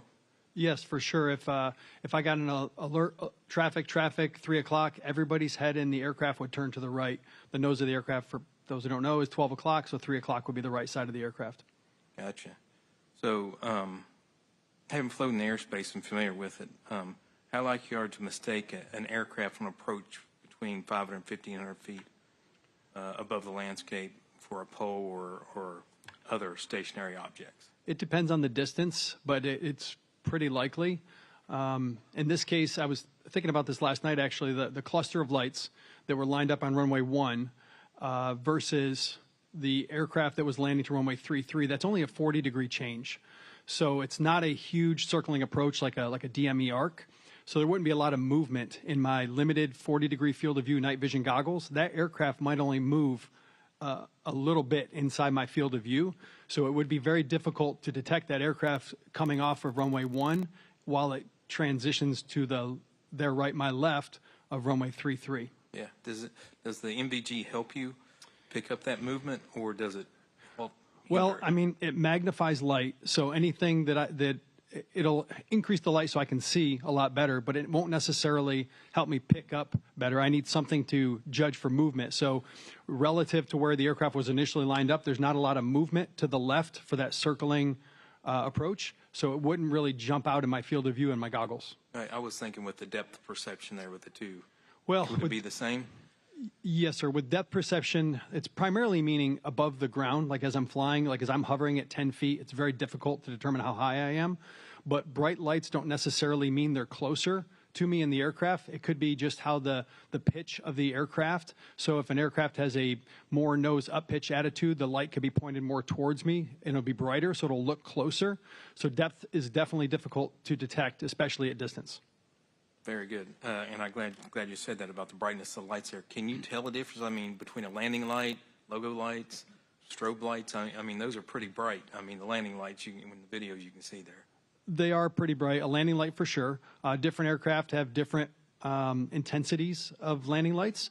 It is not uncommon as you're flying through DC for newer crew members to call out traffic, and I'll look with my naked eye, and they'll say, I got traffic 9 o'clock, 3 miles. And I'll look, and it's over Baltimore. I'll say, that's about 40 miles away. So newer pilots, it takes time to develop that depth perception, and you can only really do that through scanning with the naked eye. Gotcha. Thank you, sir. I have no further questions. Thank you. Army. Just want to go back to kind of along these lines here on visual acuity. So can you reference what the highest visual acuity is, usually unaided, when you're flying unaided in the national airspace? So you asking me, sir? Yeah, sorry. Sorry. You, Mr. Van Vechten. So it says 2200. So right now, most of us have around 2020, depending on the age of our eyeballs. But we're around 2020, and the best at night would be 2200. And with goggles, that your forward vision, at least through your mesopic vision, would be what? So optimally focused, perfect sight picture with the green or the Type 6 goggles, approximately 2040, and with the white goggles or the Type 8, approximately 2025. And your best visual acuity comes from what portion of your eyeball when you're at nighttime? Which portion? You trying to get a check ride, sir? Yes. Yeah.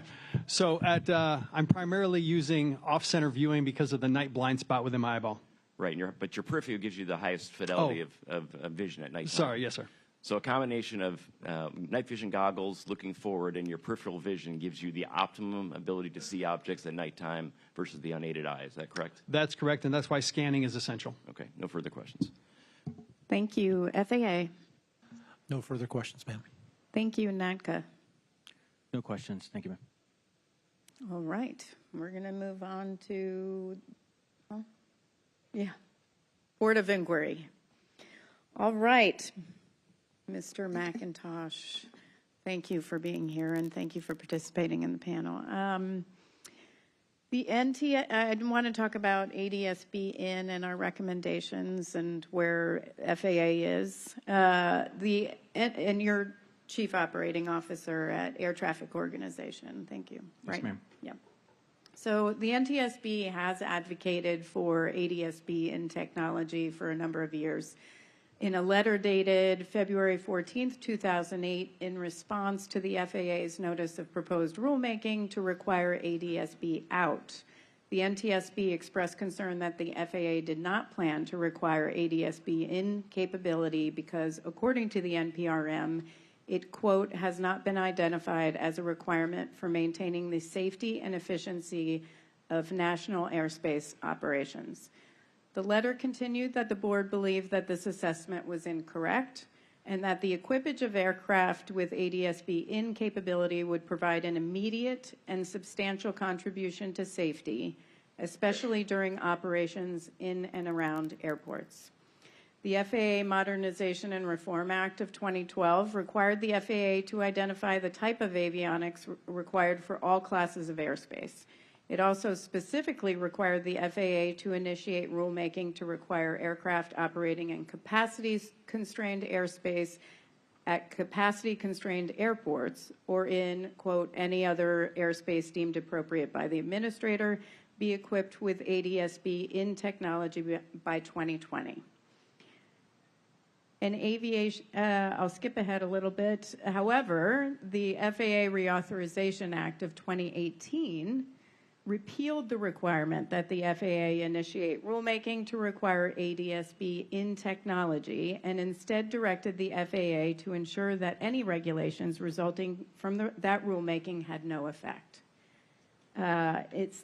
Since the 2008 letter, we have recommended numerous times after mid-air collisions for the FAA to implement ADSB in, and especially since the 2018 Act, and certainly since 2020, not just for Part 120, not just for Parts 91 and 135, which we did after specific mid-air collisions, but across different airspace.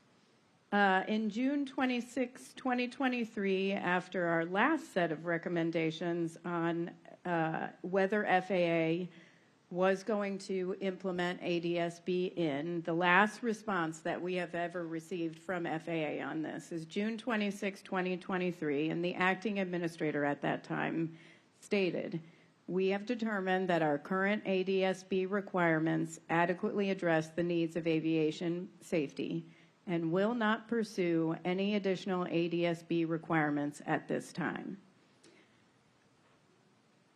So, given that, I'm going to ask, actually also I will, okay, actually I'll get to that in a minute. So I'm going to ask, does FAA right now support requiring that any newly manufactured aircraft registered in the U.S. be equipped with ADSB in? Yes, ma'am. Thank you. Do you also support or oppose requiring that any aircraft required to be equipped with ADSB out today when operating in an airspace described in Section 91.225D of Title 49 CFR, Code of Federal Regulations, also be required to install and operate ADSB in? Yes, ma'am. Yes, thank you. Thank you very much. Just one just quick thing I'll just note. You might want to update your website. As of June 3rd, 2025, I know it was last updated, your website on Equip ADSB, which promotes the use of this technology, so thank you very much. Under frequently asked questions, it says, is ADSB in required? And the answer is, at this time, the FAA does not plan to mandate ADSB in. While technically correct, you don't plan to mandate it. Your position has shifted, and I appreciate that. And thank you for clarifying that. I did that all in my 5 minutes. Member Graham, thank you. Captain Clow, I've got some questions as far as where the traffic display is in the cockpit of a CRJ-7 that was involved.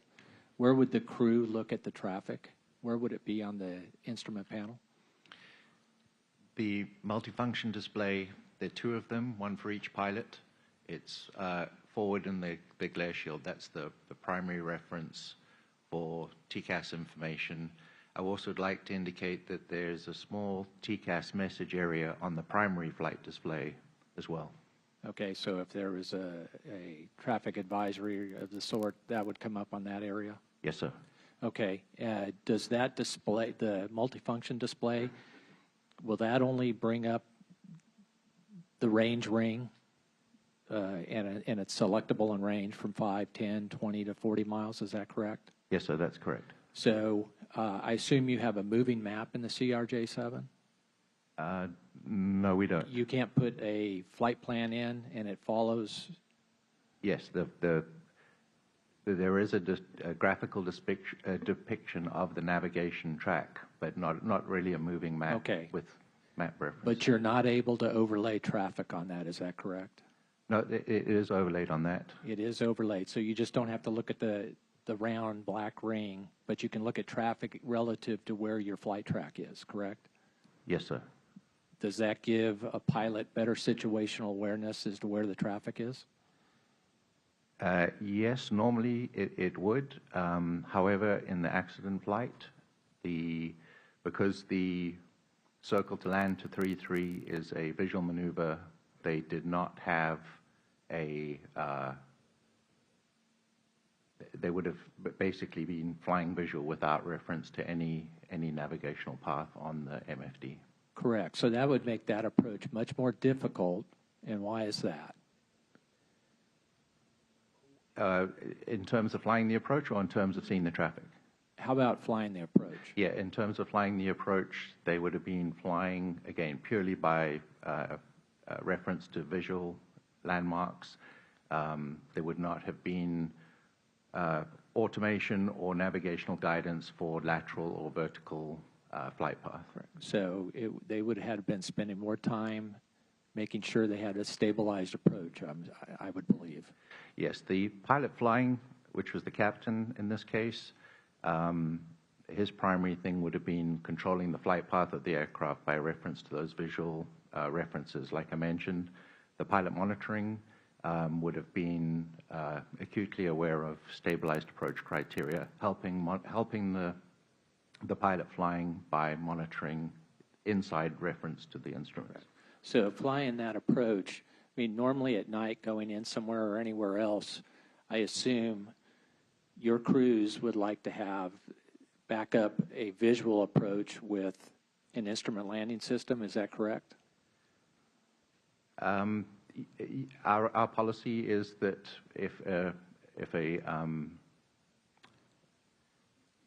an ILS, for example, an ILS instrument approach is available, that even if they've accepted and are flying a visual approach, that they will back that up with an ILS. Yeah, that's pretty much standard, I think, across most operators, not just airlines. It's help for stabilized approach. Okay. Is there any SOP requirements as far as standard operating procedures of what range display to have, at what range to have available during different modes of flight? No, so we leave that to the pilot's discretion. Different pilots will choose different settings. And do you guys have the ability to bias the altitude above or below as for the TCAS, or a wide range? There is an ability to bias, to set a preference for above, below, or above and below. Okay. I see my time is about up. I'll come up next round. Member Inman. Thank you. Mr. Van Vechten, you mentioned earlier talking about with night vision goggles, I think you said depending on which set, green or white, correct? Yes.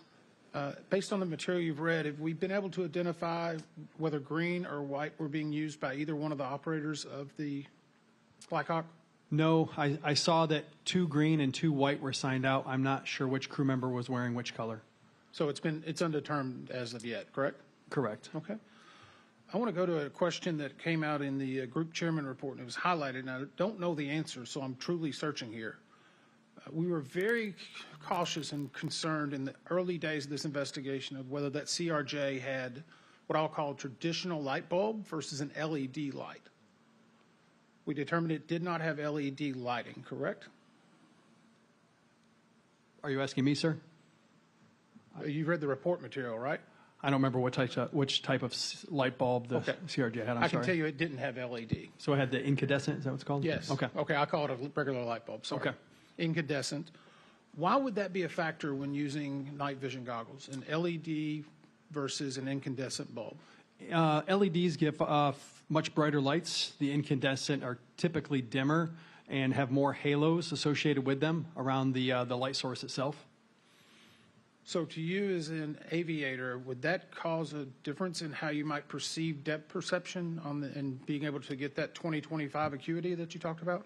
Yes. So as you see lights in the distance, like in that cluster of lights in the picture, the brighter light will appear to be closer, but that's not necessarily the case. So if an aircraft has a really bright position light or a really bright landing light, it may appear closer even though it's behind another aircraft. And that's why, again, I go back to scanning as paramount, looking with the naked eye to visually acquire that aircraft.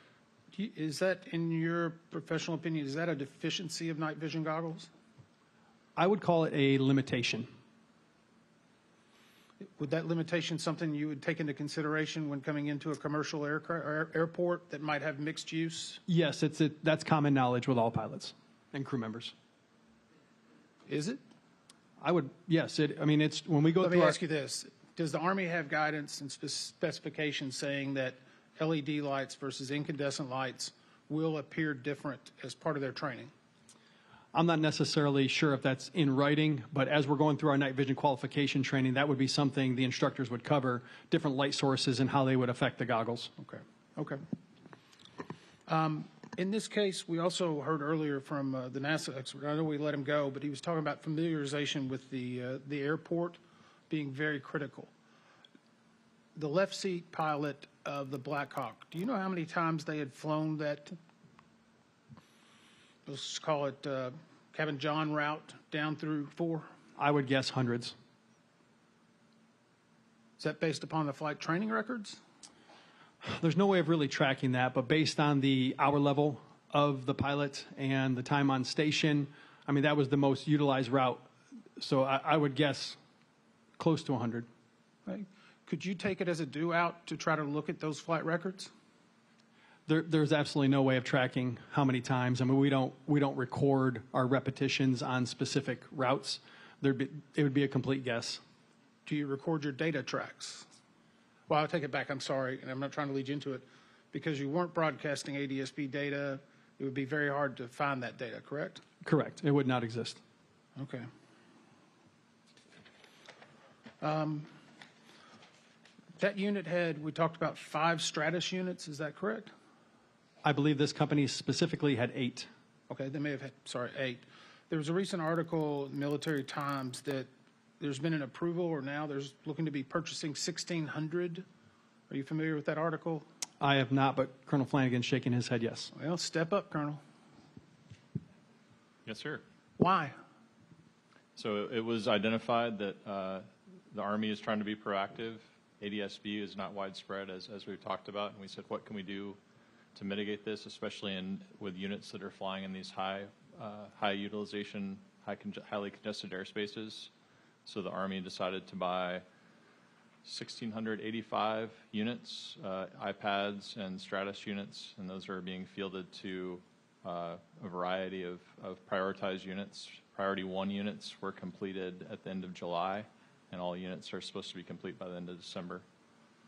And so that intention is to give your operators ADSB in?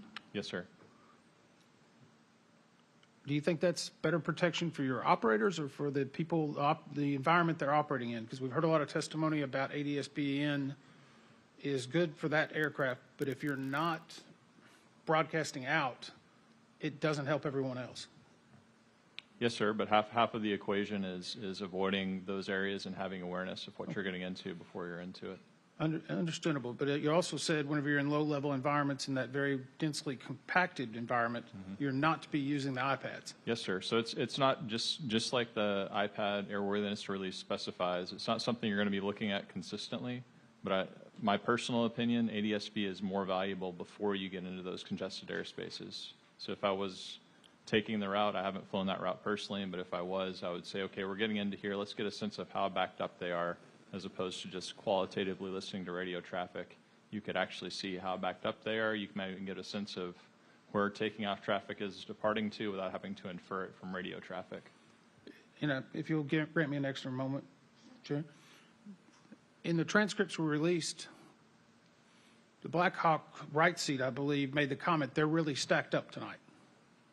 Wouldn't that visual be the first idea that there's a lot of traffic? Yes, sir. From Cabin John, we're at 1,300 feet, which is roughly the traffic at Wilson Bridge. I can see clearly down to Wilson Bridge and easily be able to acquire the targets. So that would be a common statement that somebody would say once you see a bunch of aircraft lined up in the distance. Thank you. Captain Surridge. Hi. How you doing over there? Actually, before I come to you, Mr. McIntosh, does anyone have questions for Frank? Okay. Well, you will have to stay, Mr. McIntosh. But let me just first state, the Secretary's, this was essentially the Secretary's first day when this happened, and I do want to thank him and also want to, if you can pass on our thanks to the Administrator and the Secretary. Certainly we never want to see action on safety after people have lost their lives. But we are very appreciative of their work and certainly support for some of our longstanding recommendations and then our urgent safety recommendation. Captain, I did have the opportunity, thank you, to fly jump seat with you a few weeks ago to see the technology that you all put in and piloted in your entire fleet of Airbus A321 NEOs? That's correct. How many planes? Just north of 300. Okay, thank you. And just want to go back to some of the discussions we had yesterday about workload for air traffic control, some of the challenges, their requests for more miles in trail to the runway threshold, and being stacked up. In fact, I noted one ATC specialist in interviews said when you have so many airplanes coming in and out of that airport, we were at one point, we were sort of trained to try to hit every hole, try to maximize or utilize every bit of asphalt that we had at DCA, and that also implied using those off runways either for arrivals or departures when you could, and that's just to alleviate the volume that was going on in and out of National. But I feel like because we had 3 runways, and again those off runways, primarily runway 33, when we're operating in north operation, the expectation was you can handle more than what I thought I really could. And that person goes on to talk about how anxious they would become based on departures, slots out, departures out, and it's taken away from my situational awareness. So first, I kind of want to go back a little because, and I'm especially sensitive to people who may be watching, who may be in the audience who do not understand what occurs when you're landing on, say, runway 1. What sorts of, without the technology, what is happening in communications between you, if you're flying, and ATC in the tower with respect to landing, those communications to ensure spacing? This is without ADSB using Correct. anything. It's typically the controller will use vectors and speed to achieve the spacing that they want. So when you showed earlier, and can we bring up that the chart that I believe the captain brought up earlier? I can't even remember the exhibit. 2 Air Whiskey. Yep. Wow, that was good. 2 Air Whiskey. Okay.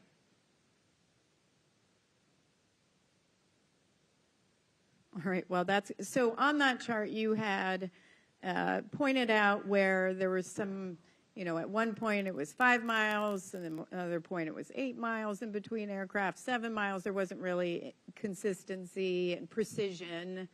Yep, there we go.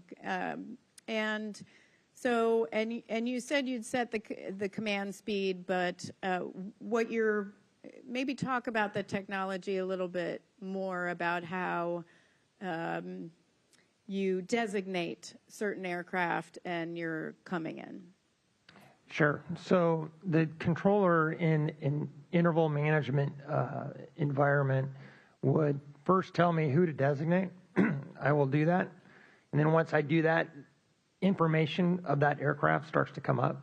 And I'm able to, in the case when we flew into Phoenix, the controller said, give us about 80 seconds. So we put 80 seconds into the box. The algorithms calculated a speed based upon that spacing.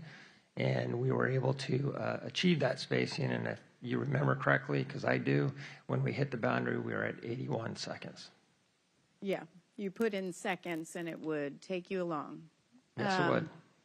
Okay, and I'm going to come back to this because I'm out of time. We'll go to Member Graham. I am going to come back to this, though, in just a few moments. Thank you. I'd like to go back to Captain Clow, if I could. What avionics package do you have in the CRJ-700? It's the Collins ProLine 4. It's the Collins. Okay, I assume so. You have, just for my reference, do you have a flight director, cross pointer, or a selection of both? Flight director. Flight director. Okay. So, and if you were to get an RA, you're not going to get an RA command on your attitude gyro. Is that correct? That's correct. Okay. So, you did say, I want to reiterate the question that the general asked you, that you have no ADSB in capability in the CRJ-700, correct? That's correct, sir. Okay.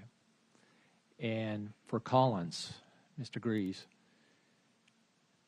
the fact that if the PAT 2.5 had ADSB out, would that have changed anything on the TCAS display or anything else within that avionics package that would have alerted the crew any differently? No, it would not. No, there would have been no difference. No difference. Okay, that's important. And I need to reiterate yesterday what the FAA conflict alert guy said, that since their radar was tracking PAT 2.5 very well, the fact that it didn't have ADSB out didn't really matter or make a difference in the conflict alert time or anything else that was displayed to the controller. Okay. Let me switch gears a little bit. I'm going to go back to PSA here. You'd made a comment about resolution advisories, and you are tracking those from your FOCUS program. Is that correct? Yes, sir. Okay. Do you know roughly maybe how many RAs your crews had last year? Or per month, or? I have a very rough guesstimate, but I would suggest we're going to have an analyst in our, well, actually a representative in the following panel that has those details. He has those details? Yes, sir. Okay, I will save those questions for him then. For Collins, Mr. Grease, as you know, Mode S capabilities allow other TCAS-equipped aircraft nearby and the ground controller to send interrogation signals to aircraft of interest. When a Mode S transponder receives a valid address code from an intruder aircraft, is it able to obtain the aircraft's location? So it's able to obtain the distance to that aircraft via the round-trip measurement. It's also able to attain the altitude of that aircraft, and it's only able to obtain the directionality or the bearing if it's receiving a signal through its directional antenna. Okay. Now, there are two different Mode S replies. Is that correct? A short and a long reply? And is that correct? I'm not familiar with the exact details of how the transponder and the Mode S function, so that's a little bit beyond me. Okay. Well, then I won't go any farther with that one then. Okay. I'll stop right there. Thank you, Chair. Thank you. Member Inman. I don't know if we're going to try to release Mr. McIntosh, but I've got just a couple of questions. I'll go ahead and hit them if that's would be helpful. On this topic? Yeah. Yeah. Okay. Mr. McIntosh, how new are you into your role?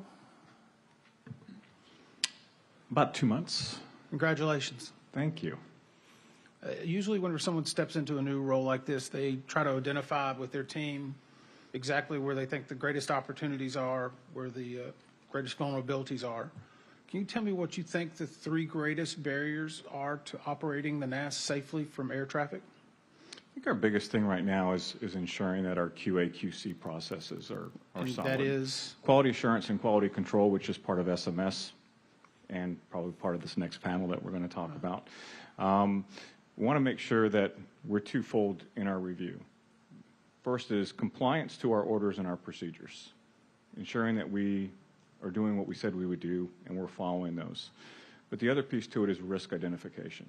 And the risk identification should help us from being proactive versus reactive after an incident occurs, any kind of safety event. So we have a lot of data, but we need to be smart in how we're analyzing our data and ensuring that we put in the appropriate corrective action plans via our own SMS principles, and also working with AOV, our oversight office, and making sure that we are aligned with SMS.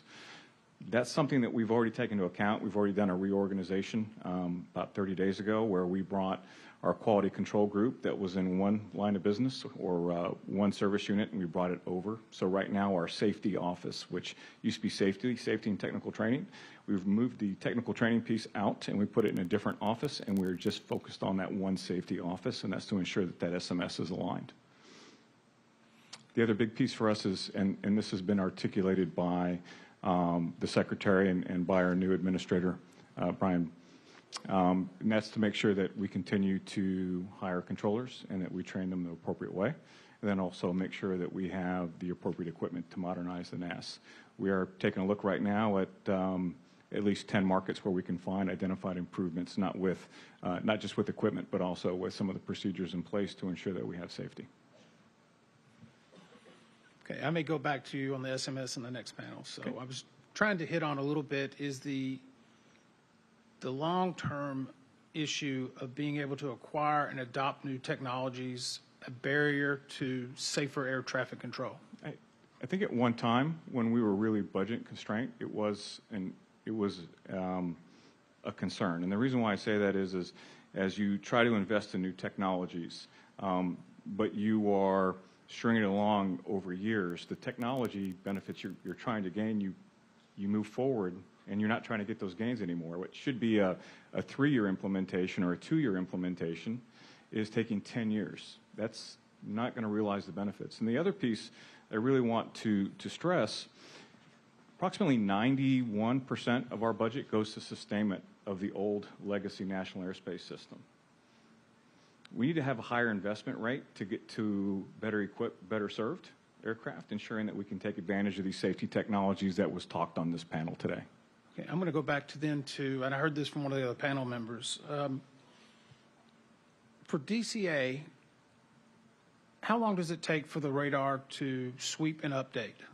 I couldn't tell you. No, the other panel member. Oh, sorry. thank you. I got you off the hook. I started with it that way. I think it was indicated it might have been about 4.9 seconds. 4.7. 4.7. How far is an aircraft going to travel in that 4.7 seconds? It's on an approach. Calculate. Somebody's going to get a calculator out here in a second, aren't they? Yeah, I think aircraft on approach speed are about 2.5 to 3 miles per minute, around there. So if somebody wants to do the math. Nobody wants to do it. I'm trying to get to, we saw some simulations earlier where there would have been 10, 15 potential. Yes, sir.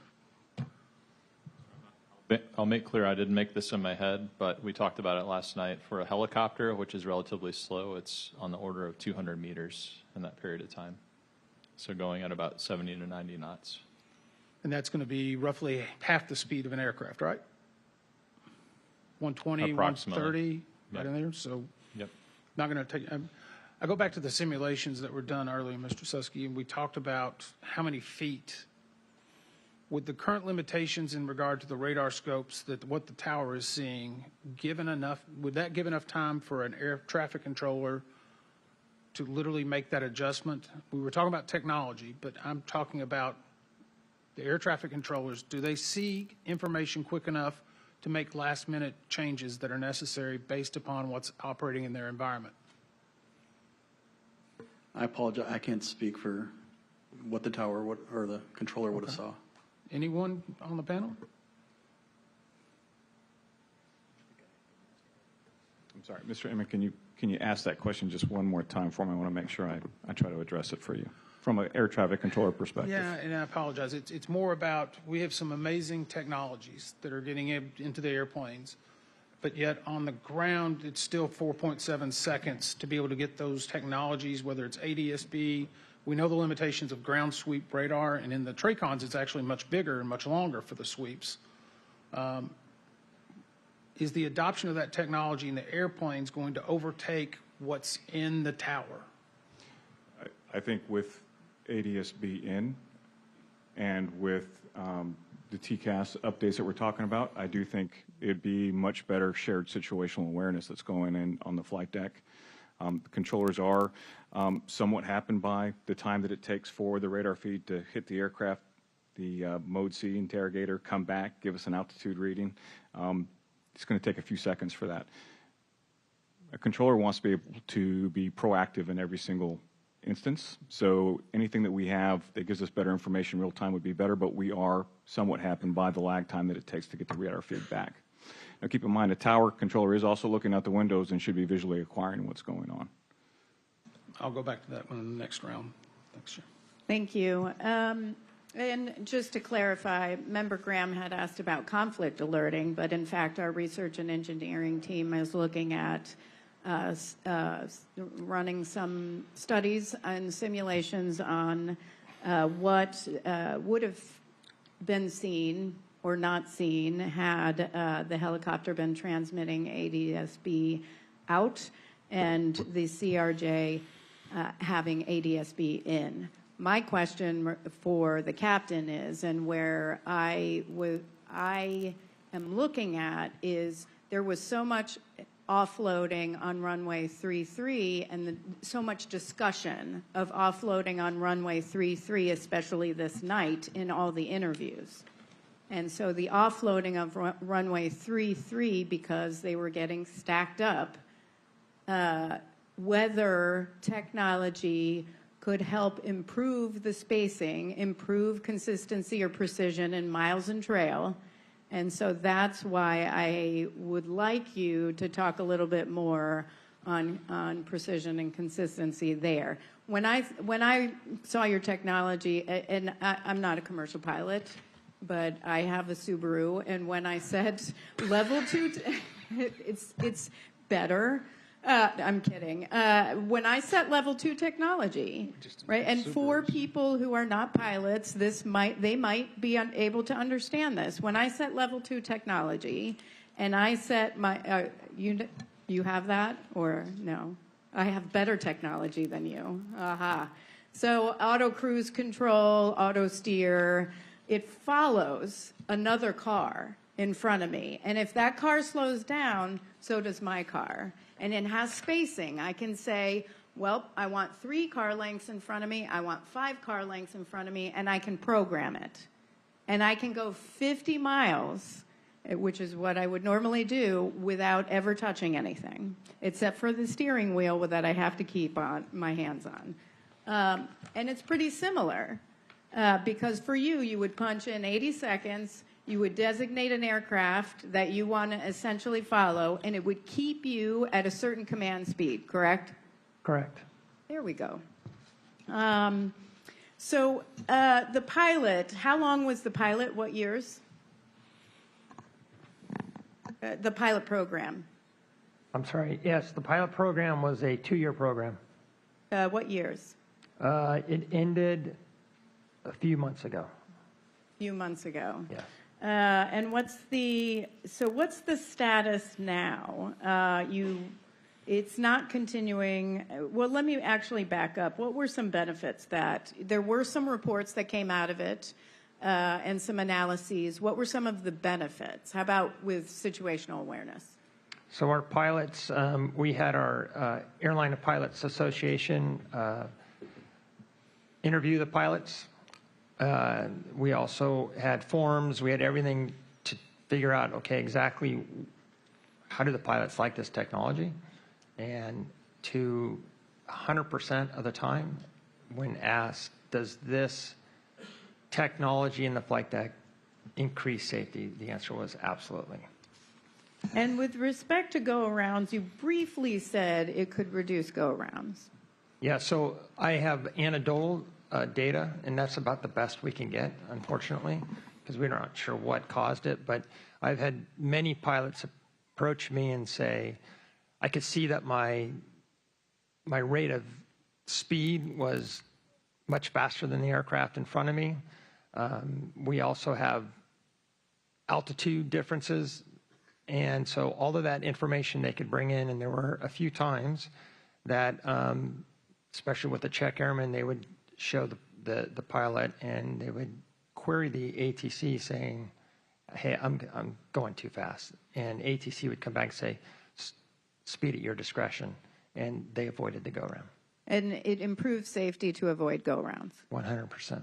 And what is most people, I think, in the public think that the biggest reason for go-arounds is you're going to hit something that something is a conflict on the runway. What is probably the biggest reason on go-arounds that you've experienced? It's typically a conflict. I'm too close. Yeah, you're too close. Okay, great. I have no further in this round. Member Inman. Thank you. For PSA, I guess I'm kind of curious. We've talked about this now being this collision avoidance systems being critical to your safety. You monitor that very closely. I think you mentioned you have a 97% compliance with RAs. Is that right? Yes, sir. Are there times whenever your pilots are not getting RAs because of equipment malfunctions?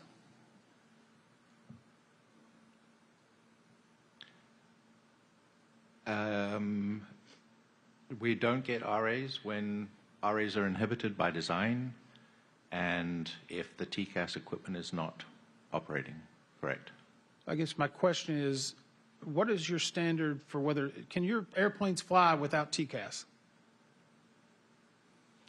Yes, sir. One flight, two flights? I mean, because it's a critical safety system. How many flights will your airplanes fly without TCAS? So I believe that's in our MEL program, and that is an FAA. MEL is? I'm not sure. I don't have it. Oh, for the acronym. Minimum equivalent list. Yeah. I'm sorry. Yeah, and so that's I don't have the MEL up in front of me, and that is an FAA approved thing, often based on a master MEL. And I'll ask my technical panel to correct me, but I believe it's 3 days. Everyone on the front, the technical experts are shaking their head. Is that correct? That's correct. But you could actually do better than that, couldn't you? I mean, that's the minimum, right? So I'm going to ask the technical panel, is it safe for a commercial aircraft to be flying in the national airspace, as we've talked about the importance of this, and not have TCAS working in the plane for 3 days? That could be, I don't know how many flight cycles, but I would say it would be possibly 20, 30 flights.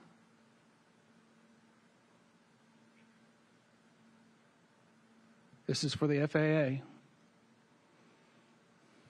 I mean, all I can say is it's safer with TCAS.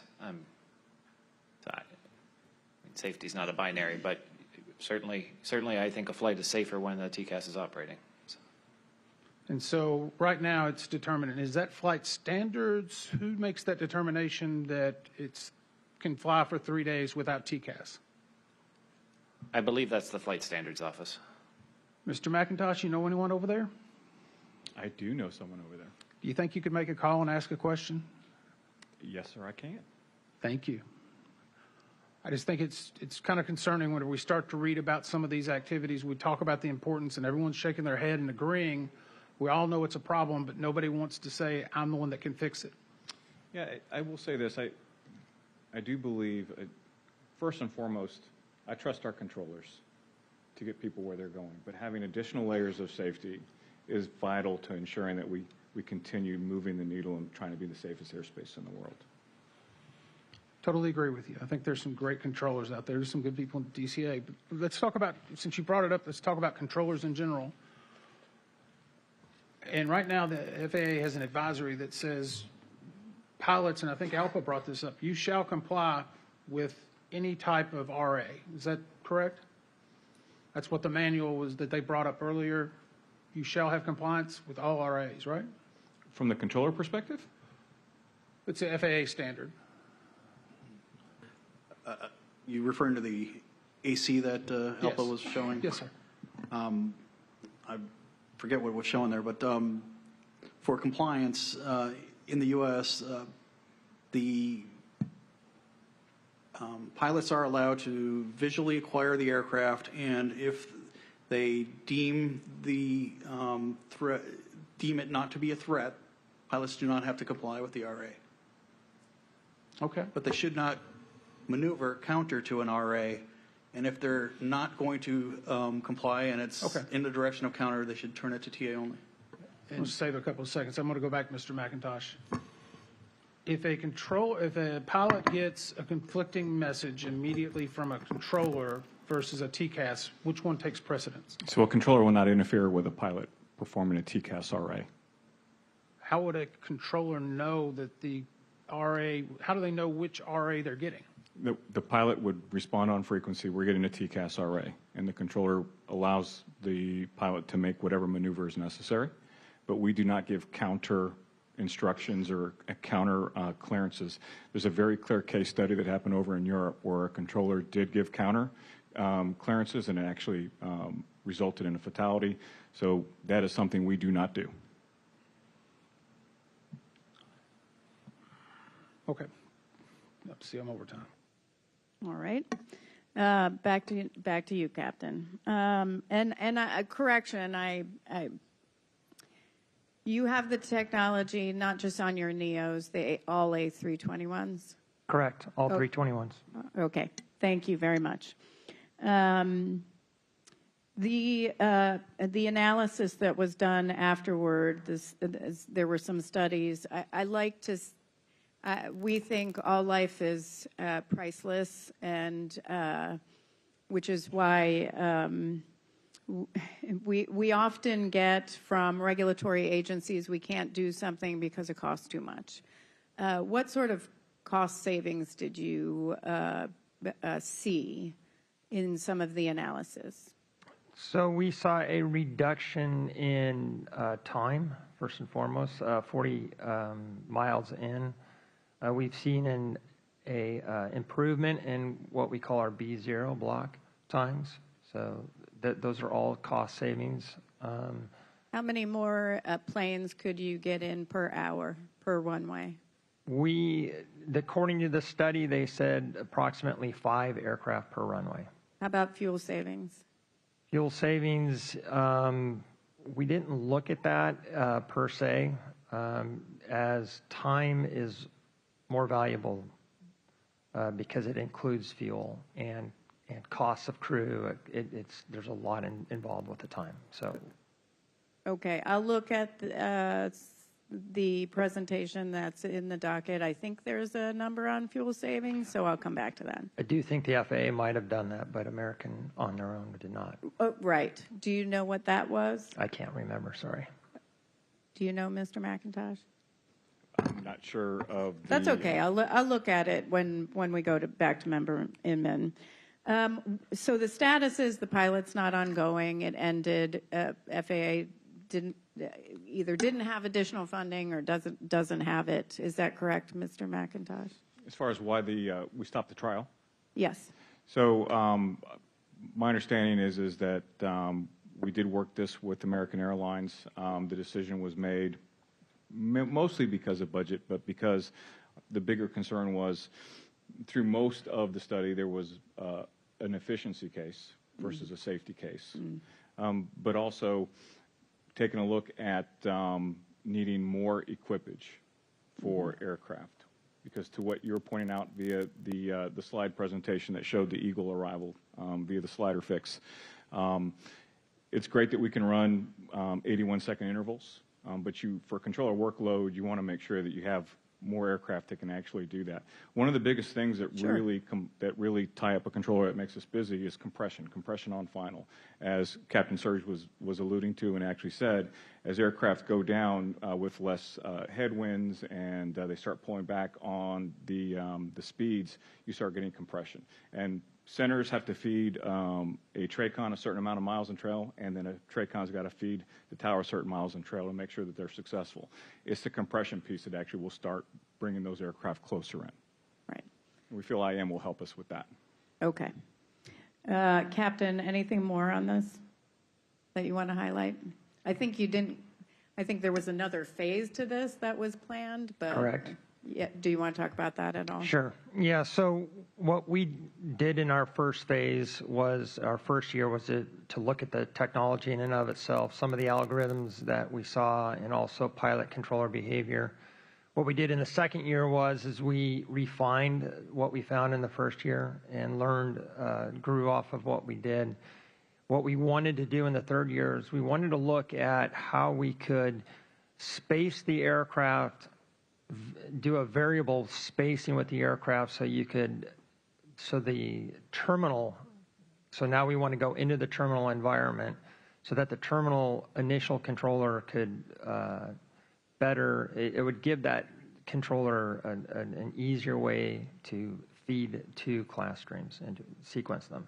So we were unable to do that because of the funding issue. Okay, great. Thank you. Member Inman. Chair Hammondy, the FAA study that you referenced over here, yes. It's estimating $1.8 billion per year in cumulative benefit to industry, $500 million of which is direct reduction in fuel burn. Okay, thank you. Thank you. Member Inman. You're done? No. Okay, sorry. I'm just making sure. Okay.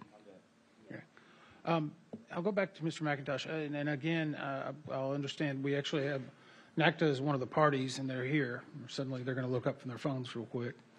The adoption of this technology into these airplanes, is the relationship with NACTA beneficial? Are they supportive? Is it an inhibitor to getting better technology in the airplanes or in the cab?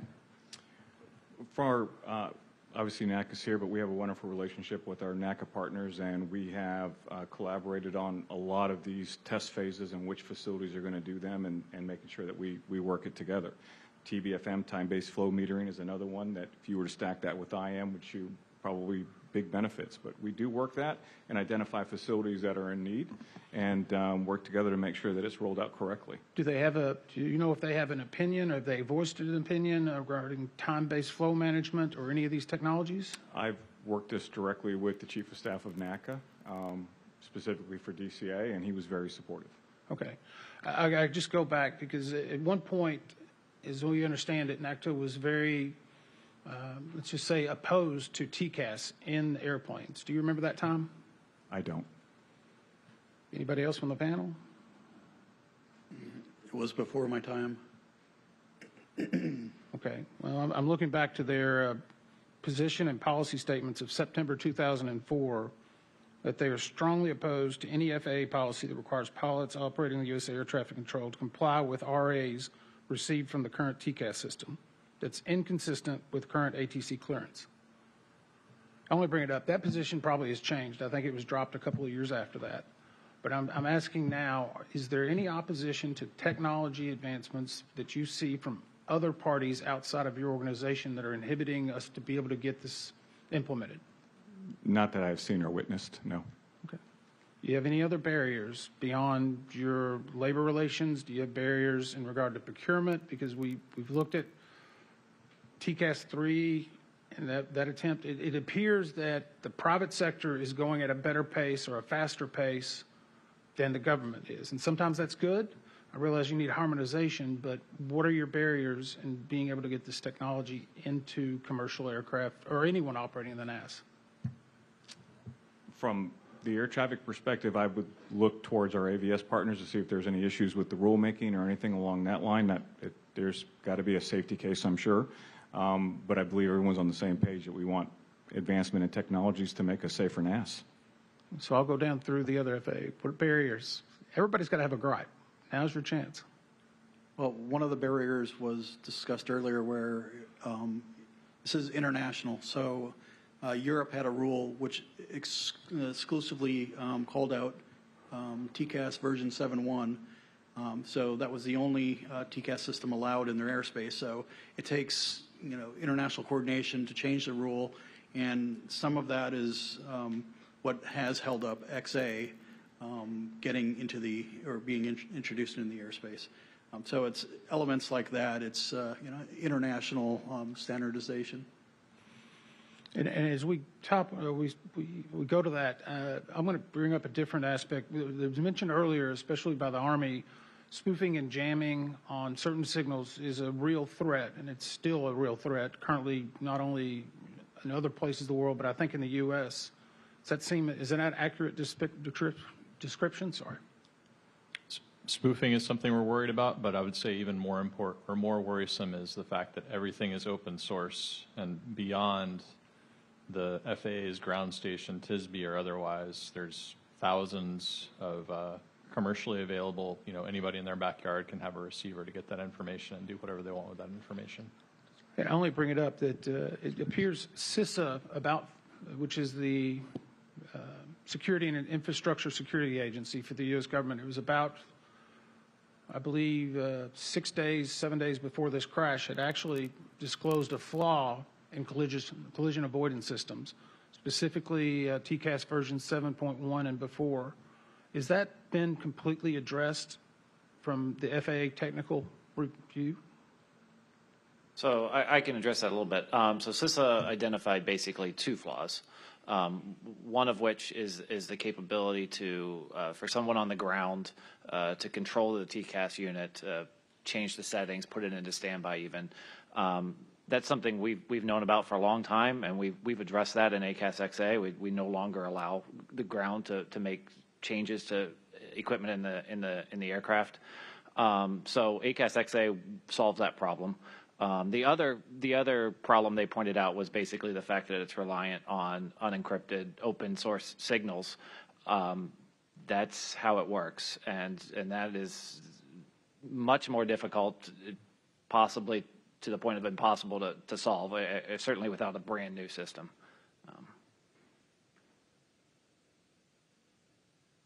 Okay. I want to go back to Mr. Van Vechten, just for a quick question. There was an exchange at the beginning of the technical panel between Dr. Bramble and Dr. Kasner with respect to the see and avoid concept. And there was, I believe Dr. Kasner said something along the lines of aircraft may appear relatively stationary in a pilot's field of view. And because our docket is so voluminous and there are many people watching, especially families who are trying to find things, I do like to point out some of the witness interviews and statements, and there were two that stood out to me, which, and the quotes were, in fact, it was, and for all I know, it was you. I never write down who said what. I write it down by position. One of the standardization pilots in an interview on the question of what could be seen and whether they may not see aircraft in the area of the city lighting coming in on helicopter route 4. I've lost it on the city lights, speaking of an aircraft, maybe 25% of the time, just to end up staring at it, fixating on that spot to wait for something to move and then regaining it again. Oh, this was Captain Gallen.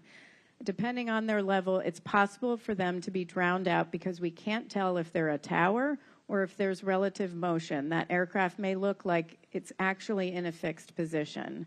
And then someone else said, I frequently lose sight of aircraft and city lights, usually for half a second, because I'm looking to where I'm expecting them to be. Maybe they've turned, or, I'm seeing the red light instead of the green light, and the red light matches every other antenna light that's out there. The radio antennas are all red, so I lose aircraft a lot.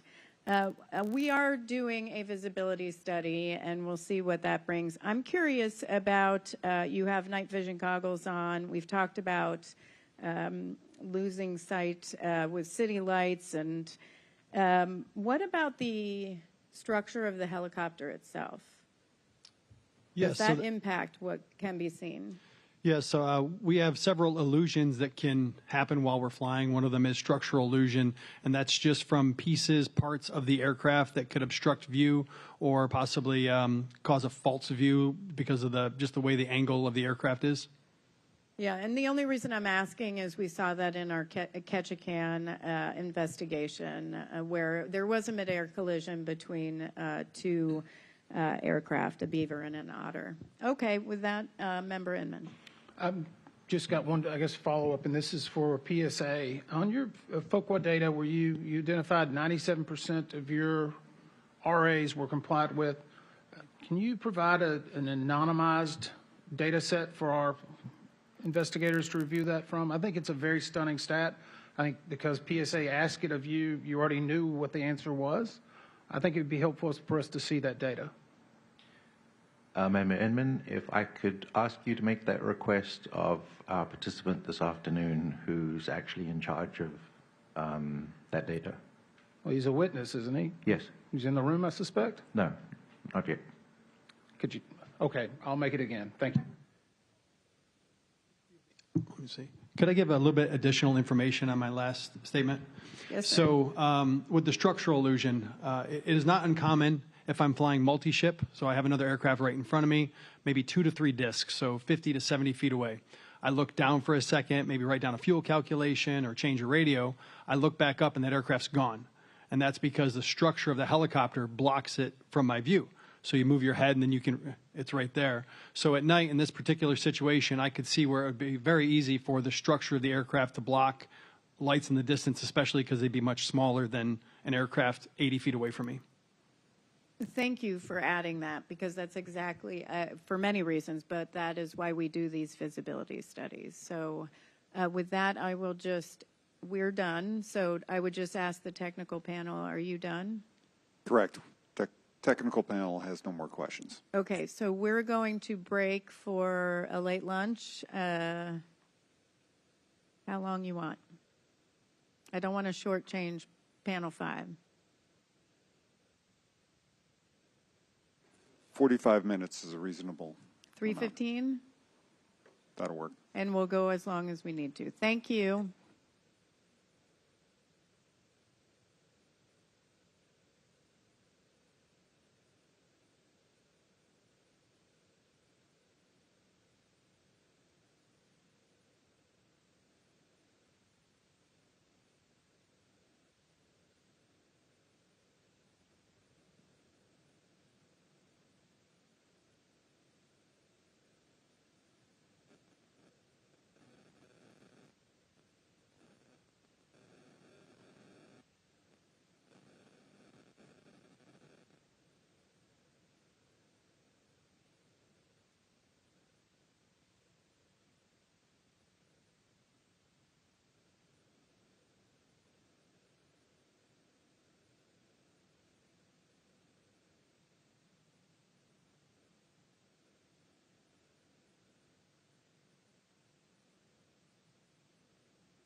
All right, we're going to go ahead and get started. But before we go to panel 5, I think the technical panel might have a couple of questions for a few people on the panel to clarify some things. I also have a couple of questions which may spur a couple of member questions, so we'll do that now. I think I want to go back over drug and alcohol testing, and it's not because I think it was a factor here. It was not. At least we don't believe so. But this has come up on numerous investigations where testing wasn't done or alcohol testing hasn't been done, and so I want to talk about that for a second. Yesterday, Mr. Fuller or Mr. McIntosh, either one of you can answer. Yesterday, in response to Member Inman's questioning, you had provided, and correct me if I'm wrong, that there was no one in the tower at the time of the crash, and or shortly thereafter. Is that accurate, or I mean, you? And please clarify. When you say no one was in the tower, from FAA ATO. no, we had employees in the tower managing the traffic. Are you Beyond that for drug?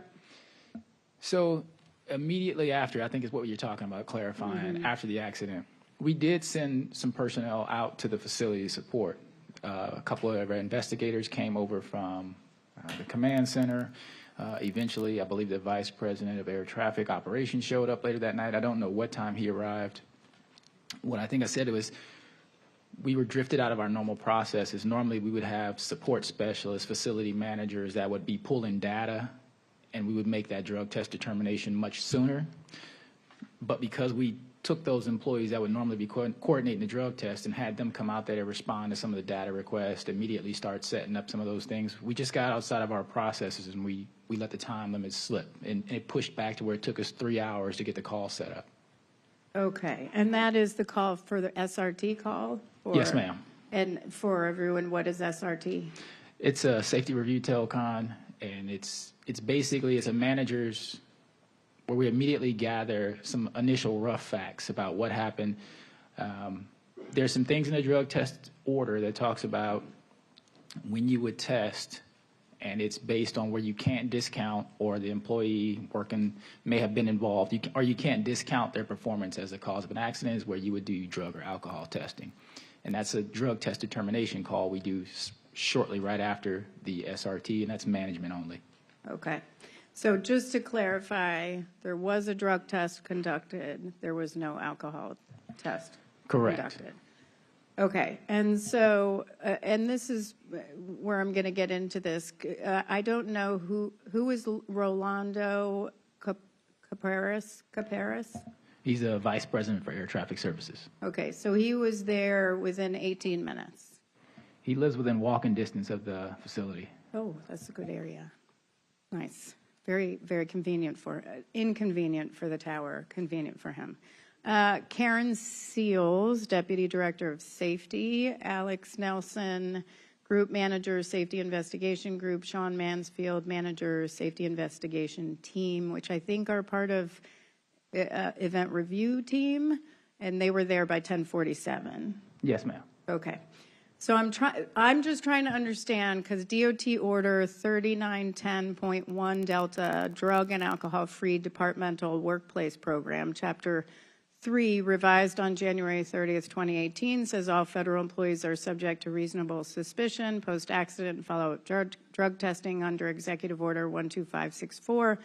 All federal employees in safety or security-sensitive positions are subject to drug testing only under Executive Order 12564. Federal employees in the FAA who are in safety-sensitive testing designated positions are subject to drug and alcohol testing under that Omnibus Act, correct?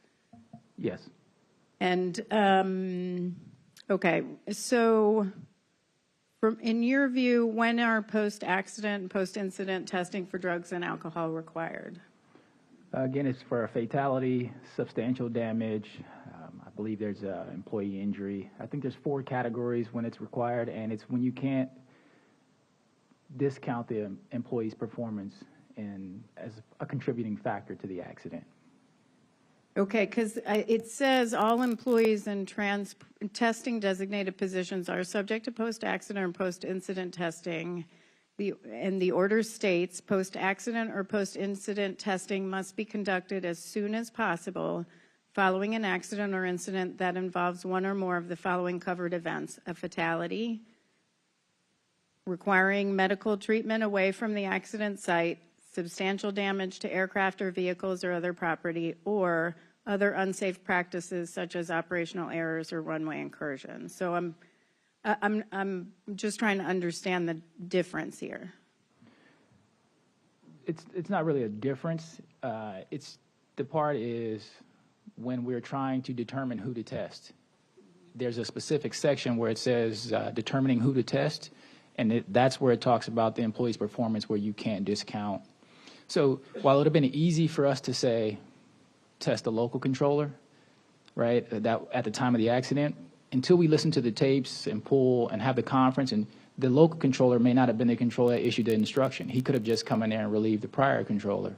Or it could have been the clearance delivery or someone that issued a clearance. So we have to listen to the tapes, do our investigation to determine exactly who was involved in that specific incident, and that's who we would test. So am I understanding right that your assertion is that if their performance you deemed was okay, you can accept it? No, but we just don't know who all was involved. So what I mean by that is if an accident happened on a runway, for example, and we just said, okay, an accident happened, test a local controller. But what if it wasn't the local controller involved? What if it was the ground controller that actually issued the runway crossing? Okay. How many people were in the tower? 5, I believe. Was it hard to figure out? I'm not trying to be confrontational. I'm just trying to figure out, is it hard to figure out which of the 5 would be the local controller? No, and you were certainly right. We should have immediately, we could have been able to test a local controller. But what I'm saying is, until we listen to the tapes for the first time, we don't know, or until we have that call, we don't know if the helicopter position was open and was the helicopter controller that issued a visual separation. We have to listen and do our initial investigation to figure out exactly what all controllers were involved in the particular accident. For this particular incident, we could have done the alcohol testing on the local controller, no doubt.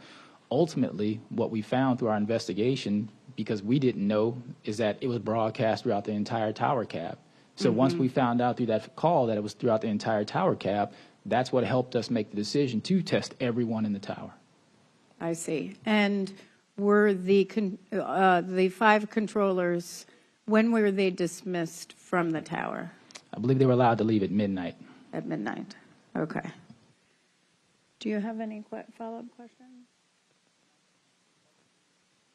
I'm just wondering, and I mean, things don't always go right all the time, and so we've experienced this several times. Do you ever do a post-action where you get together and say, hey, this didn't go right. Next time we want to make sure that we're doing testing at the right time?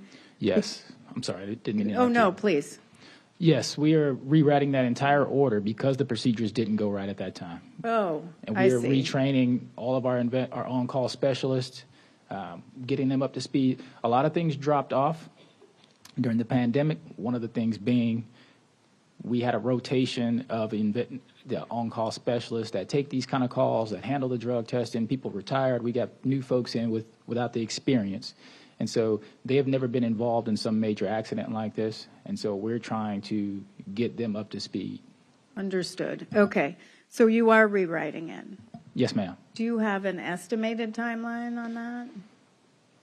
I will, in the words of Mr. Inman, push for it to be fast as possible. Or like a guesstimate?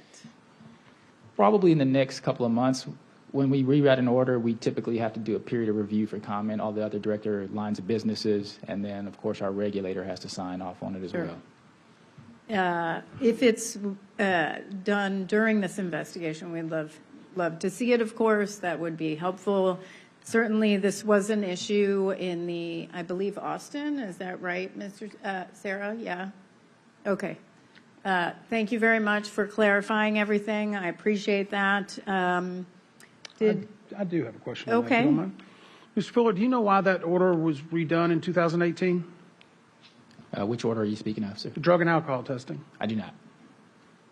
Were you at FAA during that time? I was. Okay. Mr. McIntosh, do you know why that order was redone? I do not for 2018. Anyone else on the panel from FAA?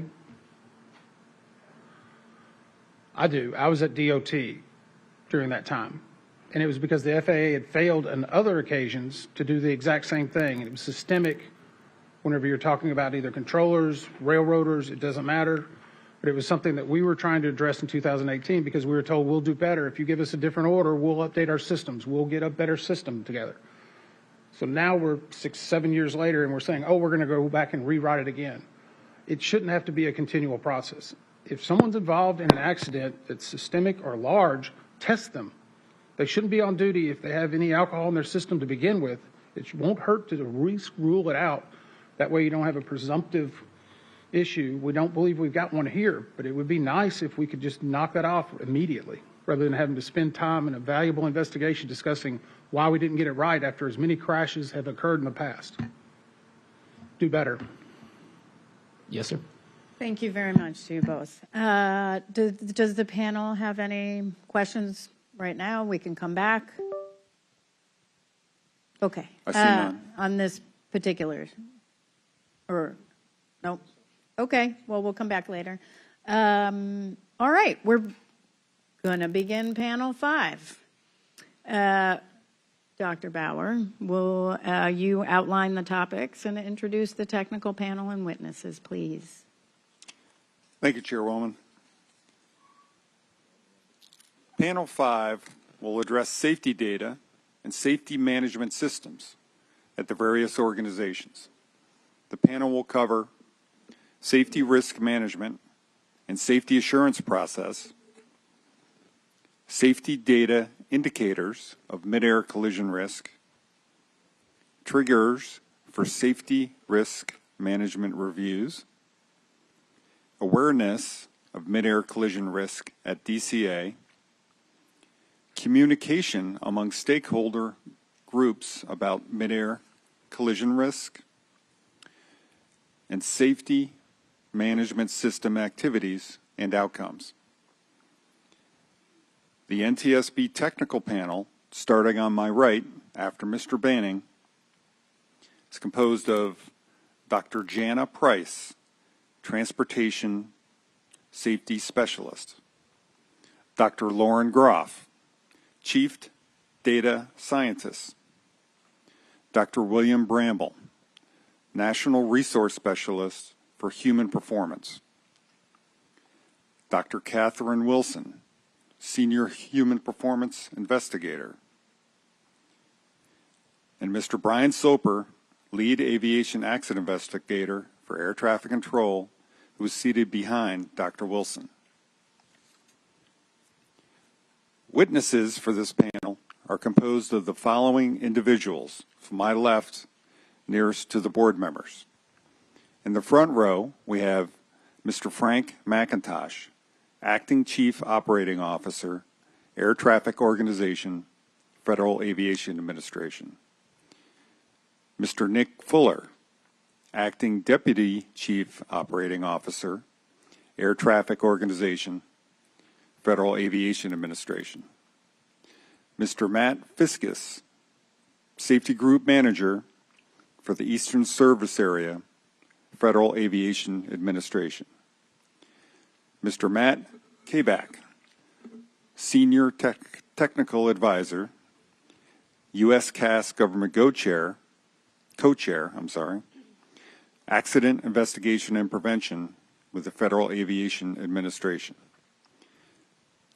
Mr. James Jarvis, Air Traffic Control Specialist for for the FAA Eastern Service Area Quality Control Group with Litos. Mr. Clark Allen was the operations manager at the DCA-ATCT at the time of the accident with the Federal Aviation Administration. And Mr. Rick Dressler, aviation site manager with MedStar Transport of Metro Aviation Incorporated. In the second row, from left to right, we have Ms. Marjorie McDonald, the Director of Safety and Occupational Health with the U.S. Army Secretariat. Mr. John Nelson, Program Manager for the Aviation Safety Management Information System with the U.S. Army Combat Readiness Center. Mr. William McInnes, the Director of the Data Analysis and Prevention Directorate of the U.S. Army Combat Readiness Center. And Mr. Ross Stedman, who was the prior Safety and Occupational Health Manager with the U.S. Army Aviation Brigade of the U.S. Army. Colonel Andy DeForest, the Commander of the U.S. Army Aviation Brigade with the U.S. Army. And Mr. Chris Saylor, Director for Safety and Regulatory Compliance with PSA Airlines. Chairwoman Hamady, these witnesses have been pre-qualified and the respective experience and qualifications appear in the docket as exhibits. Thank you very much, Dr. Bauer. And really quickly, one of our investigators had asked if by the end of today you could give us the number of the order that's being rewritten so we could just document it and then they have it. That would be helpful. Yes, ma'am. It's the 1030.3, and one of my SMEs is my director of safety who's leading that rewrite here in the room, so he understands the ask to get that done in a hurry. Okay, great. Thank you so much. 1030.3? Yes, ma'am. Okay, great. All right. Thank you again, Dr. Bauer. I'm going to ask the witnesses to please stand. It looks like we have a few new ones here. Please raise your right hand and say, I do. Do you swear or affirm that the testimony you'll give in this hearing will be the truth? Thank you so much. You may be seated. As a reminder, you'll remain under oath until, well, the end of today. We ask that you answer the questions factually and avoid any type of analysis. If there's any question on a question, feel free to ask. And please push your microphone button to talk and then push it again to make sure it's turned off. All right, I'll turn it over to Dr. Price. Thank you, Chairwoman. The panel will begin with a focus on what sources of safety data existed to measure mid-air collision risk before the accident, who had access to those data, what specific metrics were tracked, what they indicated, and how they were used in the context of safety management systems. I'd like to call for the exhibit, and I'd like to begin with, I will ask either Mr. McIntosh or Mr. Fuller, if one of you would be willing to please just walk us through this diagram, the FAA safety risk management and safety assurance processes that are found in FAA Order 8040.4C concerning SRM policy. Good afternoon. Yes, for the SRM policy, as we talk about, we use what they call the DIAT system, which is basically to design the system. For this particular example up here, we're discussing a proposed change. And in this proposed change, it could be technological or procedural. You would need to discuss the system analysis. If we're talking about a procedural change, it could be the airspace, radar, something of that nature. If we're talking about an airspace change that we're looking to change, we'd have to identify any of the resulting hazards.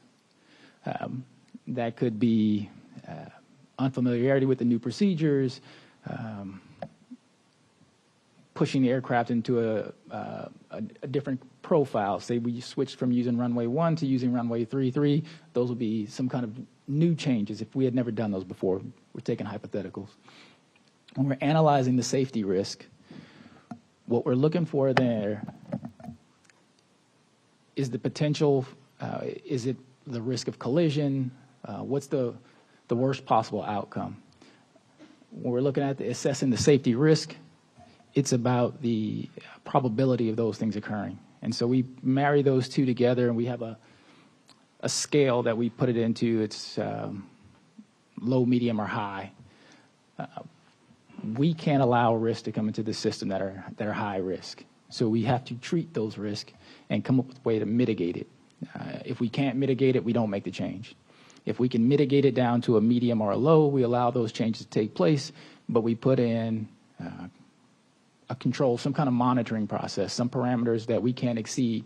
If we exceed those parameters, then we know our controls aren't working. We have to come back around and put in additional mitigations or stop using the new procedure or new equipment, whatever that may be.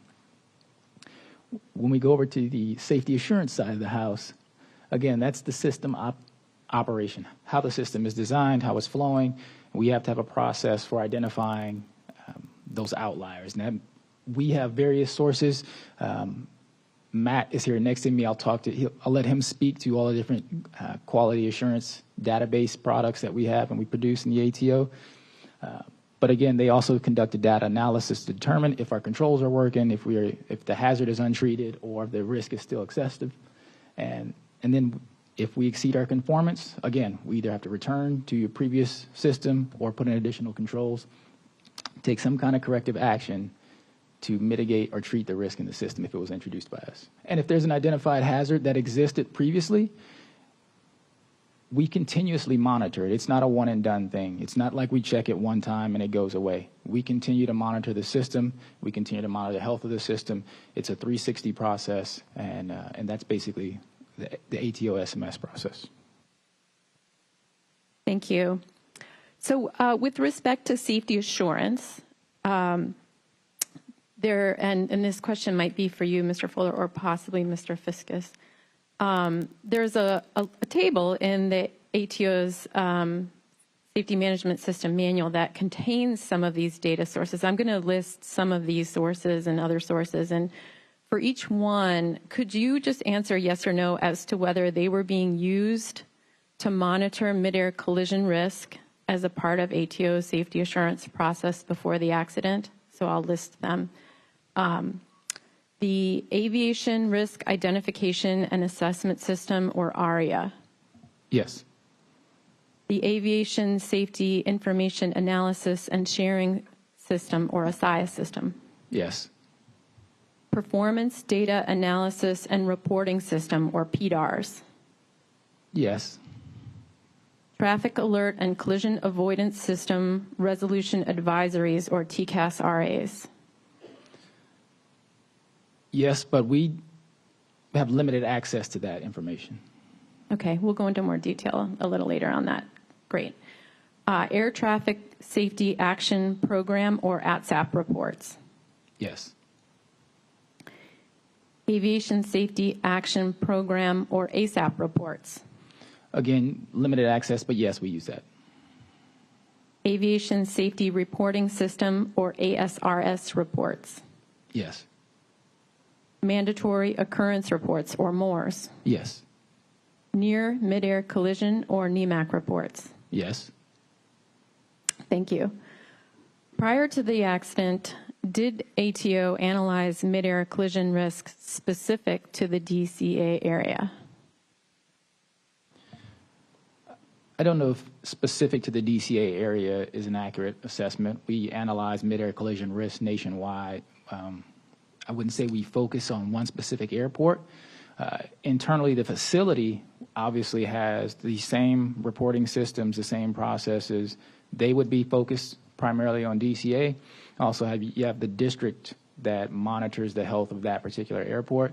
But if you ATO, we have to focus on the entire national airspace system. Okay. Is there anyone at the table who can speak to whether it was being analyzed specific to the DCA area? Thanks, Nick. Yes. So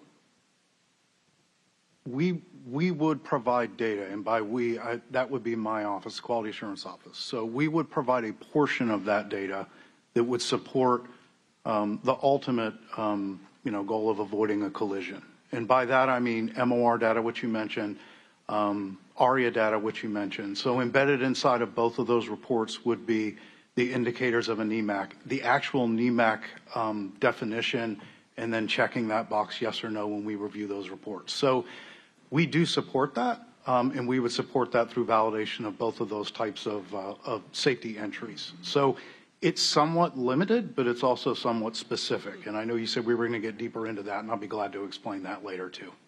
Okay, thank you. So back to the graphic that remains up, and this might be back to you, Mr. Fuller, or possibly Mr. Fiscus.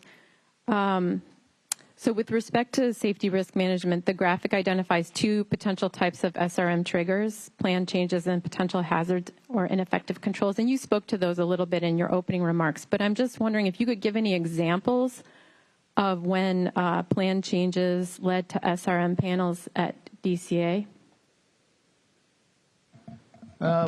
We've done plan changes for new departure procedures, airspace modernization, any waiver request. We've just recently done an SRM panel for space launches, things of that nature. We heard about the runway resurfacing project. Was there one done in response to that? I'm not familiar with that specific project. I'd have to check back and get an answer to you for it. Okay, thank you. What about the other trigger? Could you give some examples of when potential hazards led to SRM panels at DCA?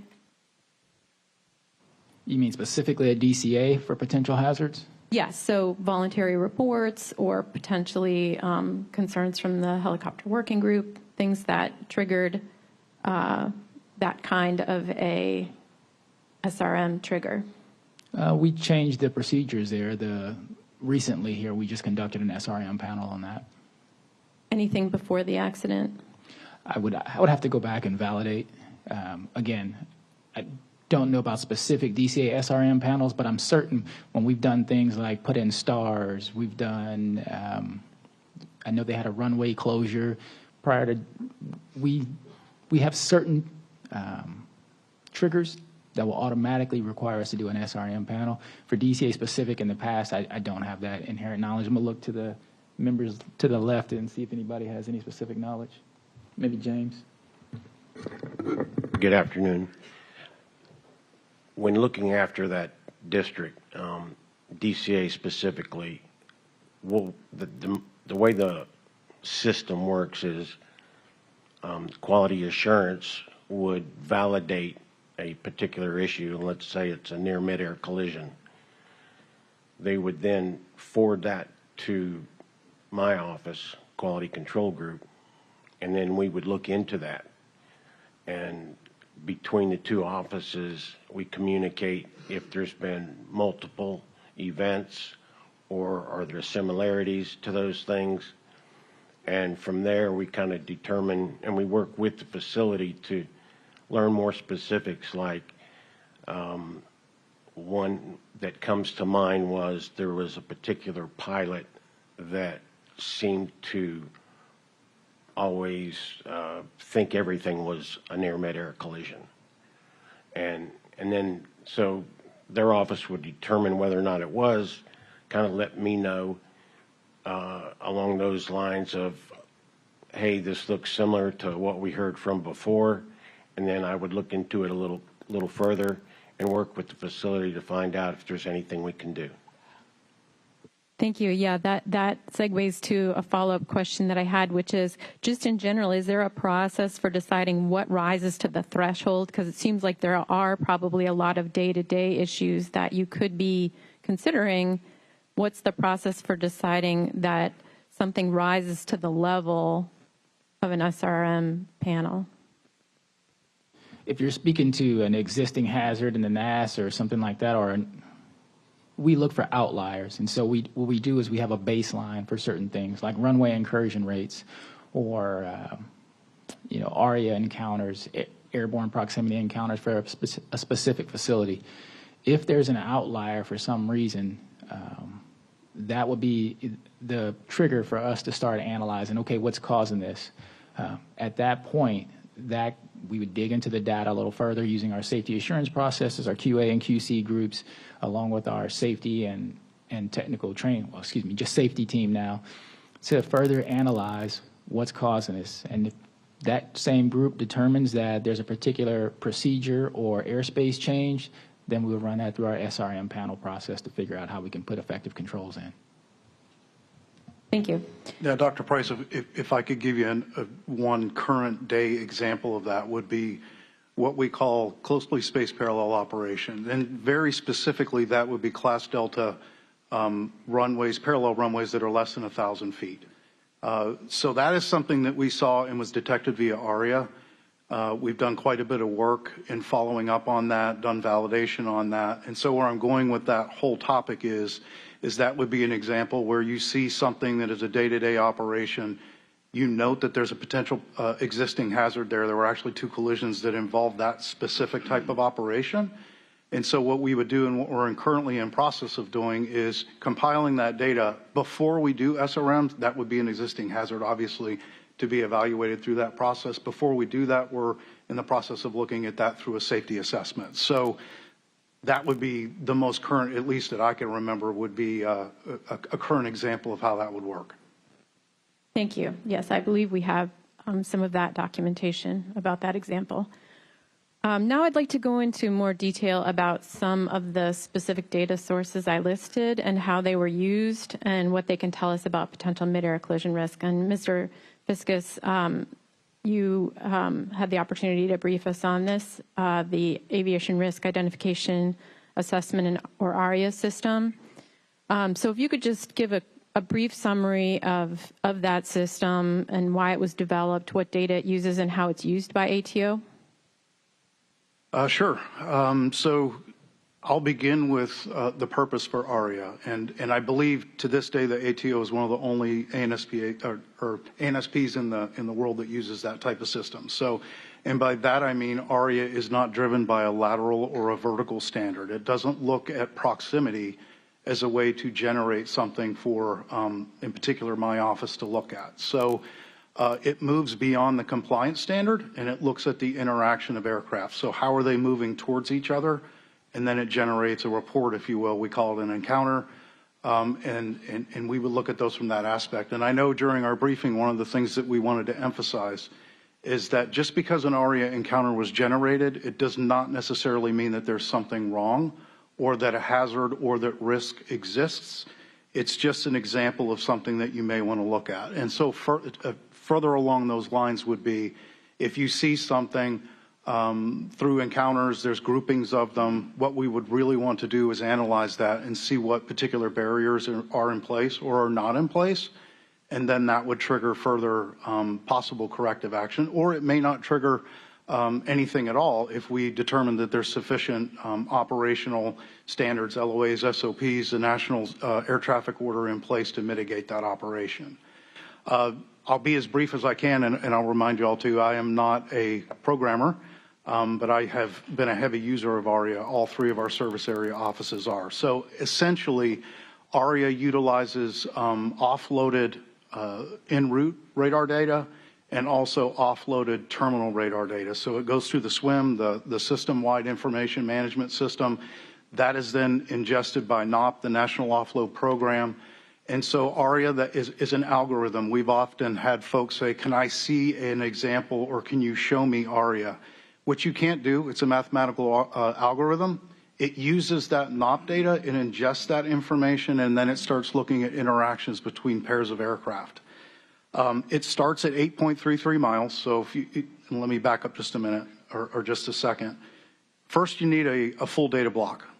Between the 2 aircraft, you need a full data block. And that assumption then means that that one aircraft at least is receiving some type of air traffic services. If they both have data blocks, also included. So it ingests that information, it looks at the interaction, It's seeing if one of those has a full data block, and it starts the real analysis, as I say, because ARIA could look at aircraft between departing Miami and LA. It has the capability to do that. But specifically what it does is it starts looking at those aircraft at 8.33 miles. And so we often get a question of why 8.33 miles. So for the folks that developed the algorithm, the mathematicians that were behind that use that, they use that as a baseline. Essentially at 500 knots, an aircraft would travel, how far they would travel in 1 minute would be 8.33 miles. So that's a baseline for the algorithm, and then it does other calculations based off of that. And there really would be 3 primary calculations to get to generating an ARIA encounter. And that would be, where are the aircraft currently located? Where are they projected to be? And then how quickly are they projected to get there? And the quicker that those things happen as they interact, the closer that they get as they interact, there is an index value that is assigned to that encounter. The lower it gets, potentially higher the risk is involved with that event. But as I said, you could have an encounter that generates a very low index value, that there are air traffic procedures in place that we have deemed to be acceptable. You could have something that's a higher value where we don't really see anything in place, and that's something that we would want to address from the standpoint of safety barriers. So essentially that's it. Thank you for that detailed description. You're welcome. So you mentioned that ARIA doesn't base the production of the preliminary ARIA reports on proximities. But I think we know now that ARIA can be used to generate data based on proximities. Before the accident, did ATO use ARIA to track aircraft that came within specified proximities? We did not use proximity. We used the actual index and the algorithm itself. Okay. We have the capability, as you said, to do that. And we've since done some of our own analysis through our dashboard and through our dashboard programmer that has integrated both the ARIA index score and also proximity in there. Okay, thank you. You did mention the preliminary ARIA reports that it does generate. The ARIA system generated, as you told us, 874 preliminary ARIA reports for the DC area between June 2022 and May 2025, which was about 24 per month. And you've already told us a little bit about preliminary ARIA reports. Could you tell us what happens after a preliminary ARIA report is generated? Sure. So the very first thing that would happen with that is if it meets the criteria to be a PAR, it shows up in our office for the validator that's assigned to that particular facility to validate. Inside of that PAR form would be several data fields. They're very consistent from one form to the next. Air traffic incident information, determining whether or not there's a loss of separation, pilot deviation, NEMAC, and then of course there's going to be a QA summary at the end of that. Also, as a byproduct of that, was we have an ARIA dashboard where you can go to, as a matter of fact, anybody that has access to the system that we use to support that, which is called CEDAR, the Comprehensive Electronic Data Analysis and Reporting System.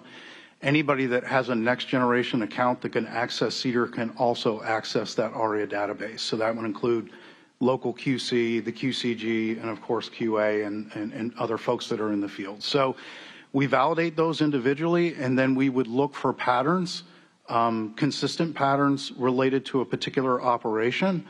In the absence of having a barrier analysis review and a way to aggregate that and communicate that information through that platform, we would do a lot of that, as I said, through the dashboard, and then we would do a lot of that through communication with various groups.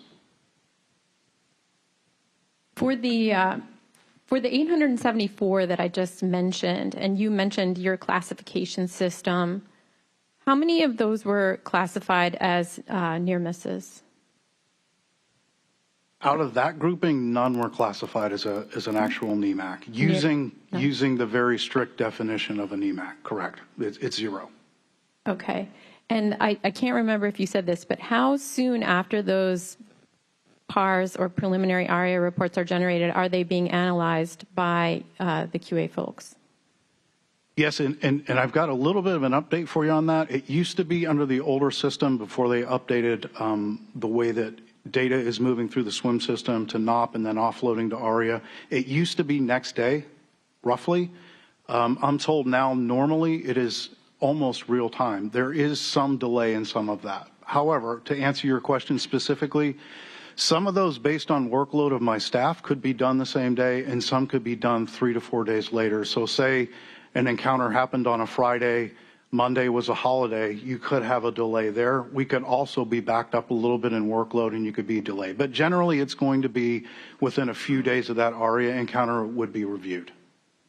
So in terms of making those reviews about whether those were near mid-air collisions, it sounds like your teams wouldn't have the benefit of, for example, any kinds of voluntary reports that might have been issued as a result of some of those encounters, because there would probably be a delay. Is that correct? That is correct, and we normally do not access those. Okay. What about some of the other categories you mentioned? Loss of separation. Do you have a count of those for that 874? I do not have a count of losses for the 874. However, after the accident, we were hit with multiple requests for data. So I can tell you that in a 1-year time frame, we went back in calendar year 24.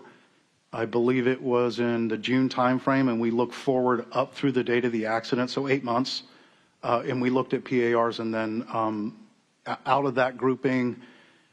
And subsequent to that, so we looked June to January, but then we decided to just do a full year. Somebody had said, hey, instead of doing 8 months, can you just give us a full year? So that actually was beneficial because we could look 8 months prior to the accident and then roughly 4 months after. So in that 1 year time frame, there are, from memory, about 264 PARs.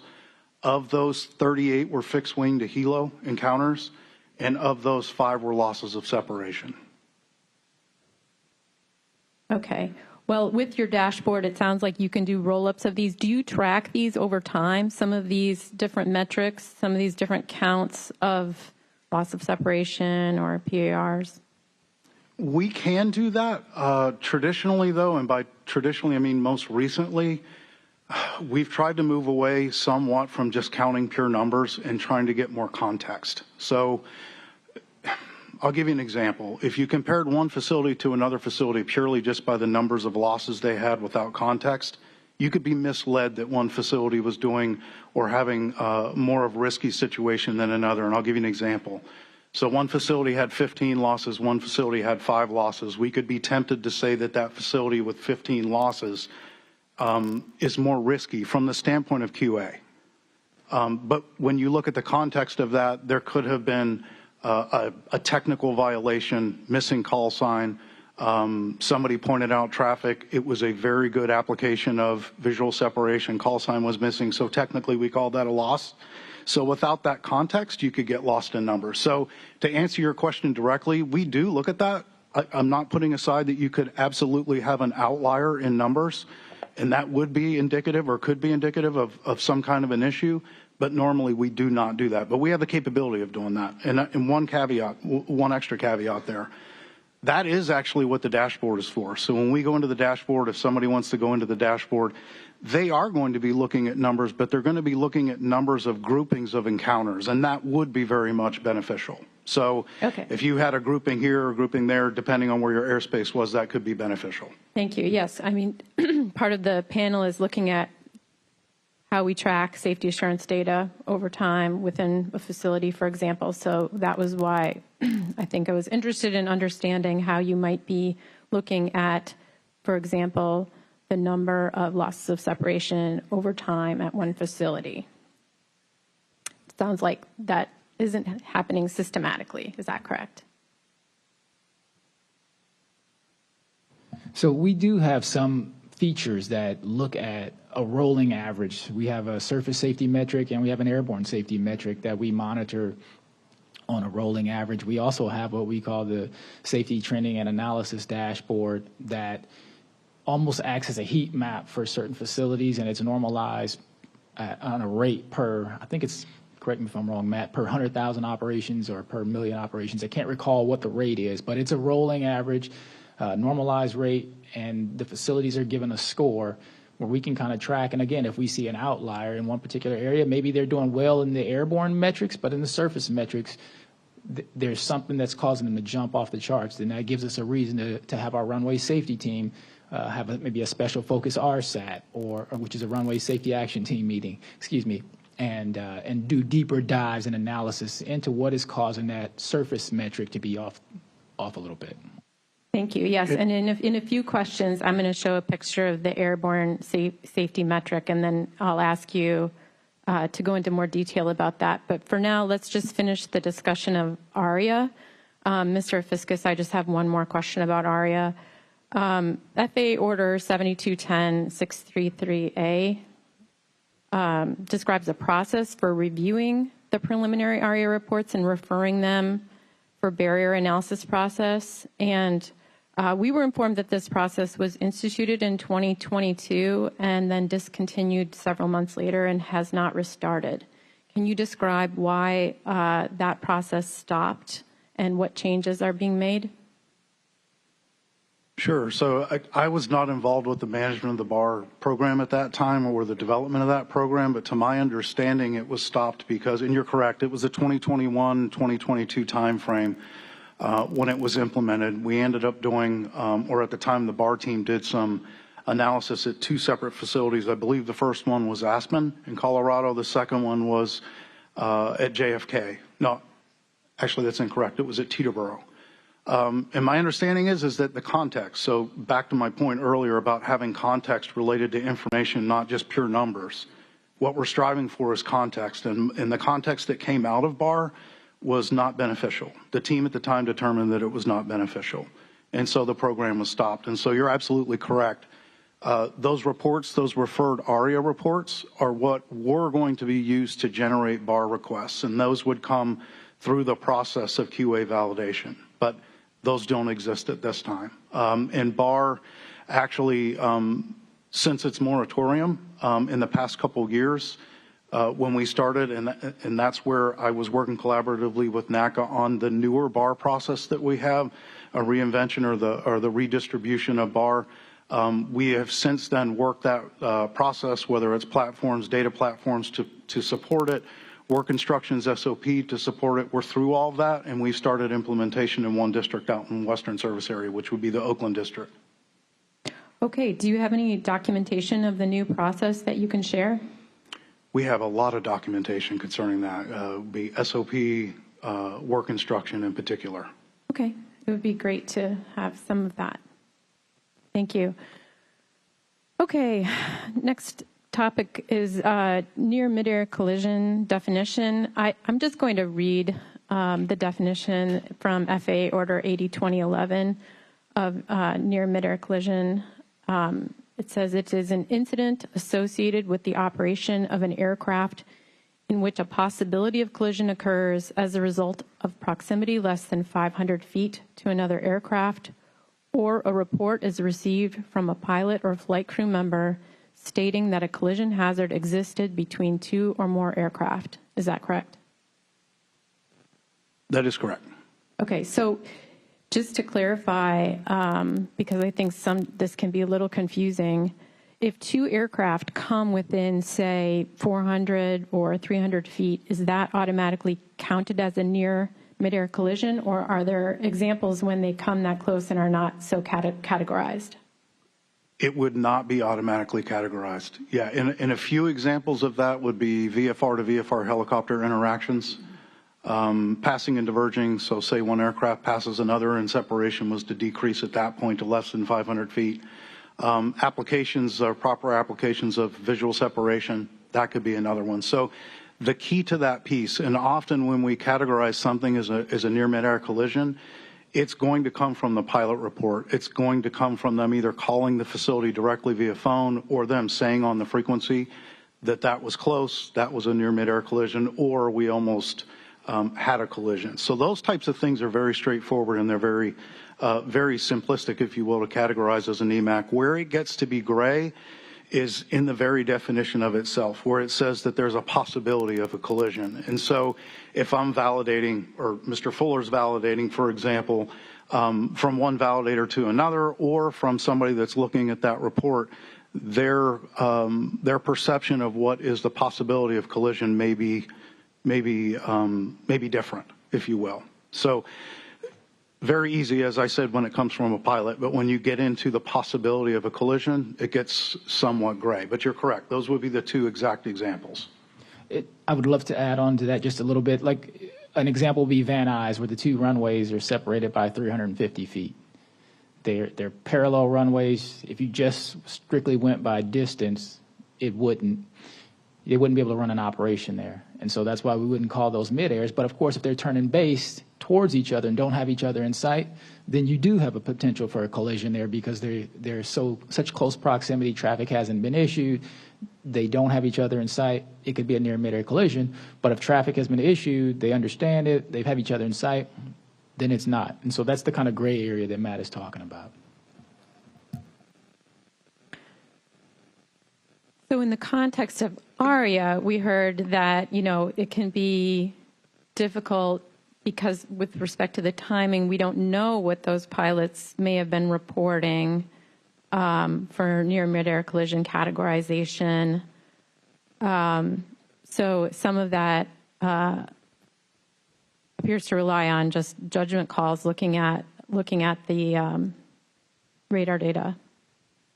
Yes, and to add a little bit more context to that, during that same time frame, we did have 4 NEMACs, but those came from MORs. And so again, you're right. Or what I was saying earlier is an example. The pilot reported ones are very simple, and you're right. There's some judgment involved when you're reviewing those in the absence of a manual report being submitted. Okay. I'm sorry, I didn't mean to interrupt you again. However, we do take those reports that are a possible near mid-air collision. It's not just our opinion. We refer them over the flight standards or the CMO, who would then get in touch with the pilots, get that additional context, that additional information, have interviews, discussions about what really occurred. And then they ultimately, flight standards, make the decision on whether it's a NEMAC or not. All we do in the Air Traffic Organization, it determines if it's a possible near mid-air collision, and then we refer it over to flight standards for the final determination. Yeah, that's a great segue to my next question. So the question was, are there other ways that near mid-air collisions are tracked? And I was specifically curious to learn about the near mid-air collision system database. So perhaps one of you or Mr. Kabak can describe that database. So the near mid-air collision database, it used to be hosted on our public side of the ASRS program, the Aviation Safety Analysis Information and Sharing Program. In 2022, I believe it was that's where the data ended up being, where it resided to be viewed. Where it was tracked within the Air Traffic Quality Assurance program, which is hosted by ATO. In 2022, we've the flight standards pulled it away from the ATQA program and dropped it into their safety assurance system, which is a newer system. That system is still continuing to evolve, so all of that data still resides within the safety assurance system. It just no longer has the linkage to the public ASIS database. That's still under works. So the public data goes up until about 2021, I believe. Okay. And then there's no more. But what you're telling me is that it is continuing to be tracked. It's just not available publicly on the public database. Yeah, the data still exists, and it exists within the safety assurance system. It just, we no longer have that linkage that we used to have. We're still evolving the program, and that's just, it was farther down on the waterfall to get that linkage reconnected, and it's just not been done yet. It's still being worked. Do you know how many near mid-air collisions are in the database for DCA since it was taken offline? I have not pulled that number, but I can look for it. That would be great. Thank you if you could submit that to us. Okay, I'd like to turn to the ADSB performance monitor data that I spoke to Mr. Suki briefly about in panel 4. That system was able to detect 366 traffic alert and collision avoidance system resolution advisories, or TCAS RAs, within 10 nautical miles of DCA between 2023 and 2025.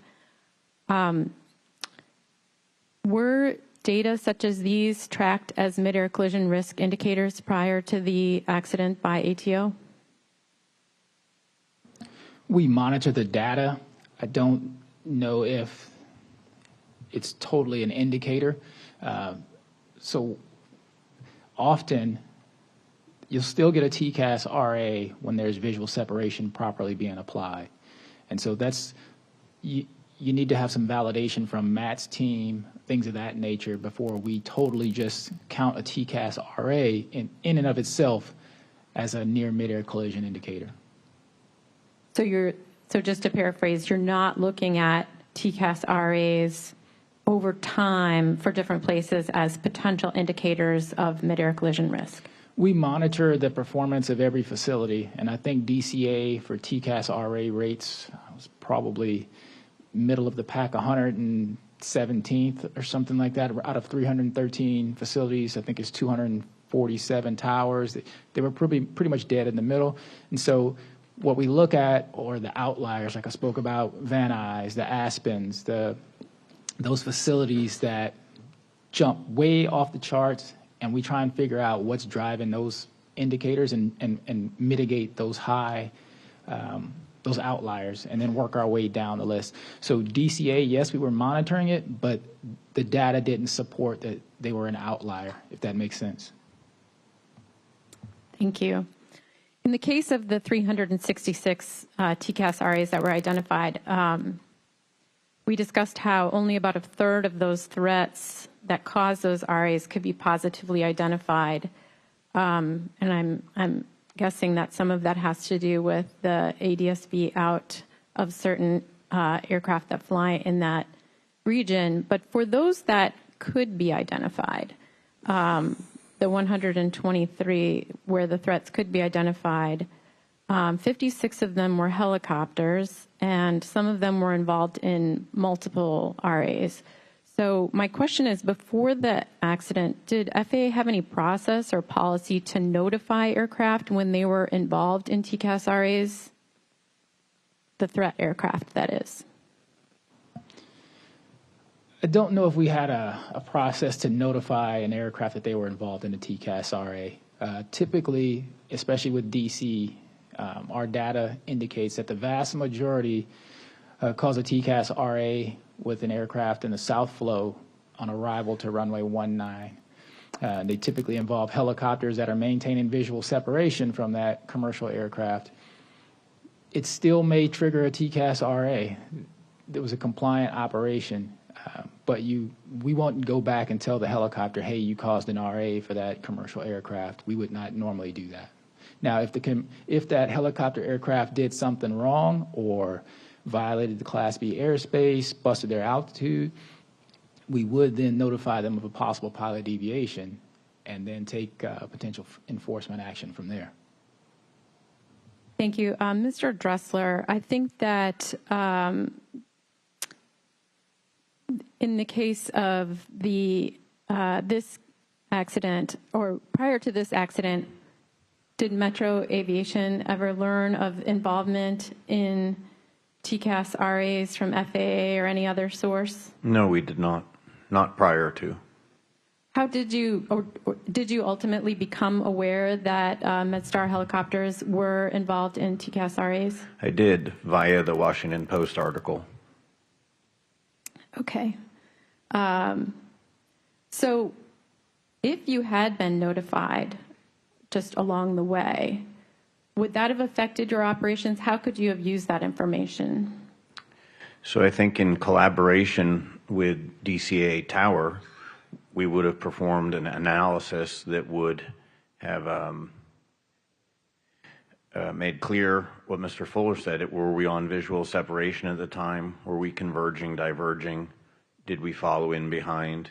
And subsequent to that, actually before the Washington Post article was published and we were presented the data, that's exactly the analysis I performed of the supposed RAs and near misses is how it was phrased in the Washington Post article. It was near misses, not just RATAs. So data analysis at the best of my ability to determine that we did or did not maintain safe operations.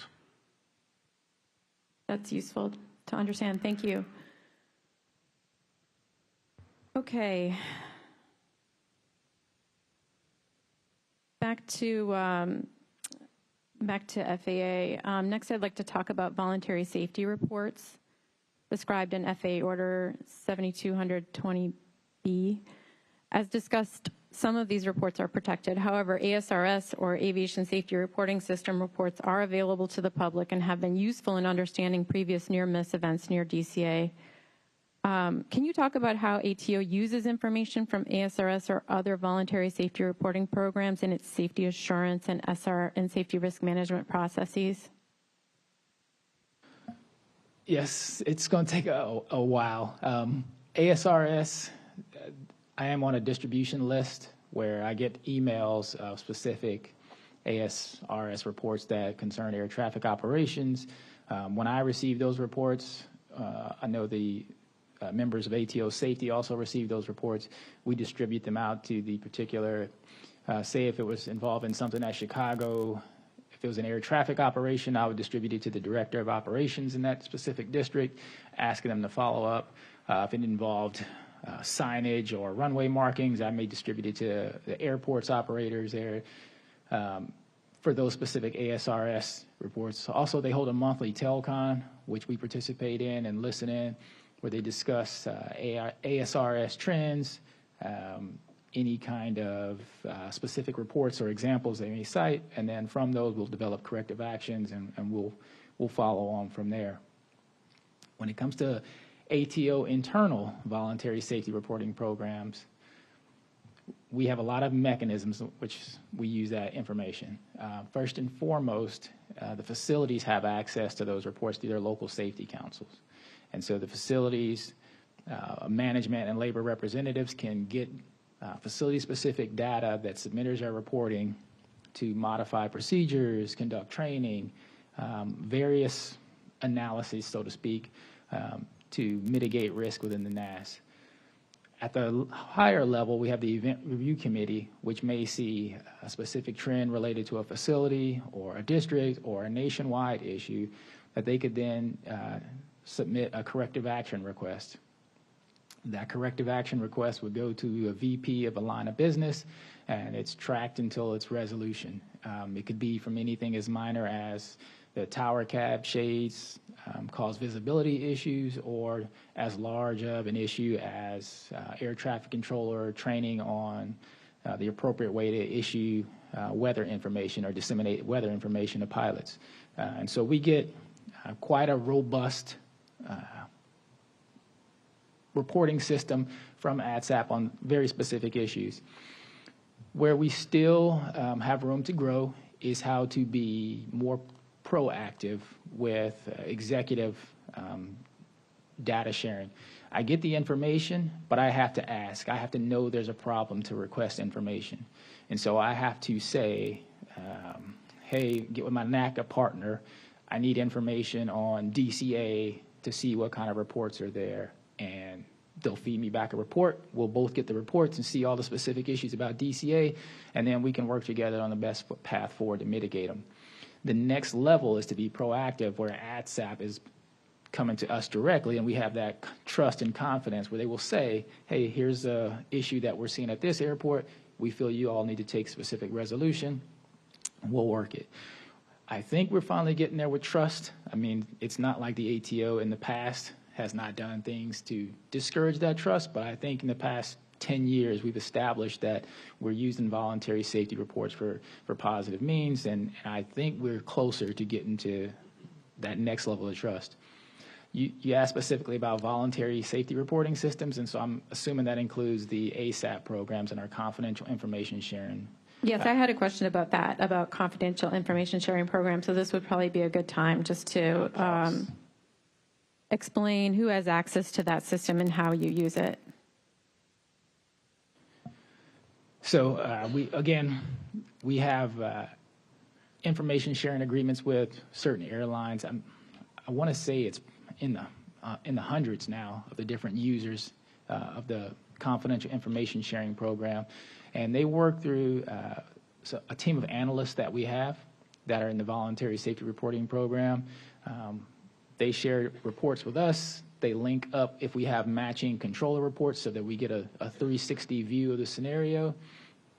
And if there are identified issues on the airline side, we put out a monthly briefing item to controllers. We use it to help drive some of our training. If we're getting reports that controllers are doing, say, late runway changes and it's causing risk to the pilots, we would then put out some kind of mandatory briefing item or some kind of training material to our controllers explaining all the difficulty that goes into a late runway change. Thank you. And before we leave this topic, I just wanted to get on the record with respect to ASRS reports, which are publicly available, that there were reports in October 2022 and April 2024 that involved reports of reported concerns about fixed-wing helicopter near misses that had less than 300-foot separation. So I don't have time to read those, but they are publicly available as reports 1947048 and 2106384. Okay, so Dr. then, Price? yes. May I add one thing to when you asked me how did it affect our operations? Yes. And of course, after the fact, I thought of what we did. So with the Washington Post article came out and we analyzed all of the data we could, we did in fact change our operations. And before December of 2023, at Georgetown University, which is on the northern part, which would affect the River Visual 19. And that's where I think even Mr. Fuller mentioned that there were some reports from that specific area. That's us and our helicopters going in and out of Georgetown. So while I analyzed the data and discussed the data, and I didn't necessarily feel that we had, I knew we did not have any near misses, we changed our operations anyway. In December 2023, a rooftop pad was opened, and now fast forward until this year, and we were still doing business as usual. We had been lifting from the pad, making the call to DCA tower, and that was just the standard operating procedure, and I changed that. So the reason I changed it was, and talked with all my pilots, and I put myself in the shoes of a commercial airline pilot who is on the River Visual, and which is already a complicated approach. And what effect would they have if they had a TA or an RA go off? So we no longer lift from the pad without radio communications and sequencing from DCA tower. So even though we have enough room at Key Bridge, just inside of their commercial traffic's at about 1,200 feet, our standard practice is 500 feet in ingress and egress. Even with that allowable separation, we are not lifting until we have clearance and coordination to ensure we're not setting off RAs and TAs. Thank you.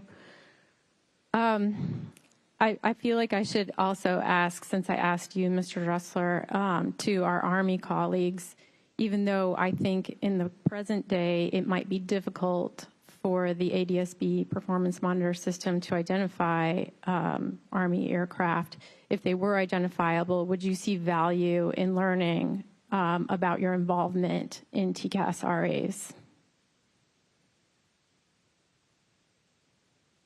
Absolutely. I think from a data perspective, additional data is always good to bring back to the crews. I think throughout the discussions we've had over the last couple days, ADSB is a risk mitigation tool, and it's valuable to the U.S. Army. And certainly moving forward, we'll incorporate the use of ADSB in our training.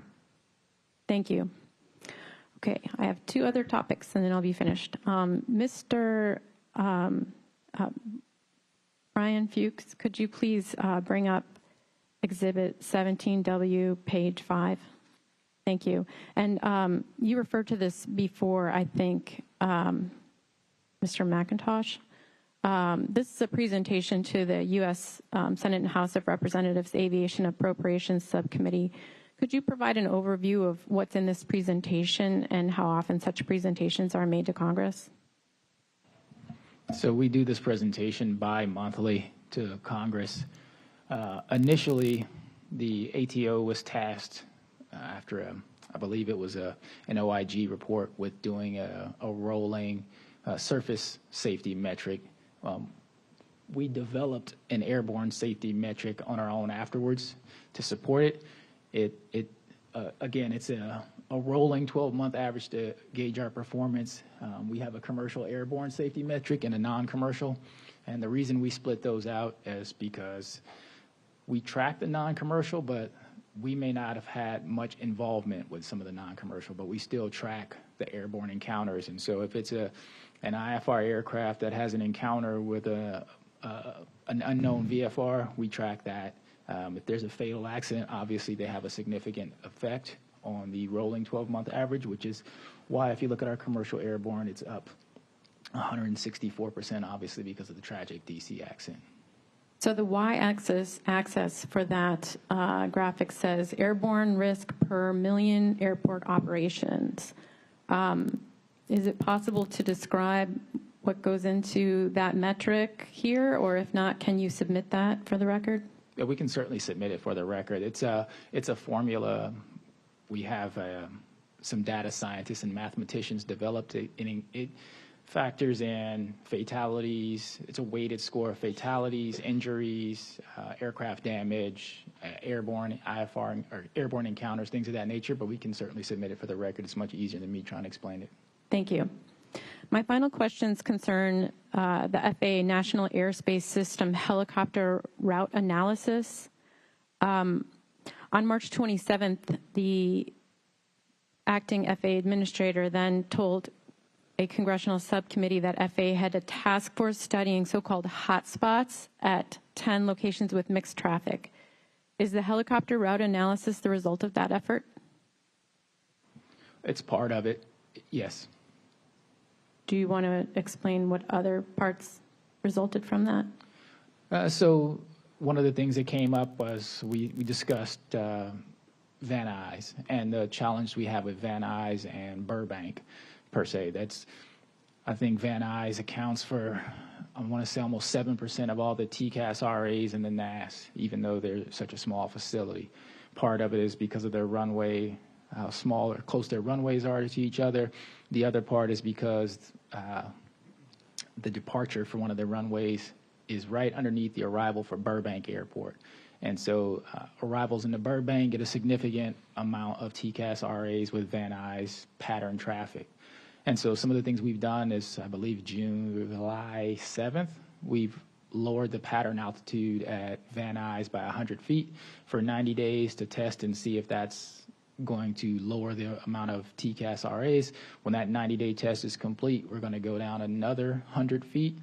Of course, we are also working on a special, I think it's an RNAV visual approach that would move those Burbank arrivals from over the departure end to more of the midfield point of Van Nuys, which in theory, because the Van Nuys pattern aircraft would be in level flight at that time, it would reduce the number of RAs that those Burbank aircraft are getting. So those are some of the things that have come from this hotspot analysis.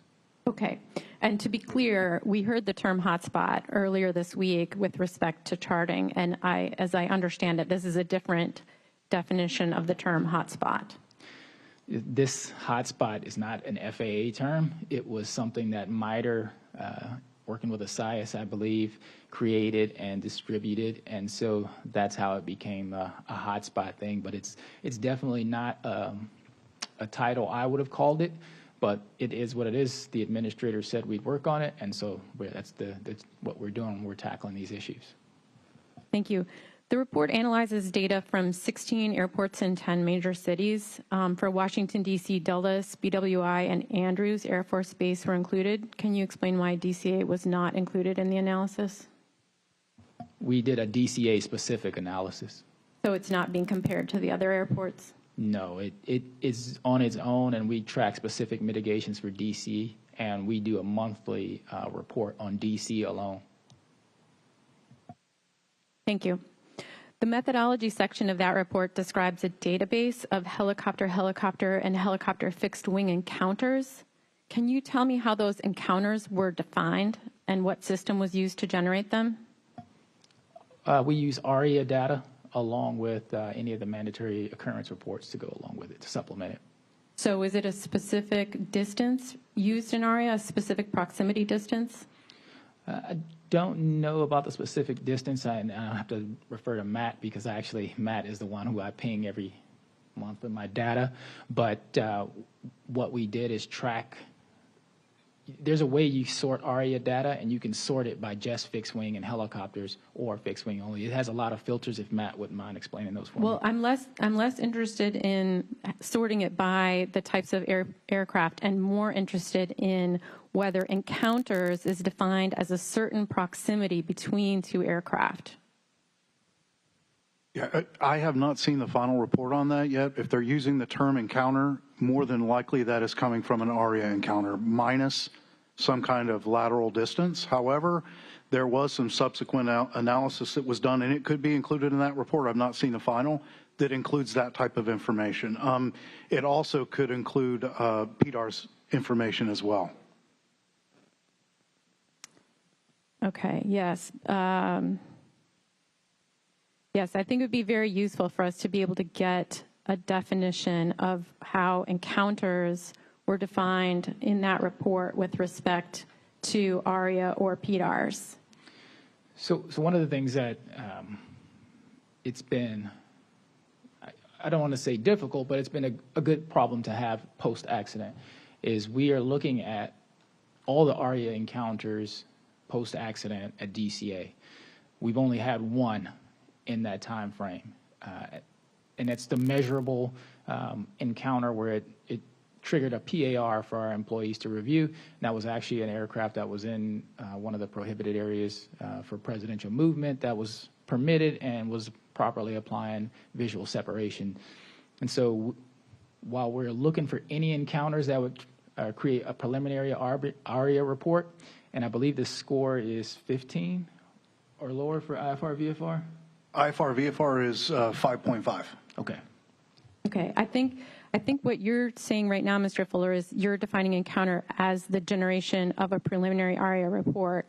I think one concern I have, and what I'm hoping to get clarity on, is it feels like encounters is being used as a term, and close proximity event and proximity event, and without any specific kind of operationalization or definition of what exactly that refers to. And especially if you're tracking it over time, or if you're using it as a risk indicator, it'd be very valuable to understand what that is. And so my last question, I refer to, there was a media report about changes that took place at Harry Reid International Airport in Las Vegas as a result of the analysis. And that media report said there was a 30% reduction in proximity events, quote, proximity events in 3 weeks after that mitigation. So I'd like to know what reduced by 30%. So we look in the ATO, we look at the preliminary ARIA reports. The challenge we have is the initial media reports that go out use terms like close calls or proximity events or close proximity events. Our communications office will translate ATO speak into media speak, and will translate some of these terms into close calls or proximity events or close proximity events. These are not things that we use internal to the ATO. Totally understood, but can you retranslate them for us? Can you tell us what they were saying? What did that actually mean? Preliminary ARIA reports are what we were looking at. Thank you. Those were my questions, and I'll pass to Dr. Groff. Thank you, Dr. Price. I now have some questions. I'd like to go back. Talked about ARIA, or excuse me, ASIAS.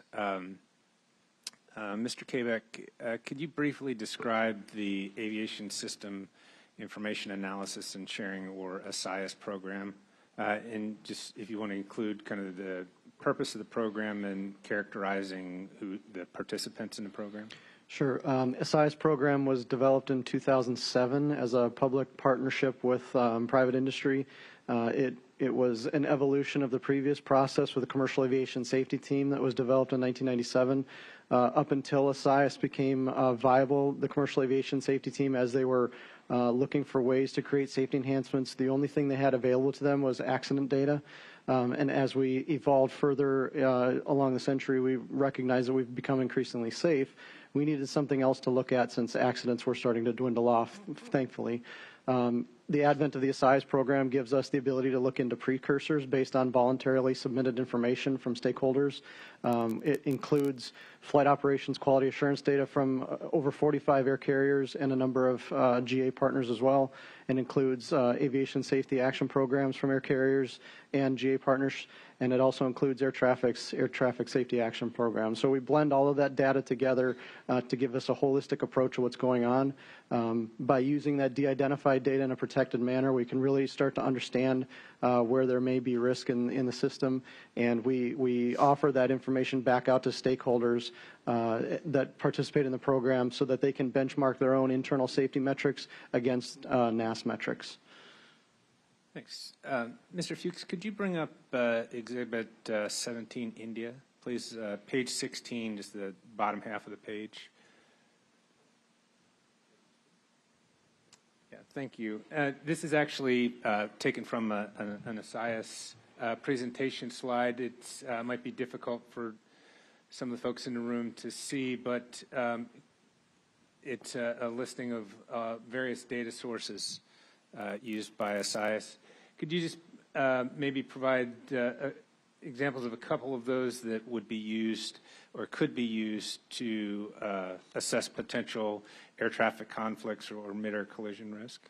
Sure. So the three I already talked about on the proprietary side being the FOQA, the ASAP, ATSAP information, obviously are key drivers in that information. We also ingest through the MITRE systems the FA's NOP data, as Mr. Fiskus described. It ingests the more public side of the data and allows us to blend that together. We also ingest weather information, airport information, all of our flight manual type things. Our charting is all ingested in there as well. All of that helps us generate a complete picture of a lot of different areas of risk. So you mentioned NOP data, just our acronyms. NOP is? The National Offload Program. National Offload Program, but it's correct to say it's essentially radar? It's surveillance data, yes. Surveillance data. So that is the source, more or less, for other systems that we've talked about, like ARIA and PDARs. It's generally, is it safe to say that's generally the same source of information? It's surveillance data. Yep. Does ASRS use ADSB surveillance Yes, we data? do also get ADSB ingest. So on the left-hand side, there's sorry, excuse me, just leave it up just one moment longer, please. There's a reference to proprietary data, and on the right-hand side, I guess we would say is non-proprietary data. You referred to this a bit, but could you just explain the difference between proprietary and non-proprietary data? And maybe particularly how that information and the resulting analyses can be shared. Yeah, so to start off on the right side is mostly non-proprietary data. That's mostly FA data. It's National Weather Service data. It's publicly available information. Very helpful in combining all the information together with the proprietary side. The proprietary side is, as I mentioned, those three programs. That data is not owned by the ASRS program. It's owned by the individual stakeholders. So if an air carrier decided one day for whatever reason to pull out of the ASRS program, their data would go with them. It's basically how we mean it.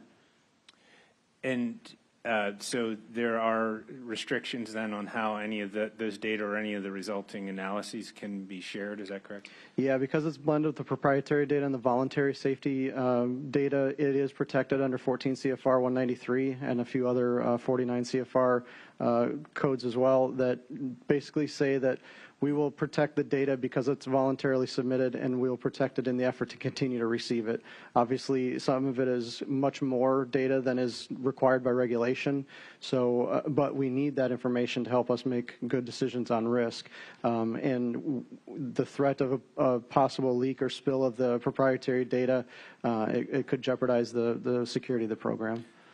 So just to clarify that those restrictions then would also extend into the non-proprietary for the reason you mentioned, because they can be blended and merged and could because reveal. It's blended together, it's protected under all of the previous mentioned. Thank you for that. And so it sounds like the voluntary reports in here are very similar to Mr. Fuller, what you mentioned in the ATO confidential information sharing program that includes ATSAP and ASAP reports, and you have agreements with operators to provide ASAP reports. Are they the same, or are these two different systems that do similar, have similar merging of voluntary reports? So I believe that they're similar data sources, but they're separated. The ASAP information that we get from air carriers under the ASRS program comes to us in a different manner than how ATO receives it through the confidential information sharing program. So an operator would have an agreement with the confidential information sharing program and with ASRS separately? Yeah. Okay.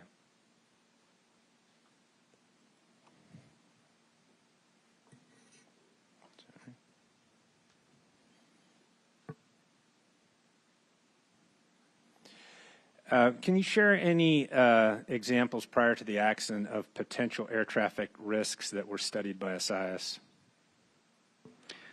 Yeah, we've been looking at a number of different risks through ASRS, but one that we've been researching for a while, as Mr. Fuller mentioned, was the interactions around Burbank and Van Nuys.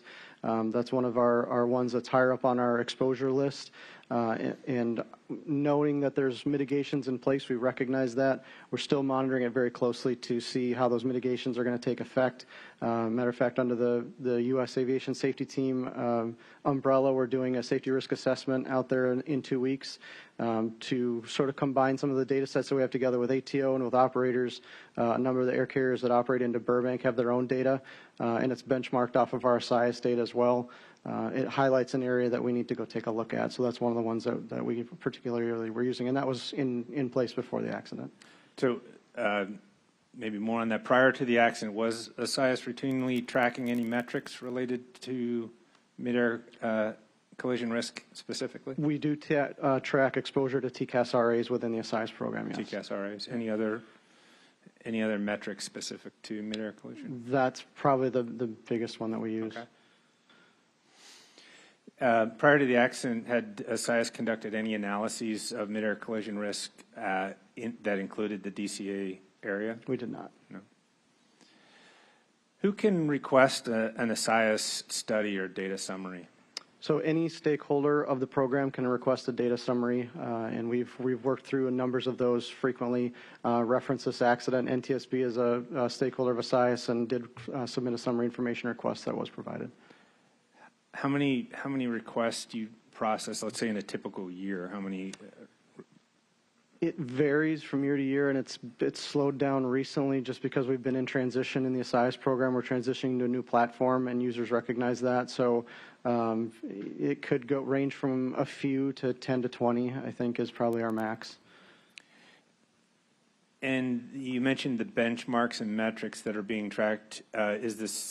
Are those shared out beyond the program, or is that still limited to those that are participants in the ASRS program? It's limited to stakeholders. Prior to the accident, how many helicopter operators participated in ASRS? Off the top of my head, I want to say 15 or so. Okay. And was that through agreements of operators directly, or was that through the U.S. Helicopter Safety Team, or what was that arrangement? So it's promoted by U.S. Helicopter Safety Team, but each individual operator signs their own agreement with the program.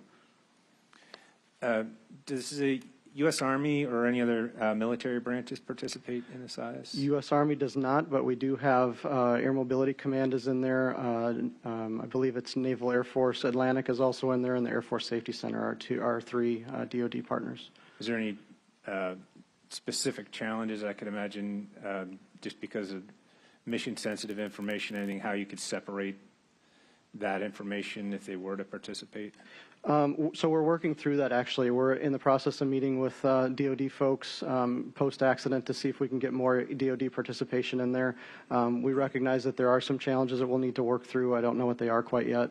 But we'll obviously, probably the easiest and most of interest for us would be the commercial variants of the aircraft they operate, and maybe less of interest would be the military-only variants, but definitely lots of opportunity there, and we need to see how we can make that work.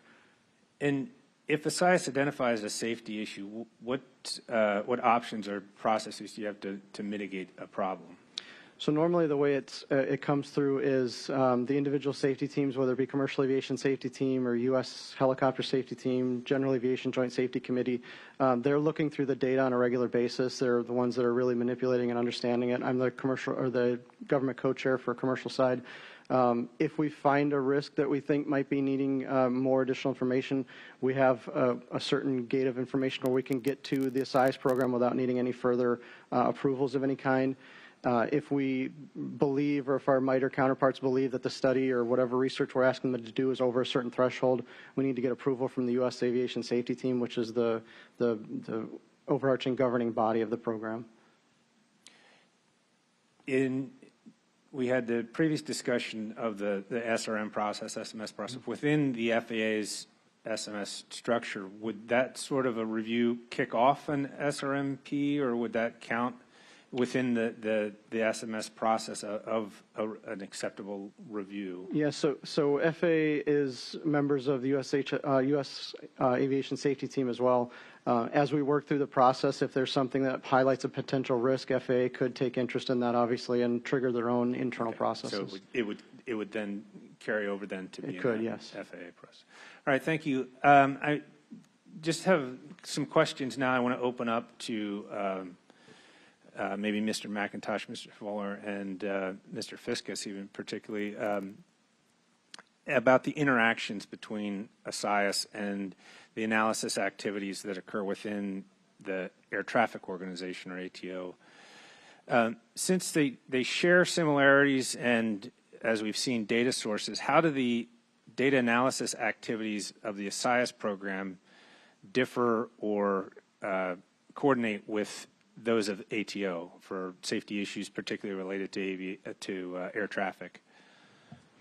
So typically we work together with, we have representatives on all the different safety teams within SIS, and the vice president of safety is typically the ATO representative on the U.S. Aviation Safety Team.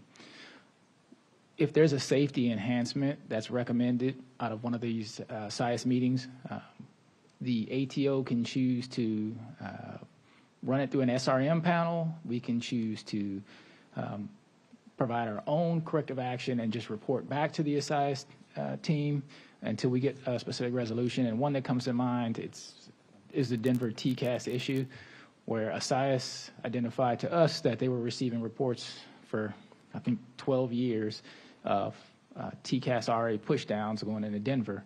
And they were averaging, 400 a year, and it represented a significant risk to them. For us, internally to ATO, because we were not tracking it, because it wasn't a compliance issue, it was just the proximity of aircraft on parallel final, and the terrain at Denver was causing TCAS RA pushdowns. SIS brought that information to us. We ran it through our own SRM processes, determined we did have a risk there, came up with a corrective action. We developed an approach procedure, a 3-degree offset to runway 16 right at Denver, and we saw the TCAS RAs drop from, I think we were doing 400 a year to, I think, 3 last year. And we're still trying to find a way to get rid of those last few 3 and what's causing that specific issue. I guess that example is actually part of the question. When you have 2 analyses programs running and they find different results, it sounds like in this case it had a positive result. One one inform the other. What is the normal flow of information, though, if you've got two different analysis programs that are covering similar topics? We still have access to the ASRS data. We can go into the report, the tool, and search around and search trends. We have access to all the reports that ASRS creates. And so maybe if something is not a KPI for us, but we see in the ASRS data that it is triggering it, then we can go ahead and say, okay, hey, we don't have this. We should be monitoring this. Let's see what our data has. And if we don't have this, why are we missing this data? And a lot of times it's because we don't, in the ATO internally, have access to FOQA data, things of that nature. And so this is where ASRS closes one of those gaps for us. And so how does ATO or ASRS share information about local safety issues? Then it's that kind of a relationship that maybe you get directed to look at something if ASRS finds it, for example? We attend the U.S. Aviation Safety Team meetings, CAS meetings, things of that nature, and we freely share information there. Can I? Yes, please. So Denver occurred when I was the vice president of safety, and as Mr. Fuller had indicated, we went to a CAS meeting, and we reviewed all of our mandatory occurrence reports with TCAS RAs. A TCAS RA requires a mandatory occurrence report. To Mr. Fuller's point, we took a look from a compliance issue. We changed procedures at Denver where we wouldn't turn aircraft on parallel runways. We would stagger them to make sure that we weren't having risky behaviors. But the TCAS RAs were, as Mr. Fuller said, the faster aircraft on the parallel was catching up to usually the regional jets, and the regional jets were getting the TCAS RAs, and they were getting CFIT alerts, controlled flight into terrain. Mm-hmm. While the ATO said from an ATO compliance process or review, we don't see anything we are doing incorrectly. But having the partnership with the stakeholders, the airlines, we realized that there was still safety risk, and that's when we developed the 3-degree offset to help cure that problem. Okay, thank you. Previously mentioned the Air Traffic Safety Oversight Service, or AOV, that actually falls under the aviation safety, or AVS, that's responsible for independent oversight of ATO and its safety management system. What analyses or metrics of mid-air collision risk does AOV use in that oversight, if any?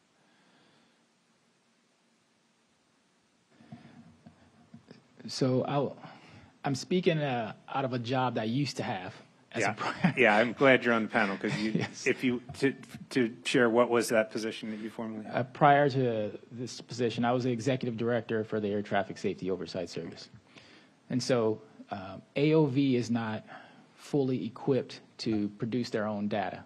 Okay. They have some data sources that they monitor internally. They have some programs, but really it's about having unrestricted access to the ATO data. And so that's the relationship that we forge, the understanding. They have unfettered access to our ATO safety data. AOV is a member of our executive steering committee and also on the ADSAP ERC. So they are present for all of the ATO safety analysis and data. So while they don't normally create their own, they have a couple metrics, things that they monitor. It's really about them having access to ATO data and making sure that we are in compliance with our internal SMS process. Okay. Does ASRS provide any analysis support to AOV? AOV is also a stakeholder under AVS, so they do have access to it as well. Okay.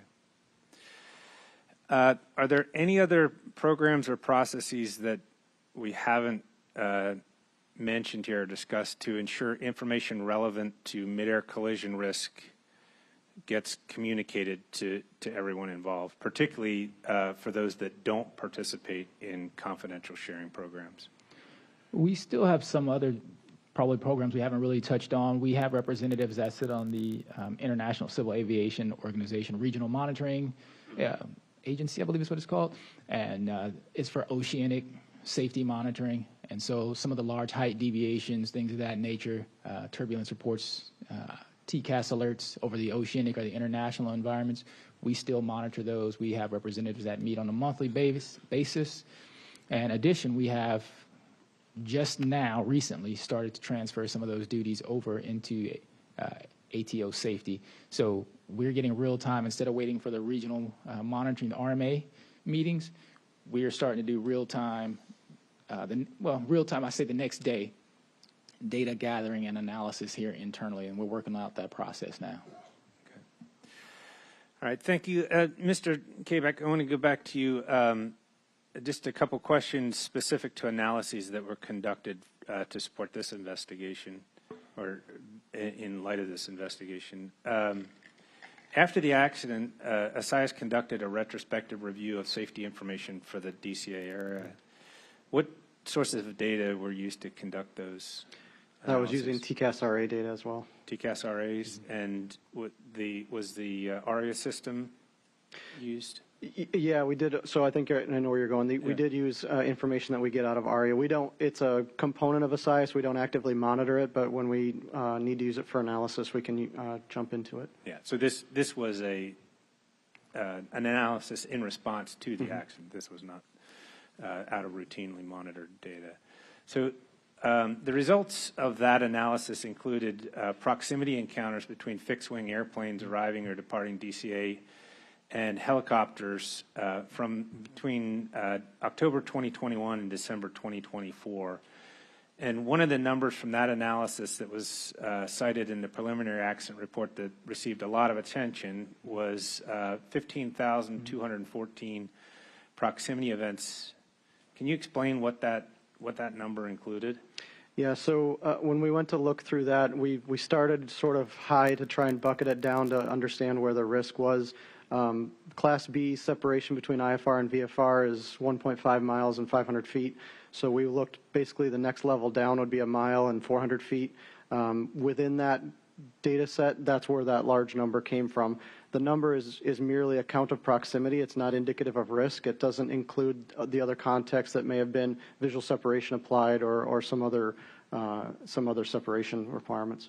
Okay, and in fact, as you mentioned, that analysis included counts at several different layers of proximity, distance. What's the value of analyzing proximity encounters at different cutoffs like that? It's a start. It helps us understand sort of where we're at. When we start with that large number like that, we can start to drill it down to understand the closer we get, the closer to the risk we actually are. So that we want to start baseline high with right below the separation requirements and start to feed that down, and then recognizing that there's additional context to that. And how were those different cutoffs selected? That's done under the MITRE analysis. I'm not sure what the cutoffs are. I know that their target number for what they call close proximity is 600 feet laterally and 400 feet vertically, and that was a significantly lower number. If you want to talk percentage of operations, even that 15,000 number in that time frame was 1.6% of operations, and as we dug down into what MITRE termed as close proximity, it was less than 0.02% of operations. Is there a reason why the 500-foot threshold of a NEMAC wasn't specifically used? Because within the Class B requirements, 500 feet is appropriate separation between IFR and VFR, so we just didn't use that one. And was this the first time that the ASRS program had done this type of proximity analysis? It sounded like maybe MITRE is maybe tracking that 600 lateral and 400 vertical. It's a process we've done as a quick look in another situation, but it wasn't. We've not done a full-blown analysis like this before. Okay. So I have one last question. I'll open up to anyone on the panel that would like to answer, but particularly I'll direct to Mr. McIntosh, Mr. Fuller, and Mr. Kabak. Over the last 3 days now, we've discussed various alerts to controllers and pilots, and an extensive list of systems and methods for analyzing how often aircraft come close to each other. Based on all of your experience and what you know that's available, is there or could there be a common measure to objectively monitor mid-air collision risk?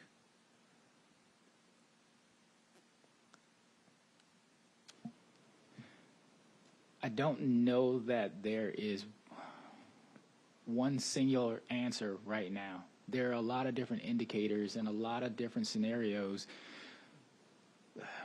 There are new entrants coming in. I don't want to say that there's no one magic number that we can all coalesce around. Airspace structure is different, And, something in the terminal environment is going to be totally different in an en route environment. A mile and a half in terminal is just normal business as usual. In the en route environment, that's pretty scary. And so I can't say that there's one specific number that we could agree to, or one value. And I want to be clear that I'm not suggesting that would be the only, but if there is, I think, Mr. Kabak, you can say from your experience with CAST, in the early days of CAST, one of the first things they had to do, they realized, is you have to get everybody to at least agree to some common definitions.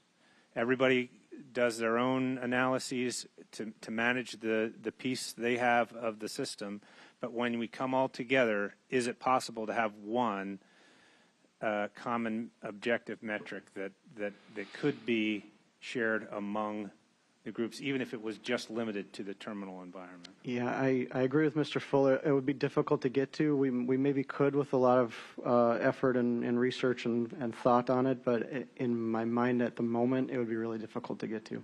Okay, thank you. That's all my questions. I'll pass to Dr. I do have a comment to make about that. Yeah, please go ahead. There was a time that that metric did exist, and it was what we called 1,000 feet vertical separation, or 3 miles, or 5 miles, whatever that different distance was. That was the standard.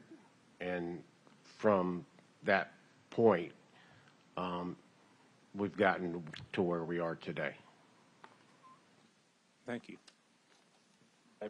I'd like just some clarity, please. Are you talking about IFR to IFR separation?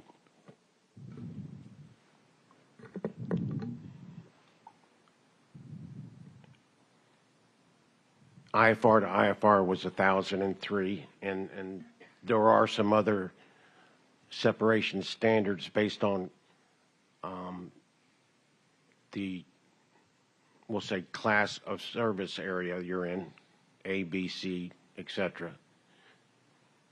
There was a basic, and today we don't call it that. It's not. Now it's a proximity error. It used to be something different.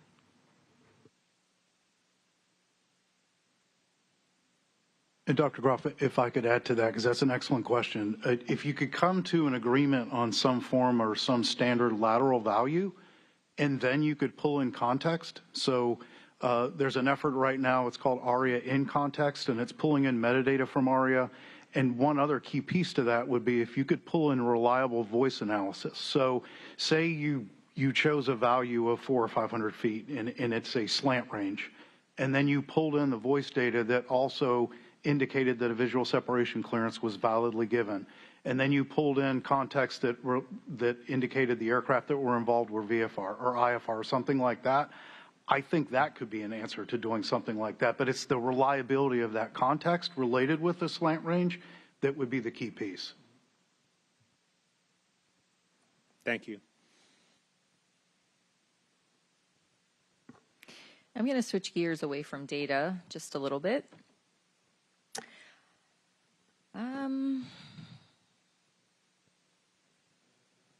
Well, I've got these from Mr. Fuller, but Mr. McIntosh, you could answer as well. In a broad sense, how would you describe a positive safety culture?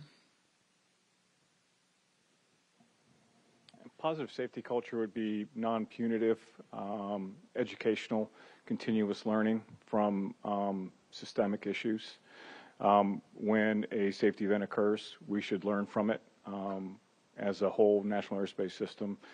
Don't be reactionary to one. Realize that there's various indicators in place that you need to factor in, and then take that into account into your SMS system. But ultimately, a healthy safety culture is one where employees don't feel like there's punitive measures, that they can feel free to come up and report safety issues to management vice versa, and then collectively we work on improving the safety system together as safety professionals.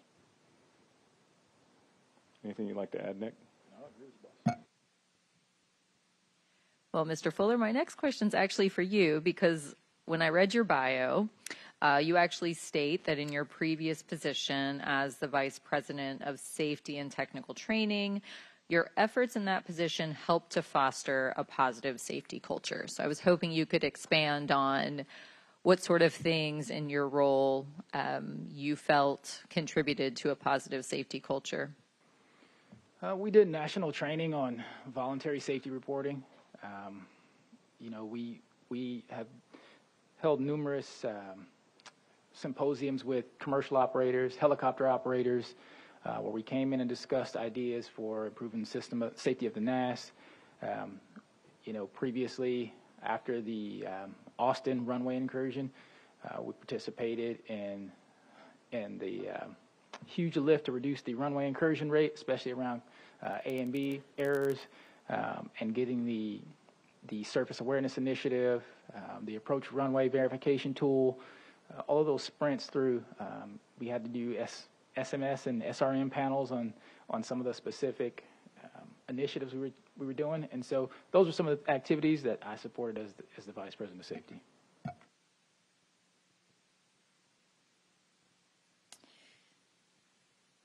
So, Mr. Fuller or Mr. McIntosh, what are some of the behaviors that you would expect to see from employees of ATO that demonstrate that there's a positive safety culture? Just voluntary reporting that's very robust. Active local safety councils at the facilities where they meet regularly, discuss safety events and ways to improve upon those safety events, to develop procedures, to develop corrective action plans. You don't want something to root into a particular facility and take hold. You want to make sure you're very proactive. We're humans. Controllers are humans, managers are humans, prone to make human mistakes. But we have to have dynamic teamwork. We got to back each other up in the tower cabs and the TRACONs and the centers. We have to rely on each other's expertise, and when we see either one safety event or a couple safety events, we can't just have a lack of vigilance. We need to attack it. We need to develop those corrective action plans, and then we have to monitor. Just like the SMS process is, you have to monitor those corrective action plans. You got to make sure it's mitigating the safety risk. Once you have got compliance, then you have to go back to it, and you got to continually assess that corrective action plan, make sure that it's doing what it was intended to do, and just don't lack any vigilance throughout the whole entire facility. There's 313 facilities that we need to have active local safety councils and depending upon each other.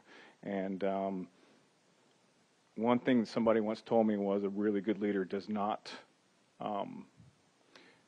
they're not troubled by bad news. They take it on, and they understand that mistakes happen. You can't shy away from it, and you got to get better from it. And that's what we really need to start making sure that we continually do, and we have to actually promote this.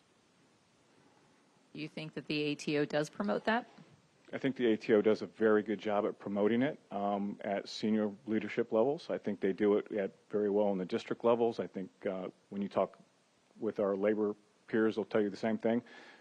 I think some of our facilities are probably still learning and probably need a little bit of help, but to Mr. Fuller's credit, he did go actively and work on ADSB training. I know he did that in conjunction with Mr. Murdoch sitting at the NACA table. That was a very important initiative for us to make sure that people understood the value of a voluntary safety reporting culture.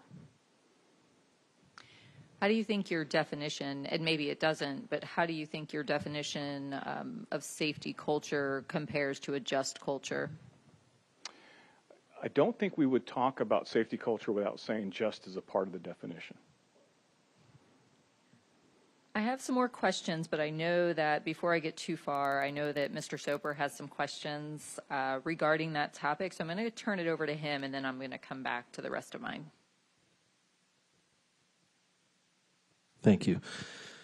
So I know there's a lot of reasons for removing or replacing an individual from a position, and we certainly wouldn't want to get into all of those. But since I've been working here doing air traffic investigations for about 15 years, it's always struck me how many times that as soon as we announce a launch, from the time we announce a launch to the 2 or 3 weeks maybe following the on-site investigation, that the air traffic manager and or key management personnel are often relieved, moved, changed out, sometimes right while we're on site, as the first step to resolution. So while I understand it can be for a lot of reasons, it does kind of have the appearance of that knee jerk.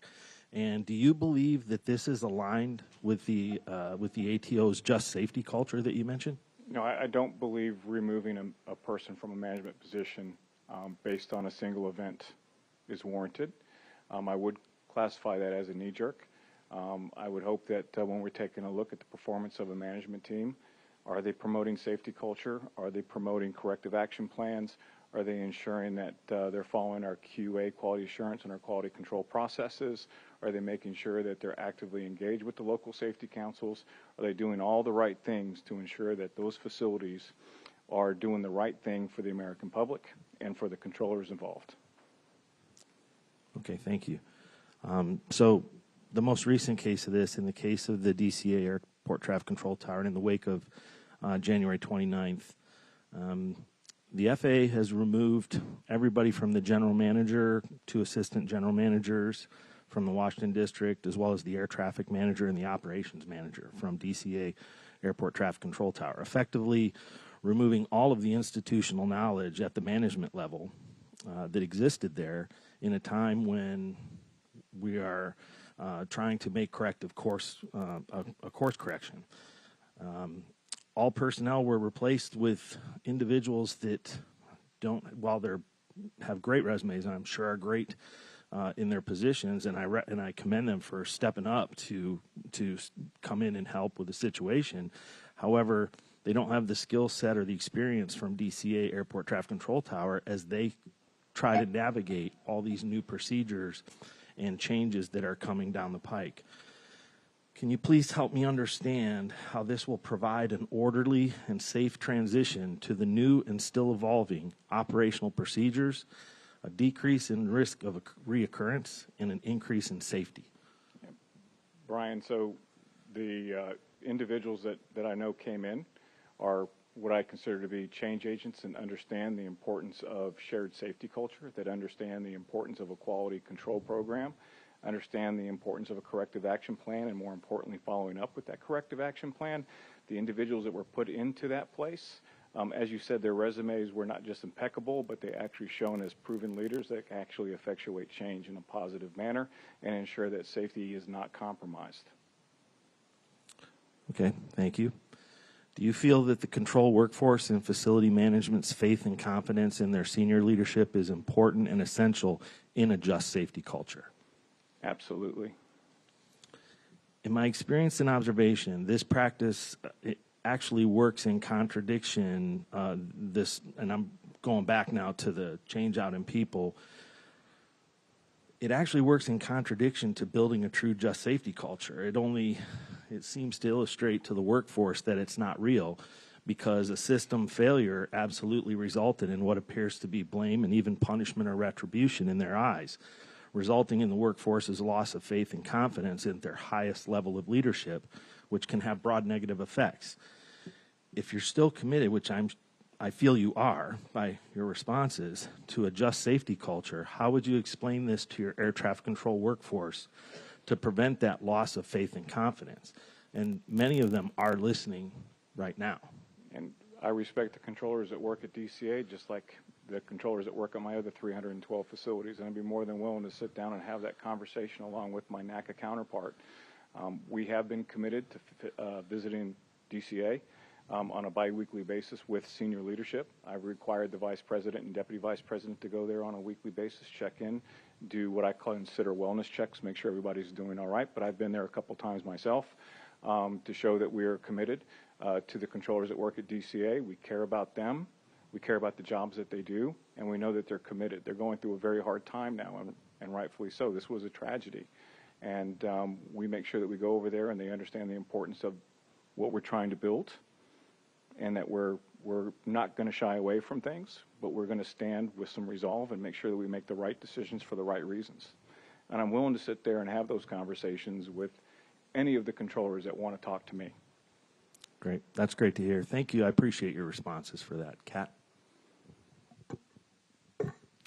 Thank you. Mr. Allen. being at the DCA tower, how would you describe the safety culture there? Are you referring to pre-accident? Yes. The safety culture, I believe, was robust. In previous CCVs that we had shown great improvement. We had spoken about the one over the past couple of days that did not go so well. I believe it was approximately 2022.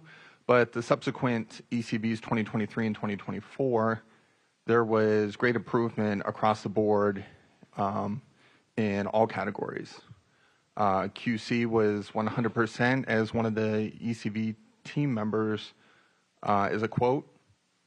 Our LSC, we had put additional effort into them, got them additional training, and continued to work on progressing the facility and any issues that arise. There was great communication between the workforce, the union, and management officials. Things were done in a collaborative manner, and I believe that the safety culture was improving and continuing to improve at that time. And what about since the accident? Post-accident, excuse me, post-accident, there was a lot of items to navigate, as you could naturally assume.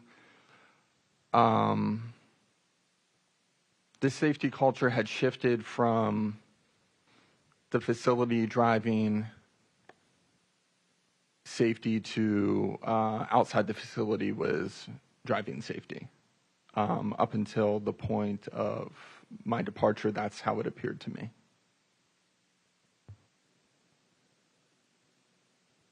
Before your departure, how did you feel that ATO supported the tower?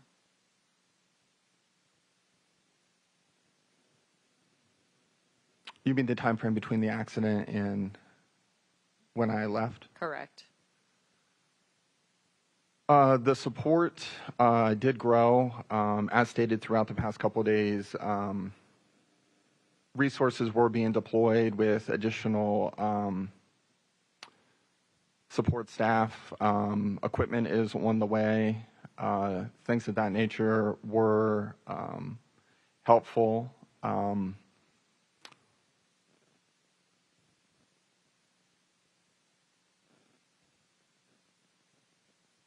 Those things were helpful, yes.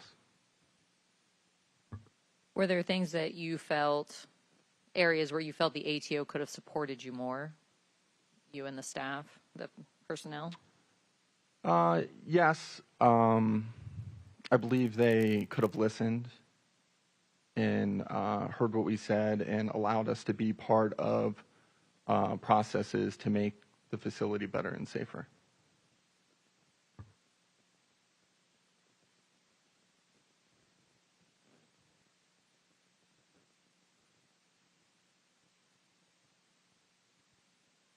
Well, what do you think? What happened instead?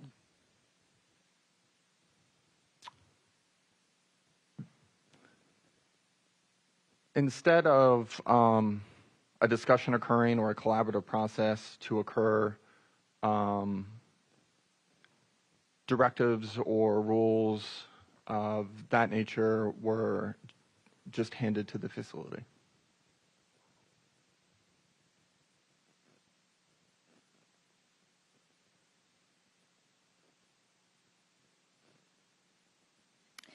Mr. McIntosh or Mr. Fuller, do you have any anything you want to add to that or comment on? Yes. I would say prior to the accident, the facility was making steps towards improving the safety culture internally. Unfortunately, we had a tragic accident which 67 lives were lost. Myself, as the Vice President of Safety, was given a task to fix the facility risk between helicopters and fixed wing. And it wasn't to work through a collaborative process and allow a few months. It was to get the job done immediately. That's what we did. The data since the accident, no more TCAS RAs between fixed wing and helicopters, no more RA encounters, no more NEMACs between fixed wing and helicopters in the DC area. That's what we did. Just add on that right after the accident, some immediate changes need to occur with some of the policies and procedures, and I'm sure everybody can understand that. And I understand while some facilities, they want to be able to fix the problem themselves. I know I would want to if I was a facility ATM or an OM or a controller. But immediate changes need to be done. But we did bring the facility along, and we talked through these things and why they were necessary, because we felt that was absolutely needed. I know that when I went and visited the facility and visited the ATM and the OM, I said, we're going to get additional help from the district. We're going to make sure that the district brings in appropriate quality control, staff support specialists, help with some of the data requests and the data pulls, because there was a lot, rightfully so, to try to provide the forensics of what happened. So we provided a lot of support to the facility and made sure that they had. I was a little disappointed that it took as long as it did as far as the district providing those. So I did direct the vice president to make sure that they started getting direct support from the district as far as more staff support, more support managers to start helping the OM and the ATM so they could just manage the facility. But as Mr. Fuller said, the one thing we had to do was take action. And I hope everyone understands why that was necessary. Thank you for that. Mr. Jarvis, you're very familiar with the DCA tower. Do you have anything to add as well? I do. In my office, I am the expert in the Washington, D.C. area in the district. After the accident, no one from my office spoke to me. They still haven't spoken to me about the accident. They haven't asked how am I doing. Where I would have brought me here and put my experience to use in helping this facility and the district realign things and start to get things back where they need to be. I'm disappointed that those efforts weren't made. Thank you. I'm sorry. We have to chime in up here. You didn't have any near-miss events because you shut down traffic on Route 4. And also, if the tower is responsible, why weren't you removed? Because ATO is also responsible. So we didn't remove anybody as a result of an accident. You didn't. No, we did not. I think many would disagree, since it was done pretty immediately. Also, the NTSB had to weigh in several times to get people help in the tower. Back to staff.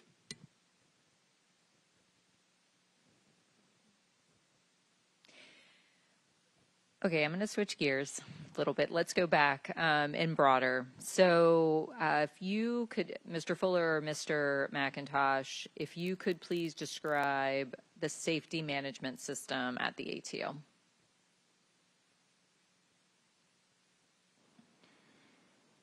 When you say describe the safety management system, you mean different than the prior example where we design the system, we identify hazards, we assess the risk, we analyze the risk, we treat the risk. It's primarily our safety management system in a rough nutshell. Okay. And so you follow the ATO, we've got the safety management system manual. Your safety management system, I'm assuming, is based off of this manual? Correct. Okay. And the safety management system at the ATO, that applies to all levels in the ATO, so down to the district, facility, all the levels fall under that SMS? Yes. Okay.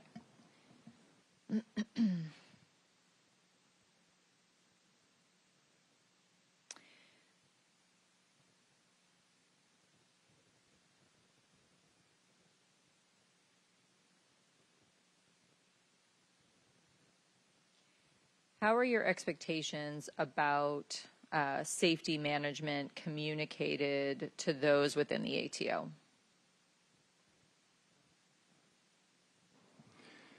We conduct training. We have SMS facilitators. We build it into our processes, our QC, QA processes. We have staff support specialists. It's primarily how we do business.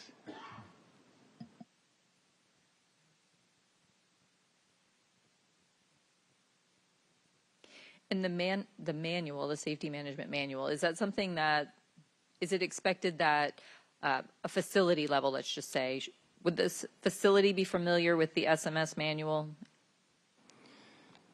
Most of the air traffic managers should be. Mm-hmm. Okay. And they get the training as well on what SMS is? Not specifically on what SMS is. Mm-hmm. They get training on specific principles that they should follow, how to do a SOP change, how to go about requesting support from the service center if they're looking to do some kind of procedural or equipment change. If they're looking to add equipment, we walk them through the SMS process and how they should be the change proponent if they're looking to do something different for an SRM panel. So when we look at SMS, we know that there's 4 tenants.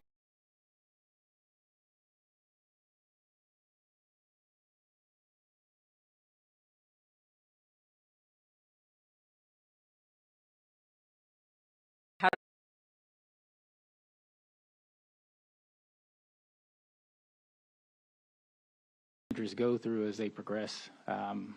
In addition to normally most of their resume, job experience, those would be the kind of things we check for before they became an ATM.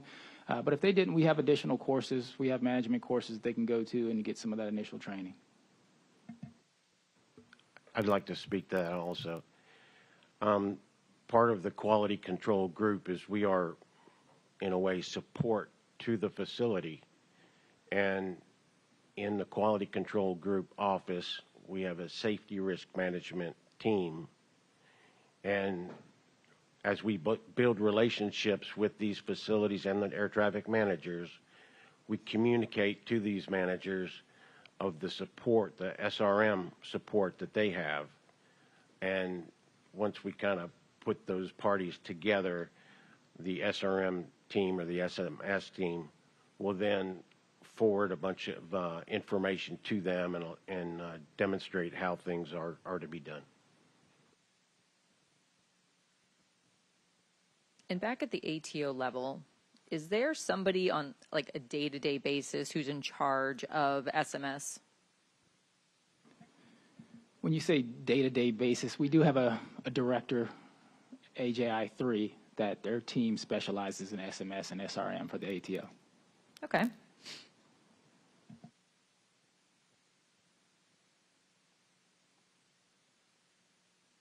And what about down at the facility level? Who would be responsible for safety?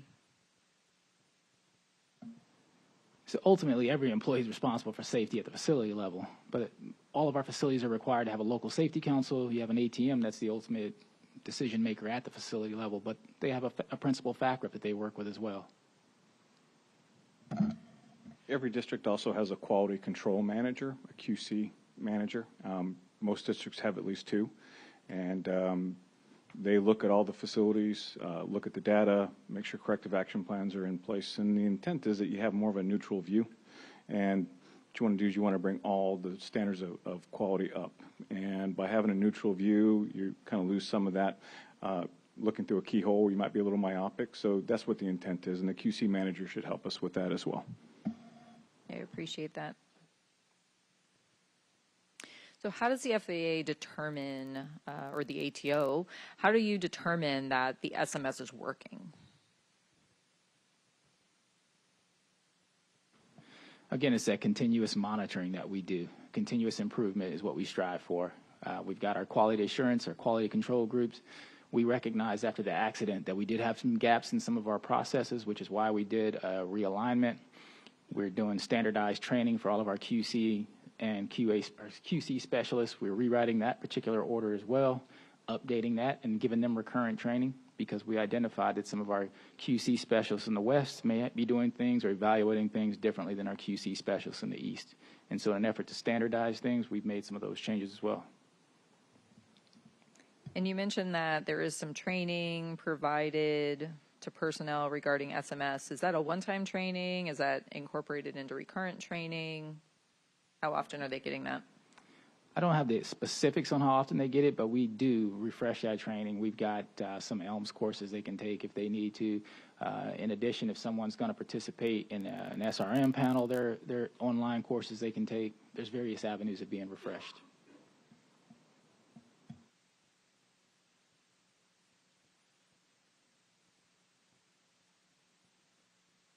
How does the ATO as a whole ensure that controllers don't become complacent or take unacceptable risks? So we've heard a lot of things about possibly 40 to 50% of conflict alerts being irrelevant. We've heard about non-standard techniques in the DCA area. We've heard about squeeze plays. We've heard about making it work. So how does the ATO how do we monitor that? How do we make sure controllers aren't becoming complacent? They're not cutting corners. Again, we've got robust QA and QC processes. We have operational skills assessments in the facility. We have external compliance verification tools. We've got lots of methods, our voluntary safety reporting systems to monitor the health of a facility. We've got partnership for safety programs, local safety councils. We have monthly briefings that come out from our QA and QC courses. I mean, we've got a lot of systems to try and mitigate complacency. I want to add on a little to that, if that's okay. And to Mr. Fuller's point, each facility is required to do a certain amount of operational skill assessments, OSAs. It's essentially an over-the-shoulder. We'll watch controller work, make sure that they're compliant with the policies and the procedures. And a certain amount of those need to be validated by the QC department. Again, an independent view, make sure that the grade sheet matches the performance on what they're listening to. Every facility is required to do an internal compliance verification, an ICV once a year.